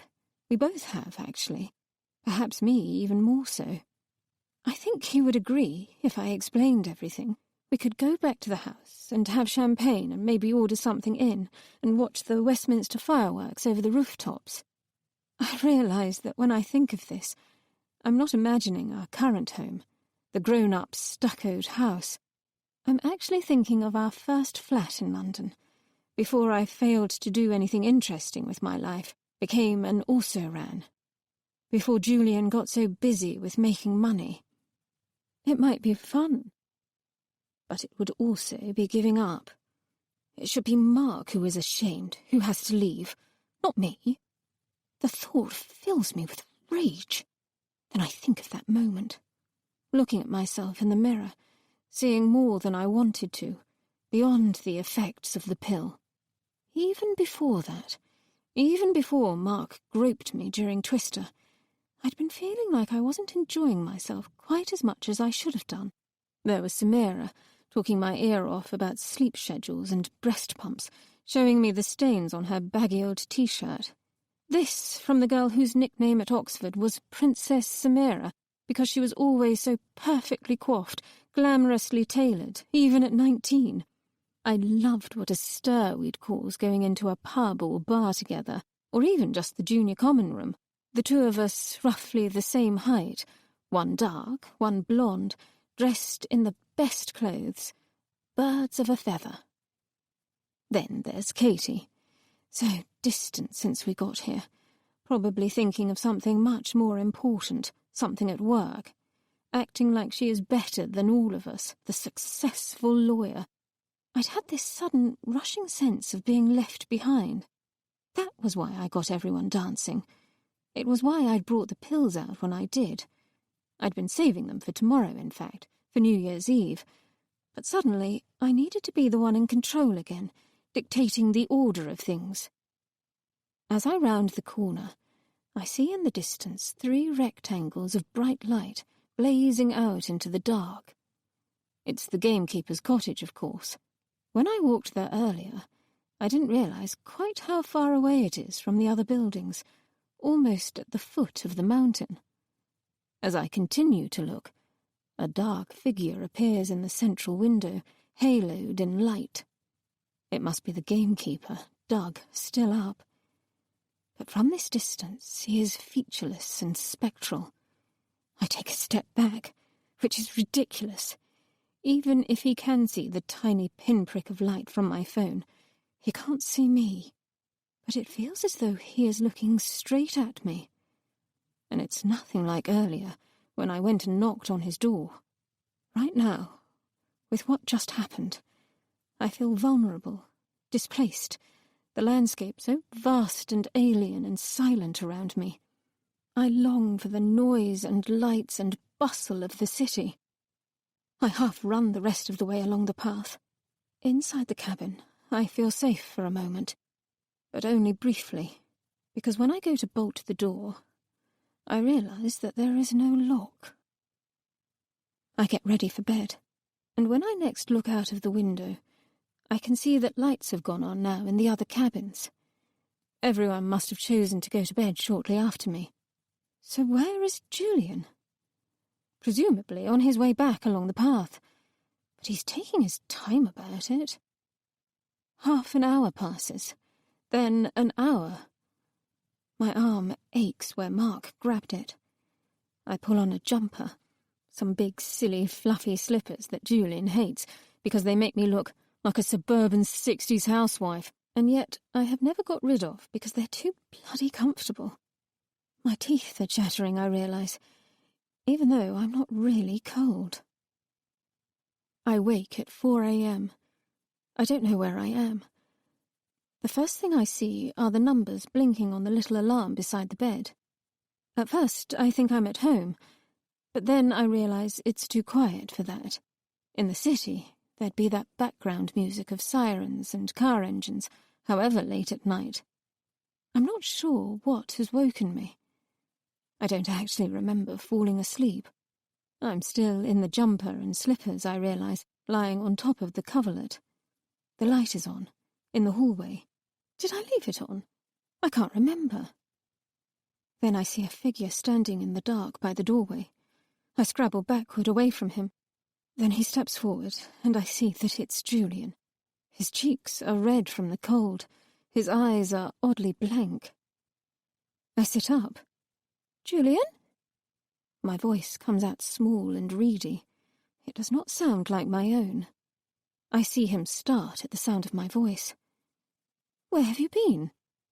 "Sorry," he says. "I went for a walk." "In the middle of the night?" "Well, yes, to clear my head. Those fucking pills. And then I got the come down. Started worrying about everything. I walked the whole way around the loch." He runs a hand through his hair. "Oh, and I saw that weirdo, the gamekeeper." "You did?" I remember now how unnerved I was by his silhouette in the lit-up window on my walk back. He was creeping around the edge of the loch, coming out of the really dense bit of forest. He had dogs with him. What on earth could he have been doing? Honestly, I think he might be a bit of a nut job. I think you should stay away from him. I am both touched and irritated by this chauvinistic display of protection. At least it shows he cares, I think. Then I catch myself. Have I become so uncertain of his affection recently that I have become that needy? He's not the one to worry about, I say. "What do you mean?" "Mark. He came on to me in the loo. He grabbed my arm. Here." I pull up the sleeve of the jumper to show him. He said he knew your dirty little secret. Yes, that's how he put it. I see him flinch. "Does he mean what I think he does?" I ask. "Did you tell him?" "We've gone over this before, Julian. You can't tell anyone. It would destroy everything. And don't tell me I'm being paranoid. The moment you decided to use me, you made me part of it, like it or not." There is a longish pause. Then, "Look, Manda," Julian says, pushing his hand through his hair and sighing. "We all had a lot to drink. And then the pills." I feel a flush of anger. "Are you saying I'm making this up? That you don't believe me?" No. What I'm saying is that he might not have really meant it. To hurt you, that is. He's a big guy. Sometimes he just throws his weight around a bit too much. I mean, how long have we known him?" "Hang on a second," I say. "It sounds to me like you're defending him." "I'm not. I promise I'm not. But, look, is it really worth spoiling everything for ourselves because of his stupidity? He's one of my oldest friends. Don't you think we should give him the benefit of the doubt?" I suddenly see what he's doing. He isn't protecting Mark. He's protecting himself. Because if Mark really does know our secret, and Julian challenges him, Mark might use it against him. I should be outraged. But suddenly I just feel very tired. He's undressed now. He takes out his pyjamas. They're very chic ones, a present from my mother, who likes to be up on any new style trend, a Christmas purchase from Mr. Porter. Nevertheless, there was a time, not so long ago, when he wouldn't have worn anything in bed, not even boxers. We liked to lie skin to skin. "Don't," I say, as he goes to shrug the trousers on.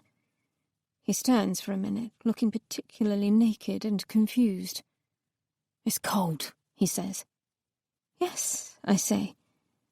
"But you can put them on afterward." I suddenly want the comfort of his arms around me, his weight on top of me, his mouth on mine. I want to obliterate that odd, creeping feeling I've had since this evening. For emphasis, I pull the jumper over my head. I'm naked underneath. I lie back and let my legs fall open, so he can be in no doubt about what I have in mind. "Come here," I say, beckoning him. But he makes a kind of grimace, his mouth pulling down at the edges. "I'm really tired, Manda." I feel my skin prickle with the chill of his rejection. In the first few years of knowing each other, of being together, it was always me who turned him down. Perhaps just twice in 8 years it was the other way around, the exception that proved the rule, when he had the flu, say, or an interview the next day. But lately I've been keeping count. The last 10 times, perhaps more, it has been him. I have 2 separate underwear drawers at home. One is for every day, my Marks and Spencer undies and bras, made exclusively for comfort. Julian used to cringe in horror at my beige t-shirt bras as they came out of the wash. Then another drawer, froths of Agent Provocateur and Kiki de Montparnasse, Myla and Coco de Mer, hundreds, perhaps even thousands of pounds worth of silk and lace, the sort of lingerie that is not meant to be worn under clothes, that is meant only to grace your flesh for a few minutes before it is whipped off. I realised, packing for this trip, that I had not worn any of those pieces for as long as I could remember. I was half tempted to chuck them out. They seemed to be mocking me. Instead, I gathered the whole lot into my arms and dumped them into the suitcase. Armour for a desperate, last-ditch offensive. I suppose it makes a kind of sense that Julian's gone off sex. He has a lot on his plate, though most of it's his own fault, and there's been my insistence on getting pregnant. But here, in this beautiful wilderness, fueled by champagne and pills, I thought it would be different. I feel a tiny tremor of fear as he lies down next to me and rolls away to face the wall. I move toward him, to borrow some of his warmth. I reach out a hand to touch the back of his head. My palm comes away damp. "Your hair," I say. "What?" His voice doesn't even sound sleepy. I wonder if he's been pretending, lying there awake like me. "It's damp, here at the back." "Oh, well, it started raining on the way over." As I lie there, I think of the clear sky and my walk to the cabin, and I think the clouds must have come over very quickly for it to have started raining. It's too cold to rain anyway, surely. It would have been snow. I'm suddenly sure he's lying. The what about and why, I have no idea. I tell myself that there's no point in worrying. I already know his worst secret, after all. It was about a year ago that Julian said, very casually one evening, "I've got a friend. He'd love you to design a website for him. He's left the city and he's trying to set up a business. What do you reckon?" Did I know even then that there was something off about it? It's only with hindsight that I can see the way he asked it was a little too casual, that he was drumming his fingers against the kitchen counter, a direct contrast to his tone, that he would hardly look at me as he spoke. There was also the fact that he had never, up to that point, seemed to think much of my skills in website design, or my little business idea, to set it up as a company, seek out commissions. He had called it my project, as though I were making a quilt. It would only be my second commission to date. The first had been for a friend's baby shower, but I decided to overlook my misgivings. I assumed that the reason for his shiftiness was that this was clearly a bit of a pity project, whatever else he claimed. He earned enough money for the 2 of us put together, more than we needed, but I think he knew that my pride had been hurt by my own lack of success. So, to tell the honest truth, I didn't look too closely into it. Not then. And it would be a useful showcase, I thought. It would be helpful simply to have another happy client under my belt, to share on my website via my social media. You have to have a bit of a body of work to entice others. A bit chicken and egg, but there it is. "Should I send him a quote?" I asked Julian, "because I hope he knows I'm not going to work gratis." I didn't want this guy to think that just because I was his mate's wife I would do him a freebie. I might give mates rates, certainly, but I was a professional. My time was valuable. It had been a long time since I had felt really useful to anyone professionally, if ever, and I was going to savour the feeling. That was my biggest worry at the time, that I might be humiliated by working for free. "Don't worry about the money," Julian said. "He's already reassured me that he'll pay you handsomely. He grinned. "Some in cash, some in a bank transfer, so you don't have to declare it all to the taxman if you don't want to." Well, that wasn't exactly a concern. The company hadn't made any money yet. It was unlikely it would be in profit by the end of the tax year. Surely Julian knew that. Even then, I didn't feel any particular suspicion. Should I have done? He was my husband, for God's sake. It was only when a payment of £50,000 arrived in my bank account and when Julian returned home from watching rugby at the pub with the same amount in 50s that I became suspicious. "Julian," I asked him, "what the fuck is going on?" He grinned awkwardly, spread his hands wide. "This is just what he wants to pay you," he said. "He was so pleased with the work. He has absolutely pots of money, so this is just like loose change to him." I might even have believed him, if I hadn't seen his eyes.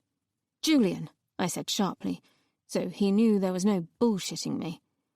"This money is in my account, so whatever else, I am now involved in whatever the fuck is happening here, and I am your wife, so I think you need to tell me everything right now."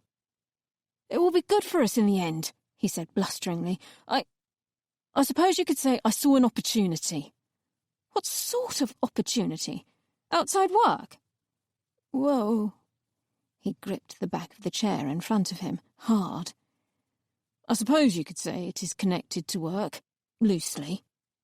He seemed to gather himself. "Look, it was just sitting there, right in front of me. There was some information that I was aware of, and it would have been completely stupid not to use it. It was then, finally, that it struck me. Oh my God, Julian! Oh my God! Do you mean insider trading? Is that what you're saying to me? Is that where this money comes from?" I knew the truth less from anything he said then than from the way his face drained immediately of all colour. "I wouldn't call it anything as formal as that," he said. "No, it's nothing like that. I've just given a couple of people a bit of a nudge. Friends. Nothing really big. This sort of thing happens all the time." I couldn't believe what he was telling me. "I think what you mean, Julian, is that people get arrested all the time." Only the other week I had been reading about Ray York, a partner at one of the big investment banks who was serving time for trading secrets with his golf buddy. As they made their way around the course, he'd casually dropped in tidbits of information, supposedly not realising that his mate was trading on the information and making millions in the process. He claimed he didn't realise, even when he started accepting the gifts his friend pressed on him. A Rolex watch, jewellery for his wife, parcels of cash. When he was caught, his life had ended. He'd lost his job, he'd gone to prison, his wife had divorced him, he'd never work in finance again. CNN had shown an interview of him outside the courthouse practically weeping, offering himself up as a cautionary tale. And of course, in the process, he'd had to give it all back, and then some. I'd had zero sympathy for the guy. Who, I had thought, could be that fucking stupid? It had seemed so obvious to me. Of course you get found out for something like that, in the end. As it turned out, my husband could be exactly that fucking stupid. "What on earth is wrong with you, Julian?" I said. "You're like a gambler, always in for one more hand." "I'm sorry, Manda. I don't know what to—" And then suddenly, his face had changed, hardened.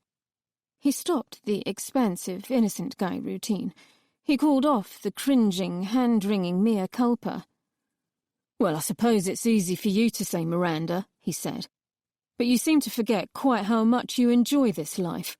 The holidays, Tullum, the Maldives, St. Anton, they don't come for free, you know. Half the time you seem to be sitting around reading some kind of brochure for holidays that cost more than some people earn in a year, or the boxes that turn up from Net-a-Porter every season, or the £500 you pay every month to your fucking nutritionist. Yes, I earn a lot, but we have practically no savings. And now you're talking about having children. Do you know how much private school costs these days? Because, of course, the children of Miranda Adams couldn't go anywhere so lowly as a free school like I did. And university. Now they've hiked the fees, and with only one of us working. He looked me straight in the eye. My job isn't as secure as you think it is, Miranda.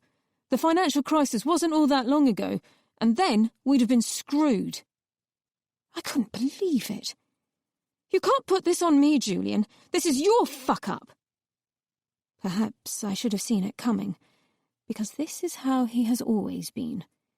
He didn't grow up in a well-off household like me with a solid family unit. His mum was a single parent. It cost her everything to put him through university. Though you would never know it from the way he acted there. He has a profound shame of the fact that he used to be, not even poor, from a lower-income family. He has a fear of looking bad, which is what poor is in his mind. It's like he has always felt the deficit. Perhaps if it weren't this, it would be something else. It would be an affair, for instance, or a gambling addiction. Maybe I should even be grateful that it isn't something more, something worse. Though it's difficult to imagine what that would be right now. 21. Dog. It is dark, late. This is his favourite time. He has the whole place to himself, finally. Or at least he thought he did, until he came across that idiot guest, the one who had pestered him about the Wi-Fi, the one with the handsome, punchable face. Julian. When the torch beam passed over him, he was walking along the track that led from the lodge to the cottage where he and his wife were staying. But it was about an hour after all that awful noise from the lodge had stopped, and after the lights had gone off. The man had started in surprise when he caught him with the torch. He had looked like an animal, like one of the herd, fixed in the Land Rover's beam. His face had worked, as though he were wrestling with himself as to whether he should explain what he was doing out so late. But in the end he had settled for a grimace and a nod, and continued on his way without turning back. He looked as guilty as a man could look. He had the hunched shoulders, the stiff, mincing walk of someone who had been up to no good. Doug would bet that the man had not expected to see anyone else on his way, and in whatever he was doing, he had been caught out. That at least had made up for the interruption to his peace. Thinking about it now, he smiles. He has taken the dogs out with him, Griffin and Volley. Griffin, a beautiful, flat-coated retriever, with a mouth as soft as velvet, and Volley, an Australian shepherd, beautiful too, but also strange-looking, with one milky blue eye and a marbled coat, like ink dropped into water. They actually seemed to like him, seemed not to sense the darkness in him in the same way that people do. Both of the dogs are skittish, excited this evening. It's the promise of the snow in the air, he's sure.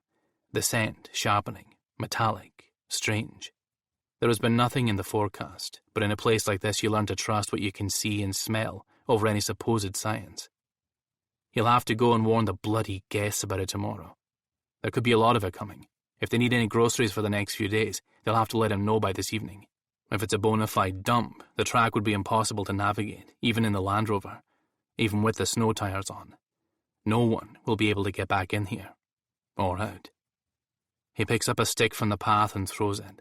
It disappears outside the beam of his head torch, beyond his vision. Both dogs hurtle after it, their sight keener than his. They're almost a match for speed, though Griffin is getting old, and slackens her pace first.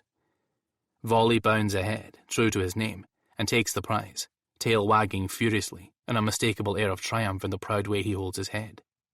At times like this, Doug breathes easier. Now Volley has dropped the stick and begun to whine. What is it, boy? Hey, what is it? Griffin has caught the scent too. They begin to follow it, muzzles down. A rabbit perhaps, or a fox, maybe even a deer, though they don't tend to come around the side of the loch as regularly. Then Doug hears something a little way off, the noise of a large animal passing through the undergrowth beside the path. Who's there? He calls. No answer, but the unmistakable noise of snapping and tearing continues at a greater pace. Something, or someone, is running from them. The dogs tear ahead after the sound. He calls them back. They turn and trot back to him, reluctant but obedient. If it's another of the guests, the dogs could terrify them. Doug flashes the beam of his torch on the earth around him, and illuminates a man's footprint a few feet ahead. Just one. Apparently this is the only part of the path soft enough to take an impression. A large foot. He places his own inside it, roughly the same size. Might be one of the guests, of course, though he would be very surprised that they got this far from the lodge in their evening explorations. He'd heard them down by the lake before supper, but he doubts they would have ventured much farther in the dark.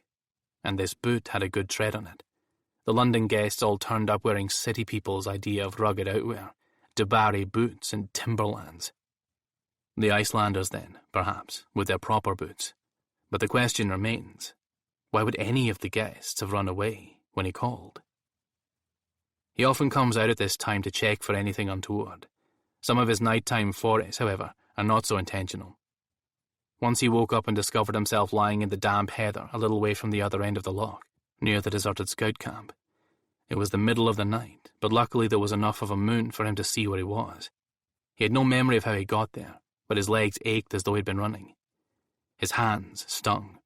Later in the light of the cottage, he would discover that they were lacerated by cuts and grazes in a couple of places very deeply. He could not remember anything that had happened before this point. Once, as a boy, he had a general anesthetic. It had been a black curtain coming down upon his consciousness. A light switched off. The time lost like the blink of an eye. These were like that. Great mouthfuls of time swallowed, leaving voids in their place. He could have been anywhere. He could have done anything. It had happened to him in the city too. That was worse. Then he had ended up on the other side of town, had come around wandering in unknown streets, or lying in a children's playground, or stumbling his way down a railway siding. There is a word for it, a word that sounds like a piece of music. Fugue. A beautiful word for something so terrifying. They were brought on by the trauma, the psychiatrist said. They were a symptom, not a condition in and of themselves. The first thing he had to do was start talking about what had happened to him. He understood that, didn't he?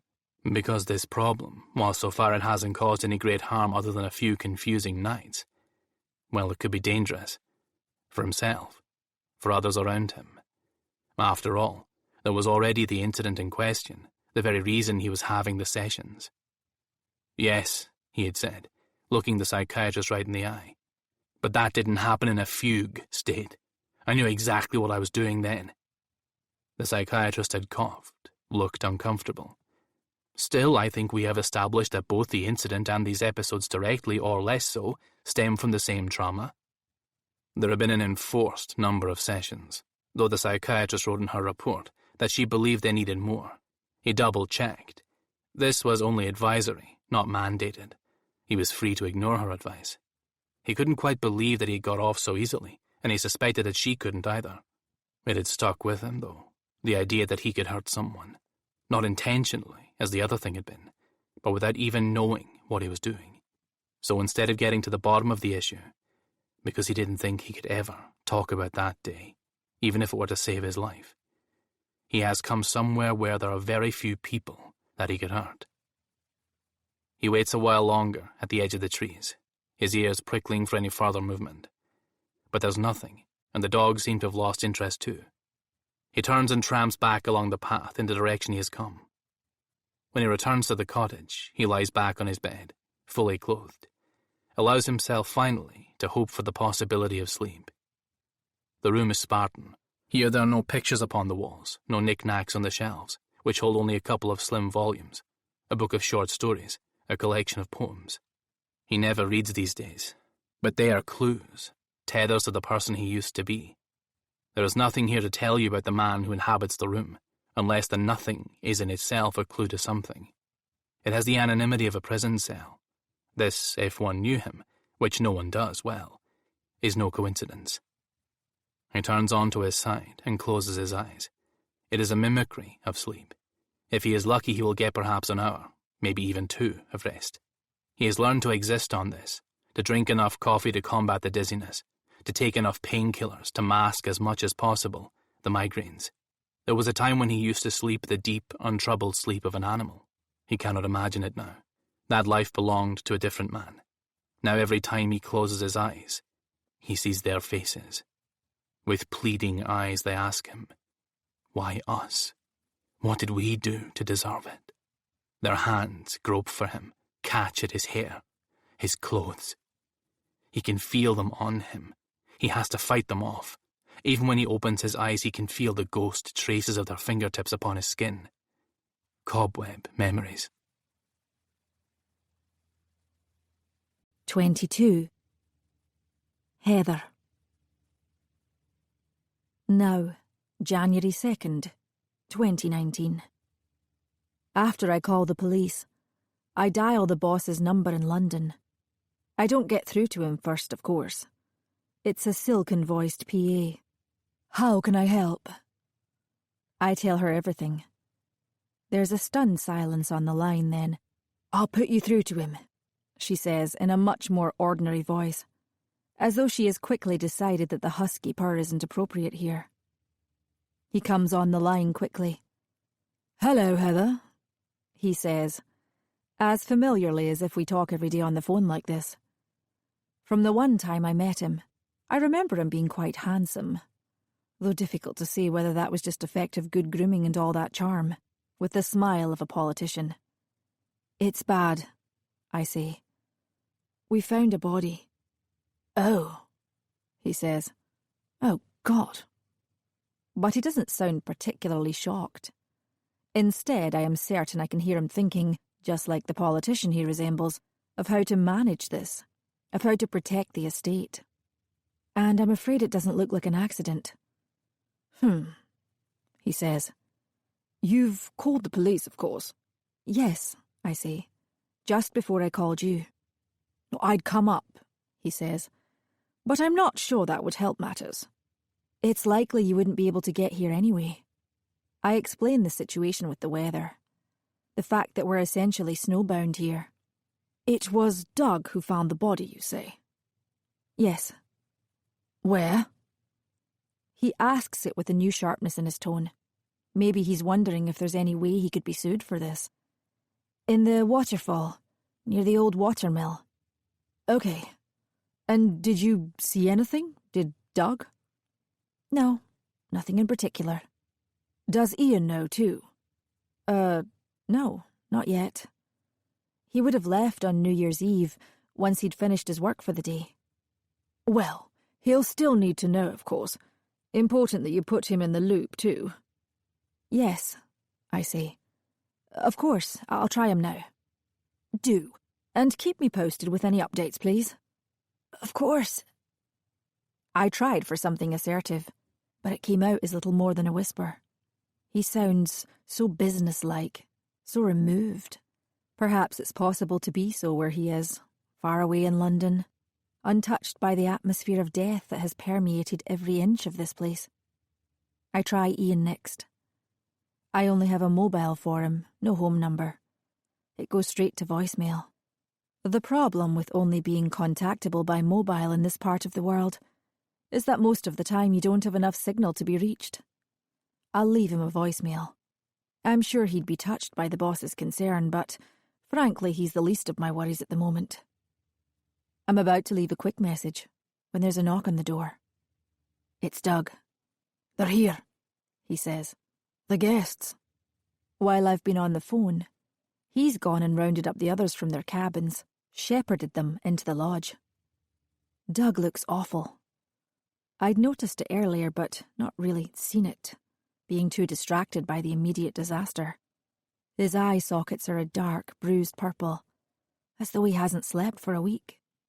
It looks almost as though the guest's death has affected him personally. His hand, I notice, is bandaged, a thick gauze covering most of the skin. I hadn't seen it when we were outside, of course, because he had been wearing gloves. What happened to your hand? I ask. Oh, he says. He holds it up and looks at it as though he's never seen it before. I suppose I injured it. When? It looks bad. Dunno, he says. He scratches the back of his head with his other hand. A few days ago, I suppose. But that's not true. It can't be. He hadn't been wearing a bandage at the Highland dinner, I'm sure of that. I would have noticed it. And the injury beneath must be bad for him to have used the bandage. I've seen Doug with terrible cuts and bruises before, and he hasn't even bothered with a plaster. Shall I tell them you're coming out to talk to them? He asks. I notice that he has hidden the bandaged hand in the pocket of his jacket. Somehow the role of telling the guests has fallen to me. We seem to have agreed upon that without even discussing it. Trying to swallow down my mounting dread, I nod and follow him out of the office. The guests are assembled just down the corridor in the living room, waiting for the news. Just the London guests. The Icelandic pair are back at their bunkhouse. Doug and I decided to tell the group of friends first. The death, after all, will be a much more devastating revelation for them. When I go into the living room, they all look up at me. I have been on this side before in my old job. All those anxious families waiting for news, me having to tell them the very last thing they want to hear. It was not successful. There was an unforeseen complication. We did everything we could. I dig my nails into the skin of my palms. I have also been on the other side of this. I know exactly how it feels. Their faces swim before me, upturned, expectant, utterly intent on what I'm about to say. I feel a lurch of nausea in the pit of my stomach. What I am about to tell them is going to change their lives, forever. We have found her, I say. The questions begin almost at once. I put up a hand for silence. The important thing is to get the terrible news to them as quickly as possible now, to extinguish any lingering hope. Hope is a great thing, when there is still a chance of everything being okay. But in cases that are quite literally hopeless, it can do much more damage than good, though I don't think any of them really have hope anymore. They know already. But the confirmation of that knowledge is something else. I'm afraid it's very bad news, I say. You could suddenly cut the atmosphere with a knife.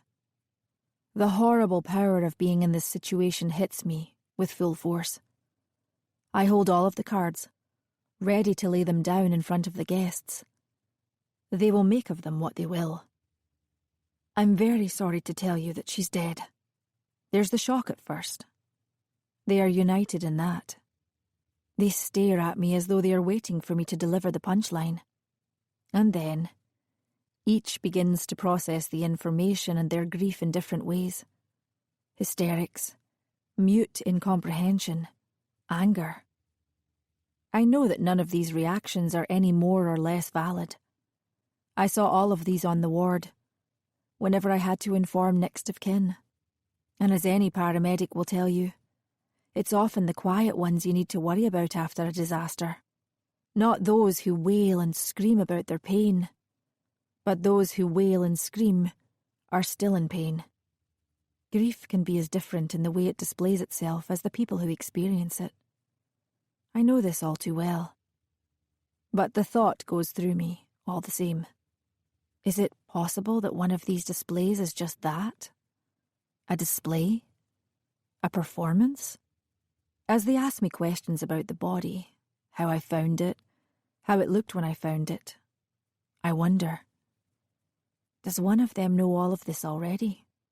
Does someone know more than he or she is letting on? Back in the sanctuary of the office, my phone rings. I seize it, expecting the boss again, or the police, perhaps with an update on when they expect to be able to get here. It's not the police. I can't talk right now, Mum. Something bad's happened. I can tell. How can she tell from 6 words? I clench my jaw, then unclench. I can't talk now. I'm fine. That's all you need to know at the moment. I'll tell you about it later, okay? You didn't call yesterday like we agreed you would, so I knew something had happened. Her voice is ragged, frayed at the edges with worry. Oh, Heather, I knew I shouldn't have let you go and live in that place. She has never understood it, why, having suddenly found myself all alone in the world for the first time in 15 years, I would choose to compound that loneliness by moving to such a place. But what she couldn't understand, because it wasn't really something I could explain, only something I felt, was that I felt much more alone surrounded by people. All our friends, however much they were trying to help and sympathise, reminded me of him, and the city we had lived in together. Around every corner was a cafe where we had eaten brunch, or a bookshop we had browsed, or even a branch of Sainsbury's, where we had picked up a ready meal curry and a bottle of wine. Our apartment was worst of all, of course. I could hardly bring myself to be inside it before it was sold. Here were all the memories of a life together, of growing up together. The place we had lived in practically since we left university. My whole adult life. And being around people carrying on with their lives, busy and messy, settling down, having children, getting married, just emphasises how much my own has stalled. Indefinitely. Perhaps forever. So yes, sometimes I get lonely here. But at least this landscape has always seemed suited to loneliness. And I am not confronted every day by all that I have lost, by the echoes of my old life, whole and happy and filled with love.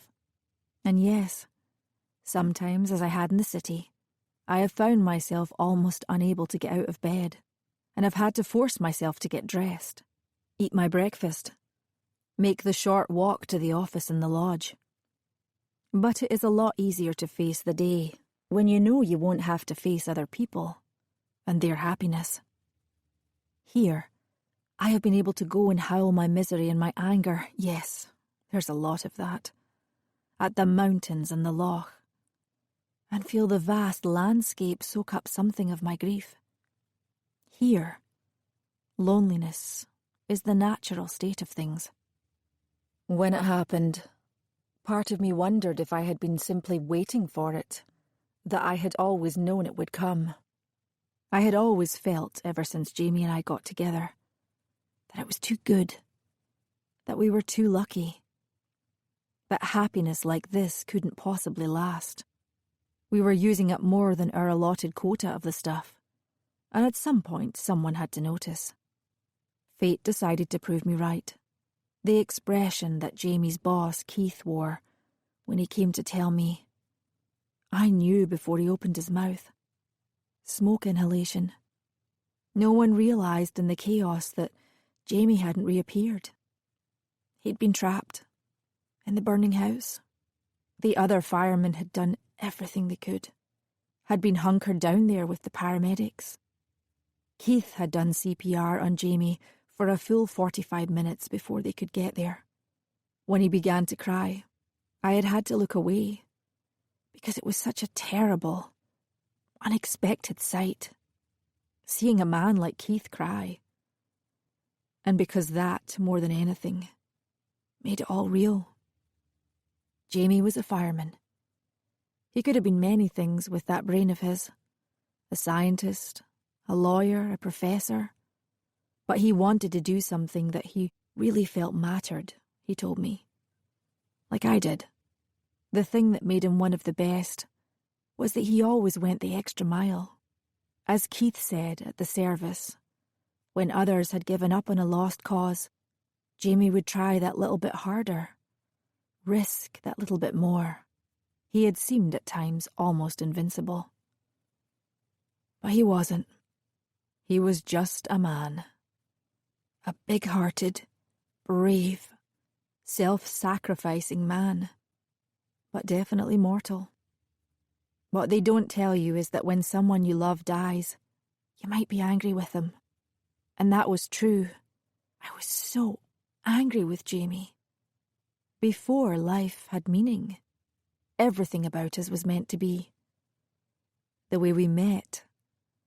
Him deciding at the last minute to come to a house party thrown by a friend of a friend. The beautiful, light-filled apartment we found in Edinburgh's Old Town, which the owner decided to rent for a song to anyone who would also dog-sit for him when he went away travelling. Even just the way we fitted together. He and I, two pieces of a very simple jigsaw that, when combined, made the picture complete. When he died, nothing made sense anymore. A world in which he could be taken from me had to be a cruel, chaotic place. And I thought, briefly, but definitely about ending it all. In the end, it wasn't any desire to survive that stopped me from doing it. It was the knowledge of what it would do to my family. Coming here was the next best thing, you see. It was a way of escaping from life as I had known it, from everything that tied me to the past. Sometimes I think it's a little like dying. A slightly more palatable option than pills and the jump from the fourth bridge that I had contemplated in the weeks after Jamie's death. So in an odd way, this landscape has been a sanctuary. But now, with this new horror, and the falling snow trapping us in and keeping help out, it has become, in the space of 24 hours, a prison.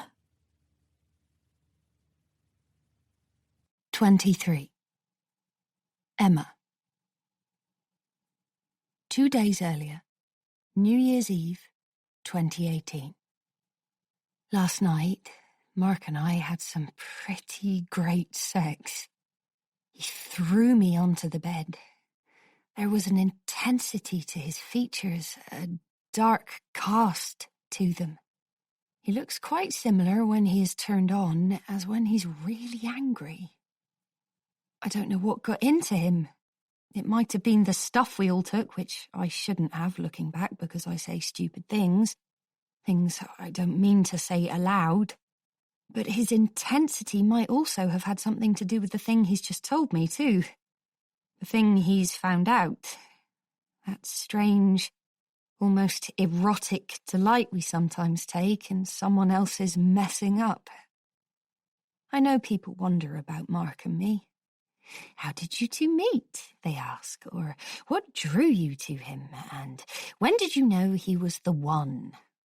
Sometimes I'll tell them it was his dance moves to Chesney Hawkes in the middle of Inferno's dance floor that got me, and that will normally get a laugh.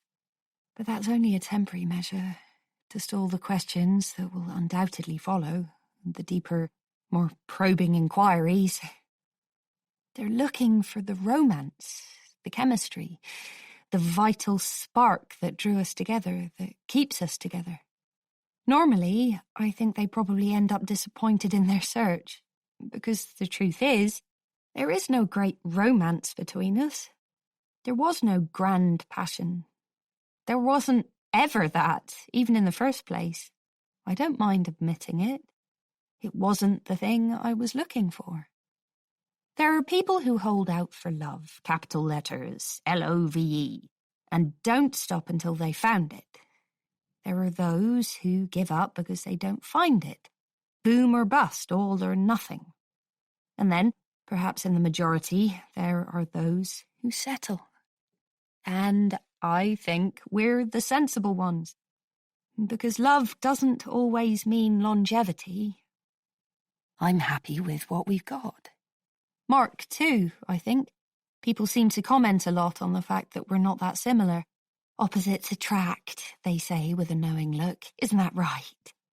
The important thing is for a couple to have certain interests or hobbies in common. That's how I see it. A few areas, or even just one area, for which you share the same degree of interest, which we do. There's one thing in particular, and no, it's not that, though we do have good, even great sex. So no, we don't have the huge chemistry of a couple like Miranda and Julian, though something, now I come to think of it, seems to be off between them. I wonder if I'm the only one to notice it. And yes, I do know Mark has a whopping crush on Miranda, in case you were wondering. I'm not an idiot. In fact, I see quite a bit more than most people give me credit for. I don't mind. I really don't. I can almost hear the incredulity, but I promise it's the case. You're just going to have to take my word for it, I'm afraid. So no, when I saw Mark in that sweaty nightclub just off Clapham High Street, I didn't necessarily think, here is the man of my dreams. This must be the thing great literature and film is made of. True love, love at first sight. It wasn't like that.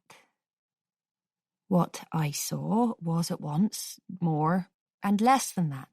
I saw a life, a new way of being. I saw the thing I had always wanted. Mark and I both had difficult childhoods. I was moved from school to school every few years and never managed to find any proper friends. This pales in comparison to Mark's experience. His dad beat him. Not a couple of ill-advised slaps for being naughty, proper, old-fashioned, barbaric beating. Once, he told me, his mother put concealer on him to go into school to cover the bruising around his eye. She didn't stop his father. She couldn't. Not as frequently, but every so often, she was the victim of one of his fits of temper herself. When he was younger, Mark was small for his age and used to get pummeled on the rugby pitch to his dad's disdain. Then he began to grow. He drank protein powder shakes and hit the gym. The beatings finally stopped, as though his father had suddenly come to the realization that his son might be able to fight back and win. Mark has inherited something of his dad's temper. He throws his weight around. He has never been violent with me, though there have been just a couple of times in the midst of a particularly explosive argument when I have felt he's on the edge. A door slammed with such force that the wood fractured. A picture we disagreed about smashed against a wall. But he's not the unfeeling bonehead that people might assume. Last night he may have joked about that incident at the races, but I remember the remorse afterward, his horror at what he had done. How he was almost in tears hearing that boy had been taken to hospital. I had to stop him from going and turning himself in. Mark desperately does not want to turn out like his father. But I also know that at times he is frightened that he is becoming him. 24. Miranda. I wake early. Julian is curled away from me beneath the sheet. Immediately, memories of last night arrive, all looped together and unclear, like a tangled ball of wool. Mark, in the bathroom, the way he had towered over me, the threat of his grip upon my upper arm.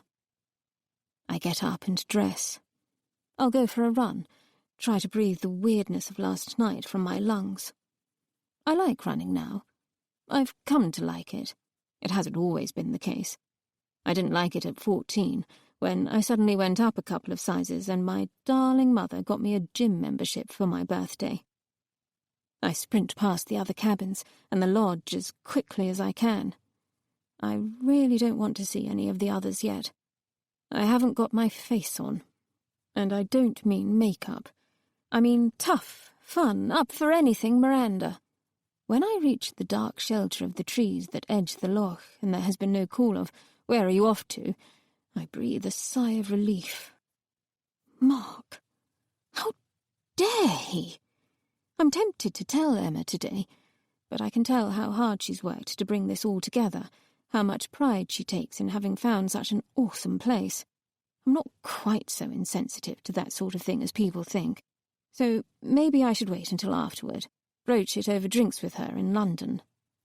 She must have seen that side of him, mustn't she? If he was like that with me, how does he behave with her? She seems so capable, so in charge of her life, but, as I well know, the face we present to the world can be misleading. The air is noticeably colder today. Some of the puddles of rainwater seem to have frozen overnight. There's an edge, a rawness to this cold that is unfamiliar. A chilly day in London is always offset by the warm blasts from overheated shops, the stickiness of the tube, the press of other bodies. But here the cold has a chance to get you properly in its grip. It feels a little like I'm trying to outrun it. I've taken my phone with me so I can listen to music.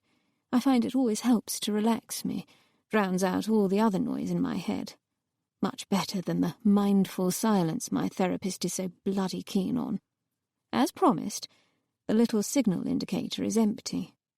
Funny that we live in a world now where a lack of connectivity might be advertised as a feature in itself. A few yards ahead, the path forks off toward another jetty. It's a perfectly beautiful, melancholy spot. I jog down toward it. There are canoes stacked here, presumably from the summer season. One is on its bottom and has filled with a winter's worth of rainwater, now frozen solid. I stand over it, and as I look inside, it's as if my reflection is trapped beneath the surface of ice, as though I am trapped in there. I shiver, though I'm well wrapped up against the cold. I head back to the path. I've run perhaps 200 yards along the rutted track we drove along last night, the forest on one side of me, the loch on the other, when I come to a bridge spanning one of the waterfalls that feeds the loch. The waterfall itself is overlooked by a small derelict-looking building. I wonder what on earth it is. I hang over the edge of the bridge. There's just 3 lines of chain between myself and the void, and look down at the waterfall itself, now mainly frozen into icicles, and the black, moss-covered rocks. Beyond this, the path is uneventful for a stretch, but at one point I come to a small patch of burned ground, a circle, as though someone has lit a fire here. Nearby are a couple of burned, rusted beer cans. I remember what Heather told us about poachers. I step off the pass onto the bank that sheers down to the water, ducking my way through the branches of the trees at the loch side, stumbling and slipping over ancient moss-covered roots, twigs snagging at my hair, face and jacket. At one point, I almost lose my footing entirely and begin slithering toward a small inlet of water to my right, only just regaining my balance at the last minute. As I do, I catch sight of something gleaming beneath the surface. Shocking white, so much brighter than the brownish rocks surrounding it. I peer closer and realise what it is. A bone. Quite a large one, half concealed by rotted leaves. As I look about me, I see another, and another, scattered about the grassy bank. Some are even larger than the one in the water, as long as my own femur. They are animal bones, I know this. I tell myself this as I search for the skull that will confirm it. An animal killed by another animal, or dead from old age. But some of them, I see, have scorch marks, and there is no skull to be seen. Again, I remember the warning about poachers trespassing. Perhaps they've taken their heads away for mounting. I shudder. The killing of something this size must have involved a certain amount of violence and intent. I need to put some space between myself and this place. The grisly discovery sits queasily on my empty stomach, so I push myself going up the slight incline until I can focus only on the burn in my lungs and legs. I remind myself what a beautiful place this is. The bones have sent a chill through me, put a dark cast on things. But there is nothing sinister here. It is just different, I remind myself. Remote. Wild. Now I'm almost at the opposite end of the loch from the lodge. It glitters strange and magnificent on the other bank. There's a gap in the trees that ring the loch here, leaving a broad-looking stretch with a lot of rocks and some dead-looking heather. There's a building here, too, low-slung and timbered like the cabins. This must be the bunkhouse where the Icelanders are staying. All the windows are dark, no sign of life within. Perhaps they're still asleep. I carry on my way, picking up the pace for the second half of the lap, as I always do when I run. As I plunge back into the trees again, I hear a sound, high and keening, like an animal in pain. I think inevitably of the bones on the other bank. It's difficult to tell exactly where the sound is coming from, but I peer in the vague direction of the noise into the dark thicket. And now I see them. I can't believe I didn't originally. Jesus, so much naked skin. The woman crouches on the mossy ground on her hands and knees, the man mounting her from behind, hips flexing powerfully, his hand tangled in her black hair. Her head is thrown back, or possibly pulled back by the force of his grip. Both of them are making a lot of noise, and the noises are bestial, uninhibited. There is something horrifyingly compelling about the sight. My feet are rooted to the spot. I am unable to glance away. And then the man turns his head and looks straight at me. With 2 fingers he makes a kind of beckoning motion with his hand. "Come," he calls. "Join us." Then he laughs, a kind of cackle. He's mocking me. The woman looks up to see who he's speaking to. She, too, grins at me, the half-drugged expression of someone in the throes of lust. Their exposed skin is very white in the stark light. Her knees are almost black with dirt. And though I have always liked to think of myself as very open-minded, sexually liberated, once my limbs decide to work again, I find myself stumbling backward, then turning and running away as fast as my legs will carry me, branches snagging at my ankles and whipping my cheeks. I feel as though I can still hear his laughter ringing out, though worryingly, I'm not absolutely sure that it isn't in my head. Back at the lodge, I go to make myself a coffee from the Nespresso machine. My fingers don't seem to work properly. They're trembling. I'm sure it's just the cold, but it would be a lie to say that scene in the woods didn't rattle me. It was the animal nature of it, the violence of it, in the middle of all that wildness. I hear the door open behind me. I do not turn around. I'm already certain, from the lack of greeting, that it's Mark. Oh, for God's sake! I could really do without seeing him now. Finally, I wrestle the little gold capsule into the slot and clunk the lever down, press the button and wait for something to happen. I hear the capsule fall into the cavity at the back. Fuck! I seem to have become completely uncoordinated. Suddenly, Mark is next to me. "Here," he says. "You have to turn it on before you put the capsule in." He shows me, and a perfect stream of velvet brown pours into the cup. "Thanks," I say, without looking at him. "Miranda," he says. "Manda, I want to apologise for last night. I don't know what came over me. I'd had too much to drink, and then those pills. What even were they?" "That's no excuse," I say. "No," he says quickly. "No excuse, I know that. I behaved unforgivably. Did I hurt you?" I push up my sleeve to show him the bruise, which has turned a rather impressive purple. He hangs his head. "I'm sorry. I can't believe I did that. Sometimes, I don't know, I let my anger get the better of me. It's like something takes over. Again, it's unforgivable. And it wasn't even you I was angry at. Of course it wasn't. It was Julian. That's one thing I can't take back. He doesn't deserve you, Miranda. He never has, but especially recently. No." I put up a palm. "Whatever you think you know about his little secret, or whatever you call it, I want you to keep it to yourself. For my sake, if you won't do it for his. Do you understand?" "I think so, but..." He looks dumbfounded. I'm thinking of you, Miranda. I feel like you have a right to know what he's been up to." "You're sure?" "Yes," I say, nodding my head for emphasis. "Absolutely sure." I sip my coffee. It's too hot and scalds my tongue, but I won't wince in front of him. "Oh, and Mark?" "Yes?" "Touch me again like that, either like you did on the twister mat or in the bathroom, and I'll fucking kill you. Have you got that?"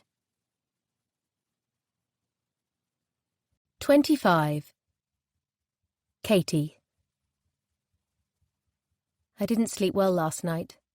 I don't think I've slept properly for months. It feels like years. When I come in for breakfast, Emma is standing in the kitchen at the lodge, making preparations for tonight's supper. Her hair is scraped off her face, no makeup. I'm not sure when I've ever seen her without makeup, actually. It's odd, sometimes, seeing someone bare-faced for the first time, especially someone fair, like Emma, who is usually equipped with the punctuation of mascara, eyeliner. She looks almost featureless. She's planned a big feast for this evening, she tells me. The fridge is packed with smoked salmon and the finest beef fillet, and she's whipping up a batter for bellinis. She makes her own bellinis, for God's sake. The shop-bought ones taste like rubber, she says, and it's so easy to do them. She's in her element, humming away to herself. She has me cutting tiny triangles of salmon with much more care than I normally would. It's actually nice to have something to focus on. Though try as I might, my thoughts keep wandering. I carry on until Emma cries out, "Katie, oh my God, you're bleeding. Didn't you notice?" And in a slightly irritated tone, "Oh, you've got blood all over the salmon." Have I? I look down at my hand. Oh, she's right. I've cut quite far into the flesh of my forefinger. A bright red gash. The fish is slick with it, made suddenly gory. Emma stares at me.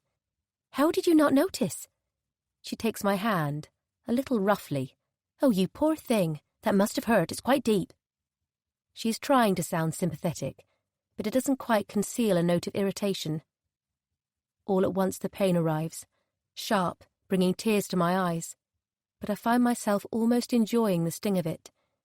It feels right, like what I deserve. Later, we eat brunch in the dining room at the lodge, all of us around the big table in the centre, apart from Samira and Giles, who haven't arrived yet. They're awake, though. When I passed their cabin, I heard raised voices and the shriek of infant rage. The atmosphere is subdued this morning. The conversation around the table stilted, everyone picking listlessly at their fry-ups. There are the hangovers from last night, of course. But maybe there's something else, too. Something slightly strained. As though everyone's somewhat exhausted their quota of niceness on yesterday's reunion. Only Emma is all brightness and bustle, checking everyone has enough bacon, enough coffee. For Christ's sake, Julian says, sit down, Emma. We're all fine. I'm sure he was going for a light, teasing tone, but he doesn't quite manage it. Emma sits, a flush stealing up the side of her neck. Katie, Miranda pulls out the seat next to her. Sit by me. I take the seat and reach for a cold piece of toast to butter. Miranda's wearing a lot of perfume this morning, and, as I chew, it's like the toast has taken on the heavy, fragrant flavour of it. My stomach churns. I take a swig of coffee, but this, too, tastes off. When I finally look up, I realise Miranda has turned in her seat to look directly at me, her head on one side. I see rather than feel the piece of toast tremble in my hand. Those X-ray eyes of hers. You've got a new man, haven't you? She asks.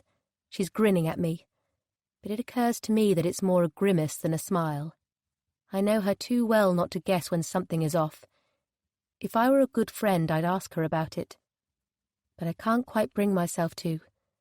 Besides, I reason, it's too public a forum here, with everyone around us. What makes you say that? I ask. I can tell. You look different. The hair, the clothes. I move an inch or so away. Her breath is a little stale, which is unlike her. She once told me that she brushes before and after breakfast in accordance with some fascist rule of her mother's. She must have forgotten. And, she says, you've been so elusive recently, even more so than normal. You've always done this when there's a new guy on the scene, ever since I've known you. Everyone else suddenly seems to be listening. I feel the eyes of the room upon me. Nick's eyebrows are raised, because if I am seeing someone, I know he's thinking I would have told him, wouldn't I? I take a bite of toast, but it sticks in my gullet, and it takes several attempts to swallow it. My throat feels raw, wounded. No, I say hoarsely. I don't have time at the moment. I'm far too busy with work. God, she says. All work and no play, Katie. Have you ever heard that one? You're completely obsessed. I don't understand it. But then she wouldn't. Miranda has tried and failed to make a go at several different careers, with no real success. She crashed out of Oxford with a third, in the end. She didn't care, she told me. But I know better. She'd been arrogant enough to think that she could just breeze through as she had always done. The thing is, Miranda is clever, but she isn't necessarily Oxford clever. Her mother hired a tutor to help her get those 4 A's at A-level, and I'm sure she dazzled them in the interview, but still.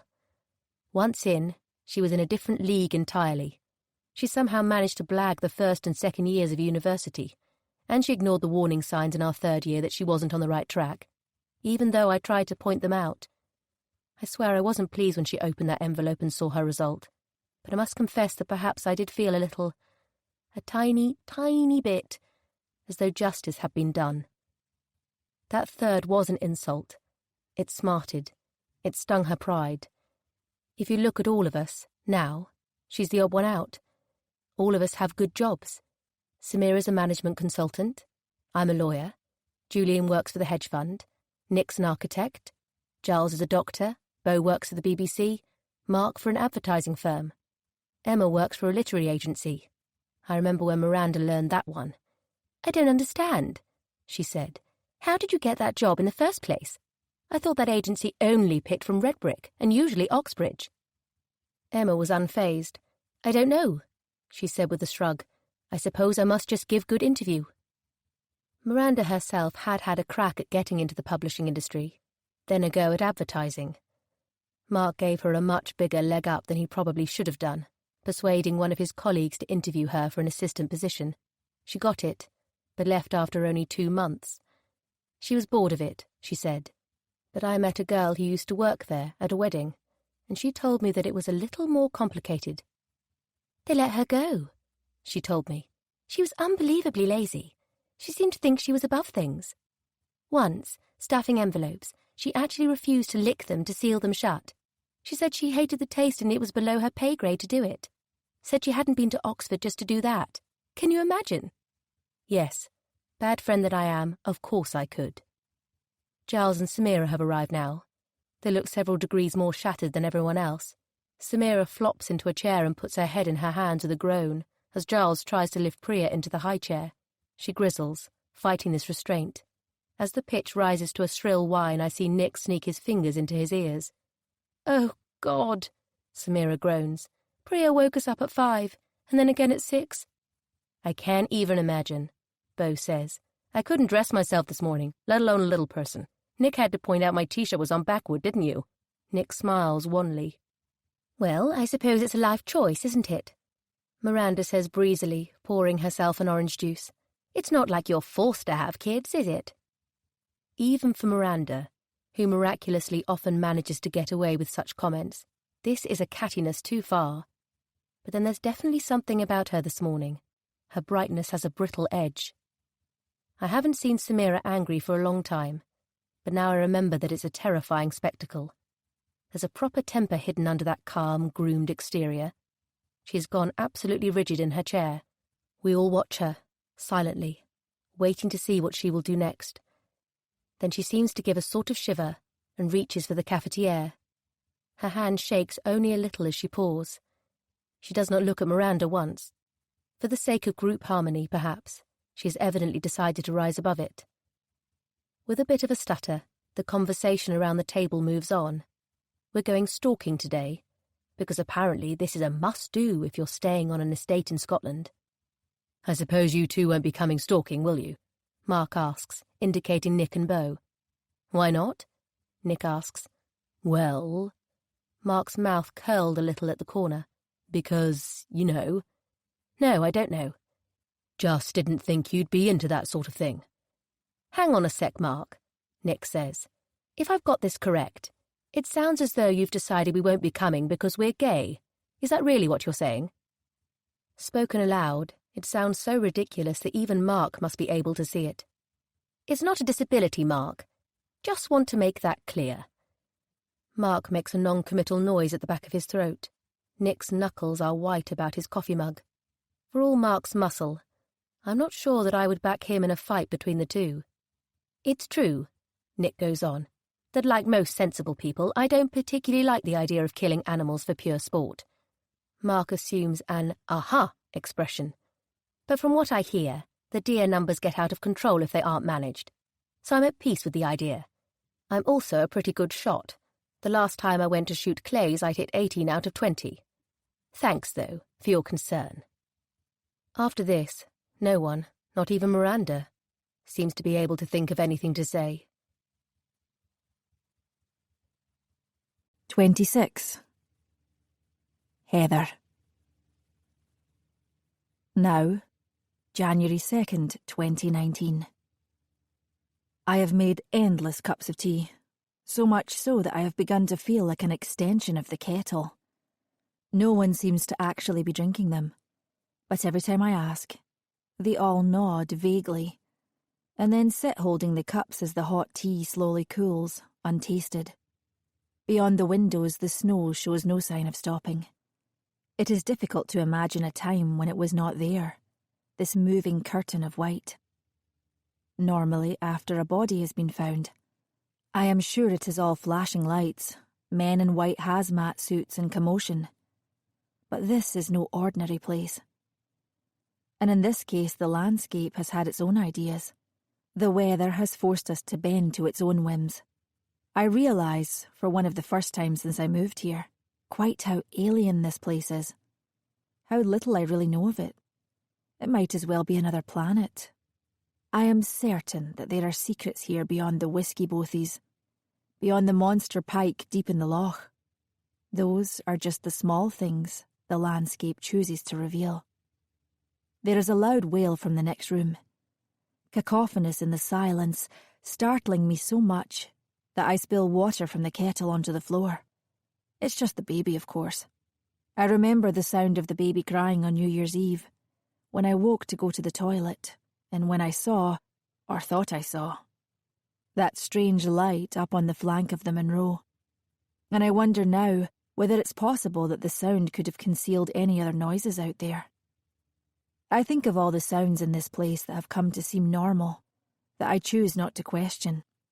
As I wait for the kettle to boil, I'm remembering one of my very first nights at the lodge. I'd moved into the cottage and was focusing and not thinking too much about anything. It was the week of the terrible anniversary. I'd had quite a lot of wine, a medicinal quantity, 1.5 bottles perhaps. I remember sinking into the bed and pulling the duvet up over me. One thing I have learned about silence, at least this sort of silence, that of the wilderness, is that it is surprisingly loud. The building is old. It creaked around me. Outside in the night were the sounds of animals. 2 owls conversed in long, mournful calls. The wind was moving through the tops of the great Scots pines, just beyond my window. It sounded like a moan. It could be soothing, I remember telling myself. Perhaps I would get used to it. I have never quite got used to it. Then there was a sound that ripped through everything else. A scream, high-pitched, desperate, horrible. The sound of a person in terrible pain. The air rang with the echo of it for several seconds afterward. I sat up in bed, all the drowsiness from the wine leaving me. My ears felt sensitive as an animal's, the whole of me prickling, waiting for another scream. None came. I waited for a response. Surely someone else must have heard it. Then I remembered that it was just me and the gamekeeper. No one else for miles around. Apart from, presumably, whoever it was that had screamed. I imagined Doug pulling on those big boots of his, taking one of the rifles from the barn. He would be the right person to go, I told myself. Not 5'2" drunk me. But the night seemed even quieter now than before. I pulled the shutter open a little way and looked out. I couldn't see any lights. I checked my watch. 2 a.m. The hours had blurred. I had not realised how much time had passed. Wine does that, I suppose. It began to occur to me that Doug might be sleeping, that I might be the only one of the two of us awake to have heard the scream. I started to believe that I had imagined it. Perhaps I had dropped off to sleep for those 2 minutes without realising. I couldn't even quite remember how it sounded, though there was still the reverberation of it in my ears. Then, as if to remind me, it came again. And this time it was more terrible than the last. It was the sound of purest agony. Something almost animal in it. I climbed out of bed, felt for my slippers. I had to go and see. I could not pretend now. Someone out there was in trouble. I crept downstairs, shrugged on my coat and boots, took the cast iron poker from the fireplace, and the torch from the windowsill. The night outside was black and still. I remember noticing that above me the sky had a depth, I had never seen before. How at that moment it looked sinister, like a void. I peered into the shadows, trying to discern any sign of movement. "Hello," I called. My hands were shaking so much that the light from my torch bounced everywhere, illuminating in different patches of earth. The silence around me felt like a held breath. "Hello?" Perhaps it was inevitable that I felt I was being watched, haloed as I was by light from the door. I realised that in calling out, I had exposed myself, made myself visible and audible. I might just have put myself in danger. I took a few steps, and somewhere in the direction of the loch I caught a movement. Not with the torch beam, rather with some animal sense I didn't know I had. A mixture of sight and sound. "Who's there?" Fear had stifled my voice. It came out as a tiny strangled squeak. I directed the torch beam toward where I thought I had caught the movement. Nothing. Then another flicker much closer at hand. "Heather?" I swung my arm and illuminated a face. In the torchlight the figure was ghoulish, and I almost shrieked. Was glad as realization dawned that I did not. It was Doug. "Are you all right?" he asked. There was no urgency in his voice, just the deep, unhurried tone he always spoke in. "I heard someone scream. Did you hear it?" But he frowned. "A scream?" "Yes, very high-pitched. Whoever it was sounded terrified. I came out to see." In the face of his evident incredulity, I faltered. "You didn't hear it?" "Was it," he asked, "like this?" And then, to my amazement, he mimicked the sound almost perfectly. I felt the same cold flood of dread down the back of my legs. "Yes, that's it exactly." "Ah, in that case you heard a fox. A vixen, to be precise." "I don't understand. It sounded like a woman." "It's a terrible sound, and an easy mistake to make. You certainly aren't the first to have done so.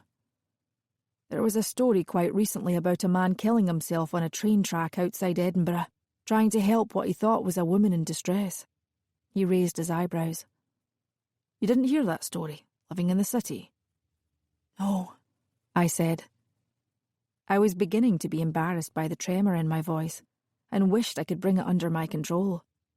"It's when they're," he grimaced, "the males. You know what is barbed.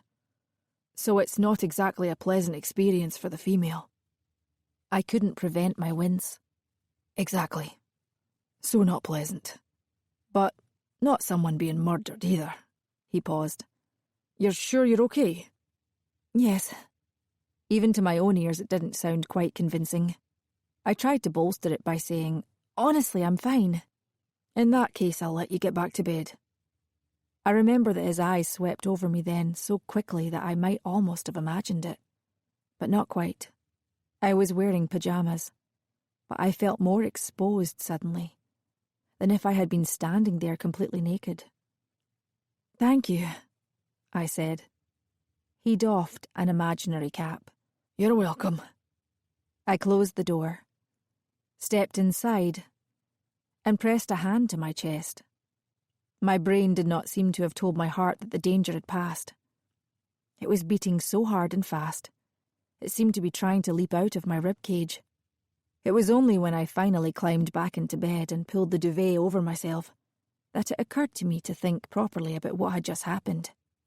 If it wasn't the scream that had woken Doug, as it had me, then what on earth was he doing wandering the grounds in the dead of night? I think of his hand, how he's been so vague about the way in which he injured it. I think of the boss's mention of how good he would be at fighting off any poachers, the intimation of violence. It isn't enough that I don't want him to have had anything to do with any of this. "And that's just because you fancy him," a little voice says. "Just because you made yourself come thinking about him." With some effort, I mute this train of thought. I remember my mother's words about Googling him. It suddenly seems important, necessary. With a quick step, I move to the door of the office and lock it. If Doug tries to come in, I'll pretend I've done it accidentally. Force of habit. Still, I don't have long. Unless I want to raise suspicion. I open the doors to the cabinet where I keep all the filing. The 2 personnel files. My own. Doug's. Ian's only a contractor, and I think he worked for the boss before. Didn't need to apply for his job the way Doug and I did ours. I open Doug's file. There's a short CV, detailing a period in the Marines. 6 years. Nothing more. What exactly am I looking for?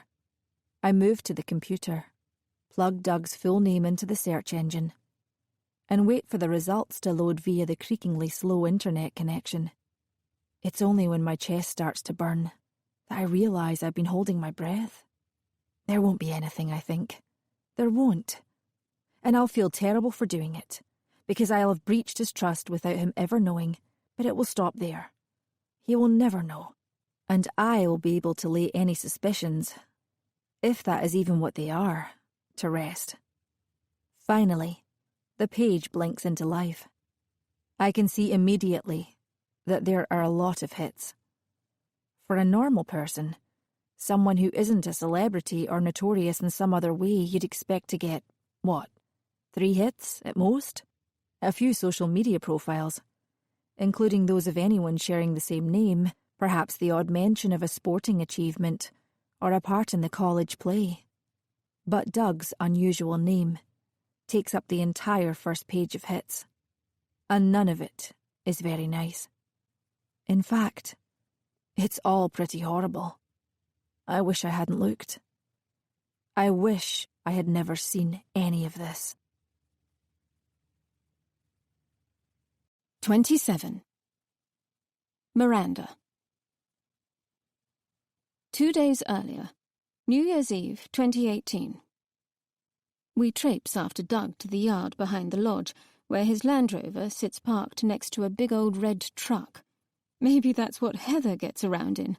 The thought of her, all 5'0" behind the wheel of that big old vehicle, makes me laugh. Doug opens the barn for us with a state-of-the-art keypad that looks completely bizarre against the old wood. I suppose they need it, if there are guns in here. As he yanks the heavy wooden door back, I enjoy his muscles move beneath the old shirt he wears. Just a shirt, in this weather. He would make, I think, an excellent candidate for Lady Chatterley's lover, so tall and broad and tousled. Bit of an unflattering contrast for Julian, I can't help thinking, whose various ointments and tinctures jostle for space on the bathroom shelf beside my own. He kits us up in the barn, over-trousers and jackets, even walking boots for Katie, who has failed to bring anything remotely sensible. Mark asks for one of the hats, which are ridiculous Sherlock Holmes affairs. "If you want one, mate," Doug says, with something that might be mistaken for a sneer. Beside the jackets and the trousers hang 10 rifles. There is something lethal-looking about the shape of the weapons, as though they could somehow kill you without ever being fired. Then there's a long talk on safety and on where we're going today, up the steep hillside past the old lodge, because apparently that's where the deer have been congregating lately, though we're only looking for the hinds, the females, because it's the wrong time of year for shooting stags. At the end, I say, "So let me get this right. We might well not actually get a deer today, and even if we do shoot a deer, it won't have antlers, because it's not the right season, but we're paying hundreds of pounds for the privilege." "Yep." Doug nods. "That's pretty much the size of it." His tone is direct, but I notice he can't quite make eye contact. I feel a little thrill of triumph. I recognise that particular symptom, you see. I have always been faithful to Julian. Well, with that one exception right at the beginning. But it would be a lie to say I do not enjoy flexing my power, dropping a lure. My own sort of hunting, I suppose. Much more fun than freezing wet heather and hideous waterproof over-trousers. Doug locks the door behind him with a seamless click of metal. Now he has us lie on the ground to shoot at a box with a target. Julian, Giles, Beau and Mark are terrible, laughably so. With the exception of Beau, who is always so light-hearted, though surely with that druggy past he can't always have been, they aren't finding it at all funny. Mark, I can just about bring myself to watch him, wears his mouth in a snarl as he shoots. When Julian has his 6th attempt, I see that muscle in the side of his jaw draw tight in the way that it does when he's angry about something, and with each report his eye twitches. He cares, I realise. They all care. Even mild-mannered Giles seems to have undergone a personality transplant. Perhaps they're imagining themselves in some action film or video game. I'm sure that's it. Men reverting to little boys. All the same, it's a bit weird. Katie is awful too, but I'm not sure she's even bothering to try, just as she seems to have stopped bothering to pretend she's having a good time. Samira, who, after much persuading, left Priya with the manager, Heather, for a couple of hours, is not great, but she makes up for it with lots of intensity. I'm reminded of her rowing blue past. Give her a week with this, and she'd probably be Olympian standard. It's a glimmer of the old Samira, the girl I knew before, and I'm glad of it. This, after all, is the woman who once set fire to the dining table in our house, in imitation of a bar in Ibiza, and had a formal reprimand from the college dean for her behaviour. I'm not bad, but I'm not quite as good as I had thought I would be. I've always had a knack for sports. Doug tells me I'm being too vigorous with the trigger. You just need to coax it with your finger, he says. He's straight-faced, but is it just me, or does that sound a bit filthy? Nick is pretty good, as he'd told us he would be. No surprise there, funnily enough. He was always good at sport, and he's so precise about things, so intense sometimes. But it's Emma, of all people, who excels. Doug says she is a natural, and she smiles and shakes her head, typically modest. Women are often better, he says. They're more accurate, more deadly. This sport isn't about testosterone or brute strength. I wish I didn't mind so much that it's not me earning his praise. We begin our ascent up the hillside. We're walking toward the old lodge, the building Heather pointed out to us yesterday afternoon. I hate walking. It's so boring and purposeless. Give me a run any day, something that burns double the number of calories in half the time. Mark, Julian and Nick jostle for position at the front, as though each is determined that they will be the one to take the shot. Katie, meanwhile, is a few feet ahead of me, talking to Beau. I feel slighted that she hasn't chosen to walk with me. I could go and join them, but I'm not going to grovel for her to pay me attention. It seems like I offended her at breakfast, asking if she had a new man. Fine, I could have been a little more subtle about it. She's intensely private about that sort of thing. But I was only trying to show an interest.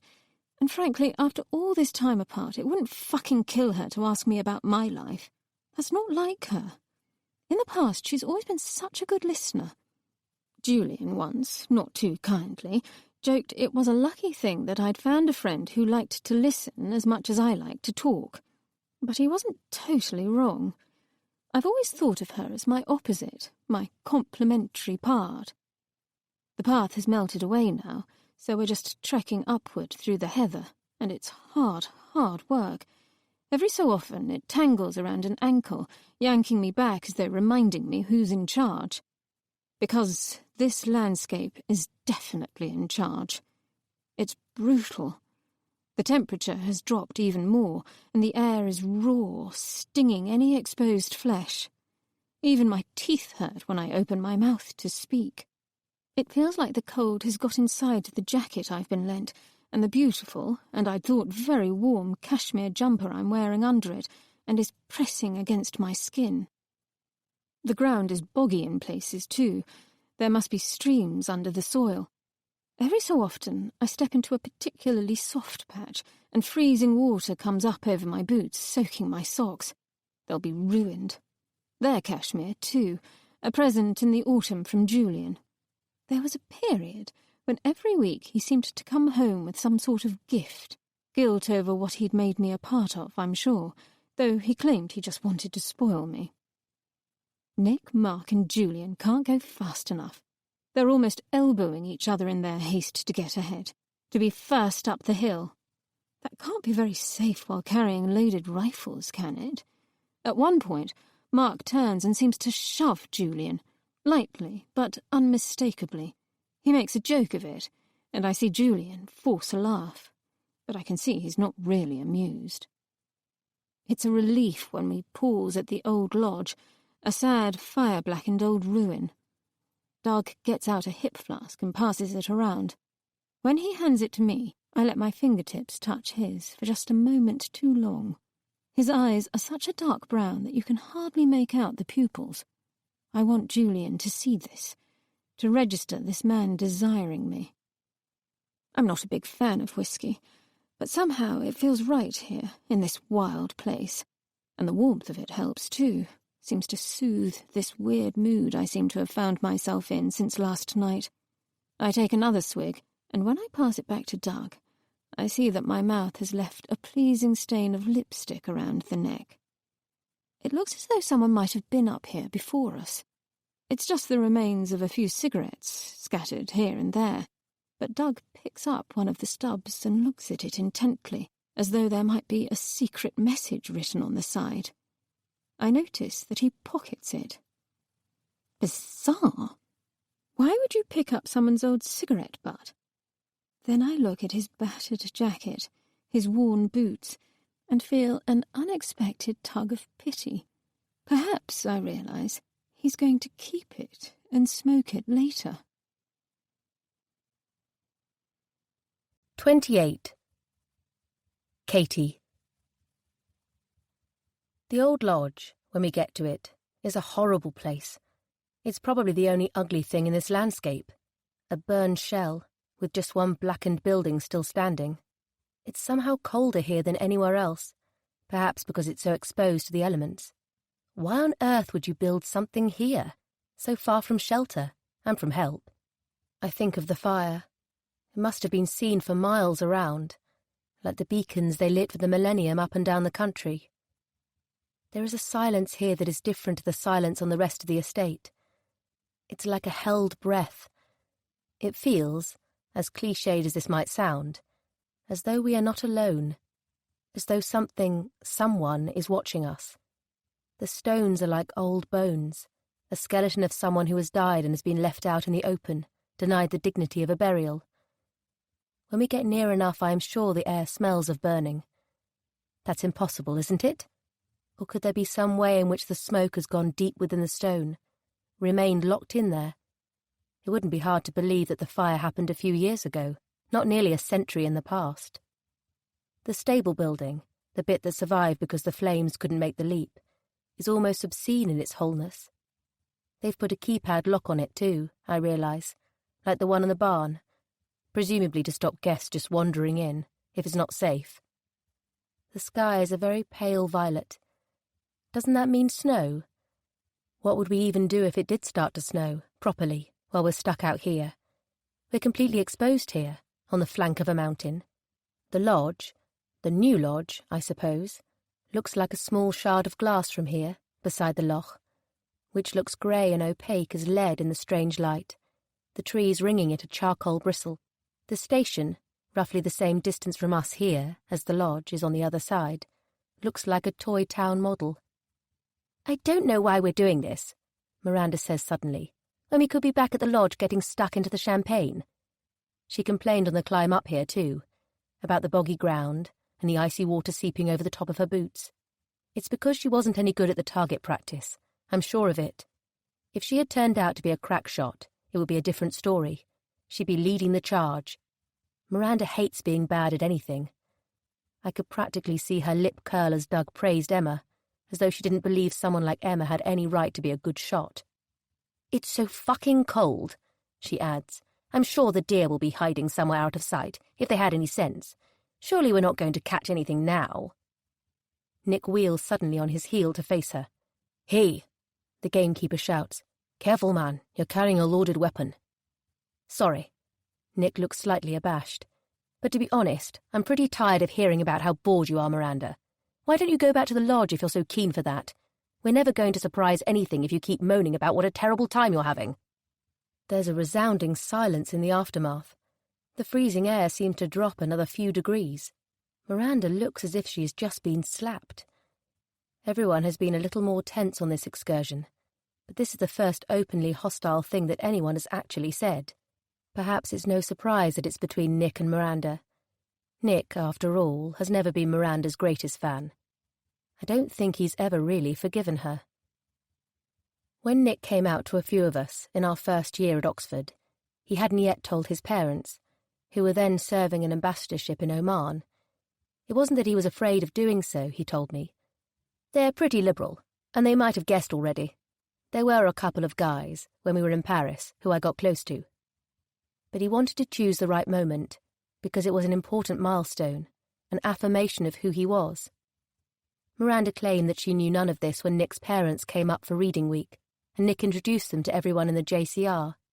There was some discussion about end-of-year exams, and Miranda said, in a nudge-nudge, wink-wink tone, "Don't worry, Mr. and Mrs. M. We'll make sure Nick has his nose to the grindstone and doesn't just go off chasing after all the prettiest boys."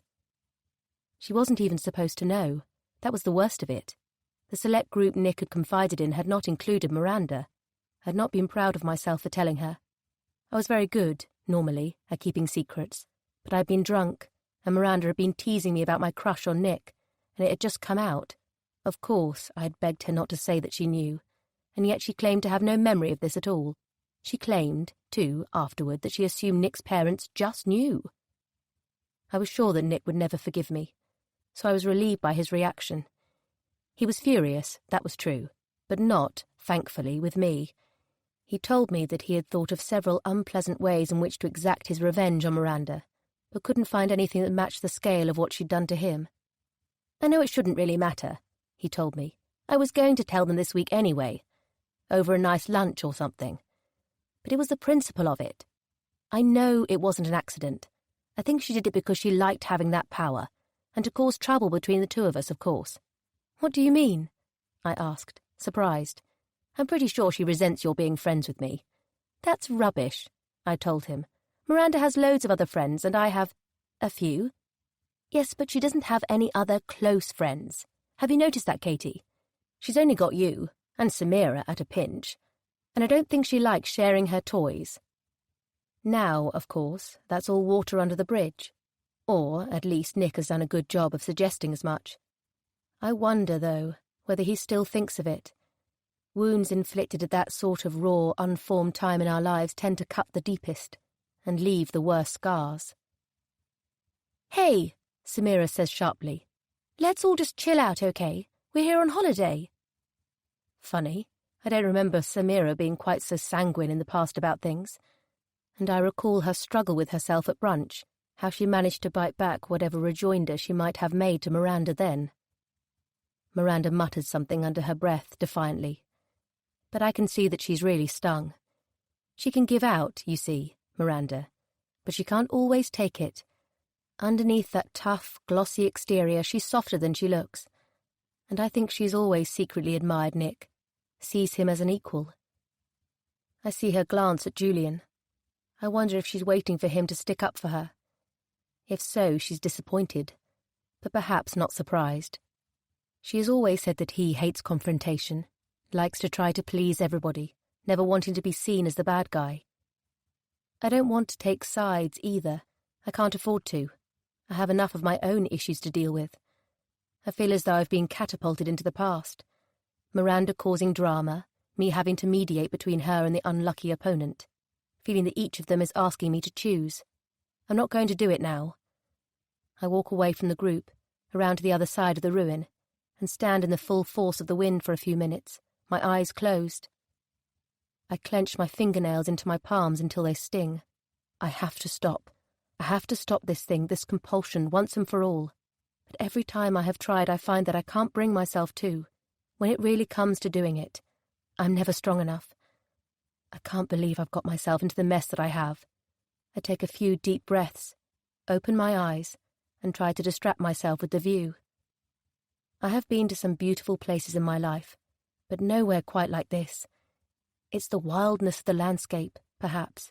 Raw, untouched by human hand other than the small cluster of dwellings below us, the tiny station on the other side, and the old ruin behind us. It is bleak and brutal, and its charm, if it can be called that, lies in this. The colours are all muted, slate blue, the old bruise yellow of the sky, the rust red of the heather, and yet they are just as mesmerising as any turquoise sea, any white sandy beach. As I watch, a huge clump of the heather seems to lift up and move, and I realise that it is deer, running as one, their sleekness only offset by the comedy flashes of their white tails. Perhaps it's this movement that draws my eye to another flash of movement, lower down the slope. I don't think I would have seen it otherwise. Seen him, that is. He is some 50 yards away, wearing camouflage gear, a large backpack on his back. I can't make out his face, or even his height, because he's up to his waist in heather. He appears to be making an effort not to be seen, keeping low down, close to the heather as he moves. It must have been him that scared the deer and sent them sprinting off. I don't think he's seen me yet. I can feel my heartbeat somewhere up near my throat. There's something menacing about the way he moves, like an animal. Then, like a predator catching my scent on the breeze, he looks up and sees me. He stops short. I can't make sense of what happens next. It defies all logic. In the next couple of seconds he seems to sink from view, to disappear into the heather itself. I blink, in case something has actually happened to my vision. But when I open my eyes there is still no sign of him. I think of the manager's instructions. Tell the gamekeeper or me if you see anyone you don't recognise on the estate. So should I tell them? But I'm not even completely sure of what I have seen. A person doesn't just dissolve in plain sight, do they? It's true that my eyes are full of tears from the rawness of the wind, and I'm still a bit groggy from the sleeping pills I took last night. The others will think I'm simply making it up, or imagining things. I'm too weary to try to explain what I saw. If I were Miranda, I'd make this into a big drama, a ghost story anecdote. But I'm not. I'm Katie, the quiet one, the watcher. Besides, there can't be any real harm in not saying anything. Can there? 29. Doug. There's a change in the group. He noticed it, even before the argument between the man with the glasses and the beautiful blonde. He has seen it happen before, this shift. It starts with the rifles. Each one of them is suddenly invested with a new, terrible power. At first, during the target practice, they flinched with each report, at the jump of the device as it punched bruises into the flesh beneath their shoulders. But quickly, too quickly perhaps, it became natural, and they were leaning into each shot, focused, intent.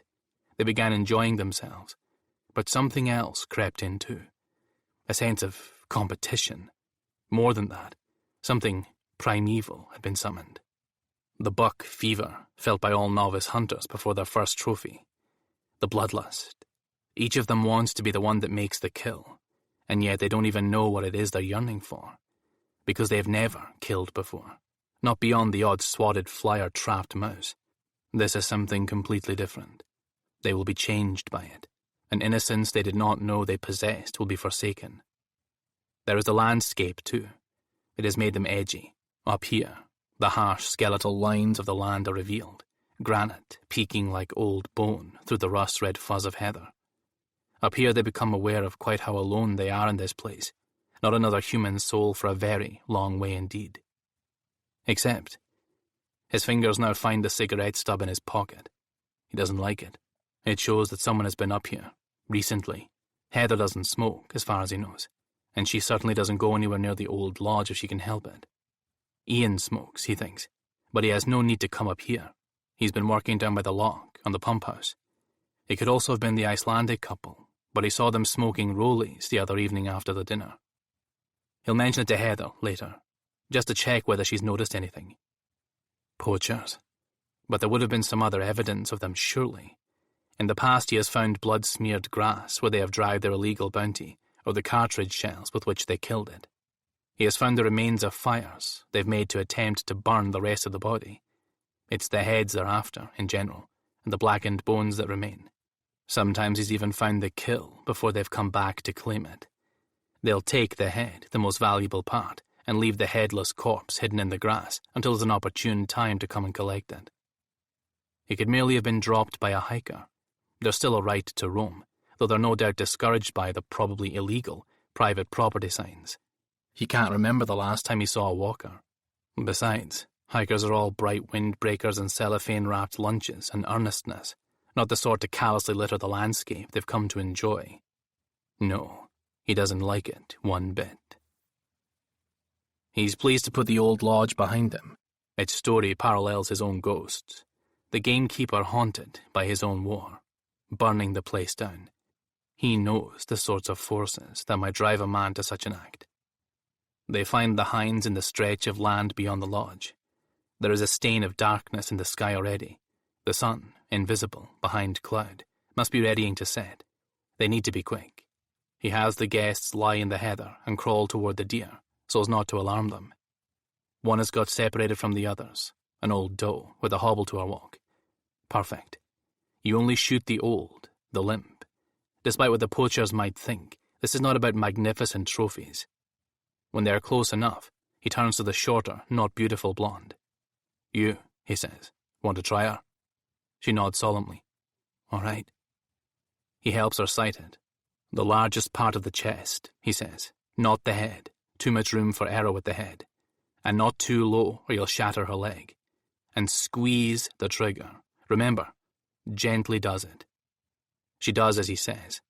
The gun discharges, a flat thunderclap of noise ringing in the ears. The other deer scatter in fright, fleeing at astonishing speed. There are exclamations from the other guests behind him, sharp intakes of breath.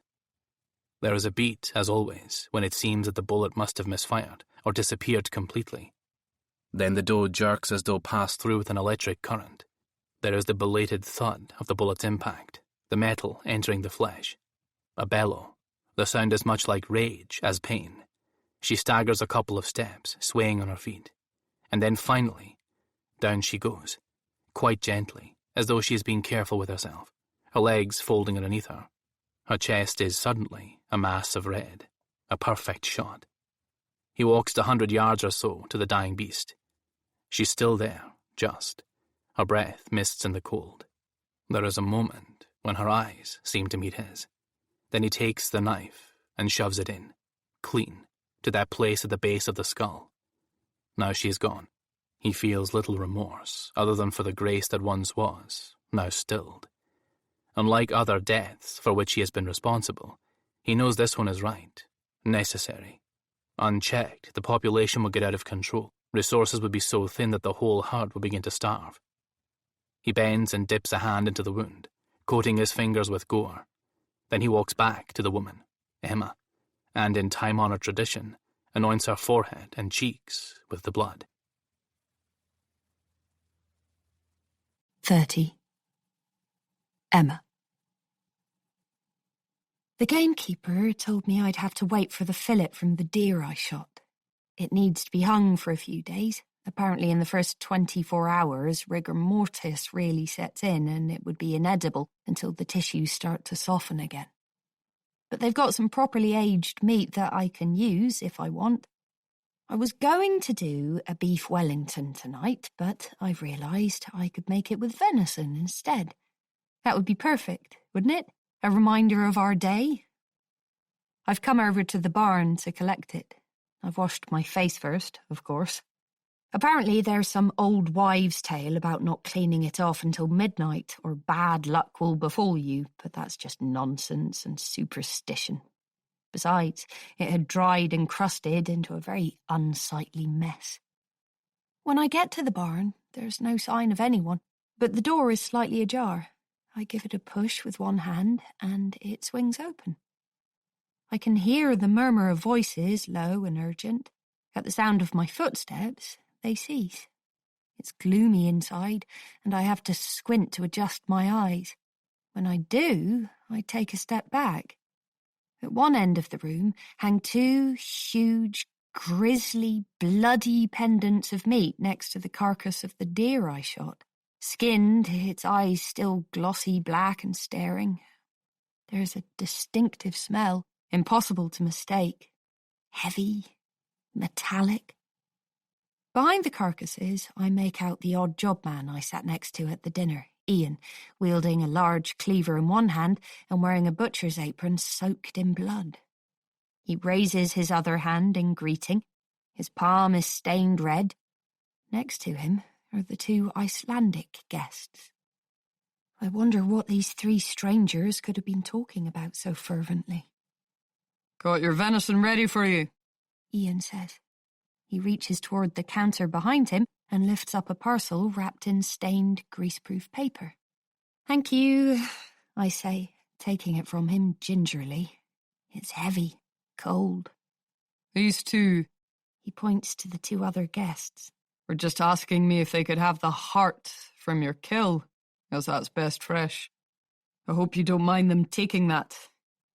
No, I say, trying to conceal my distaste, as a good chef should. Not at all. The man, Ingvar, grins at me. Thank you. You know, you should try it sometime. It's the tastiest part.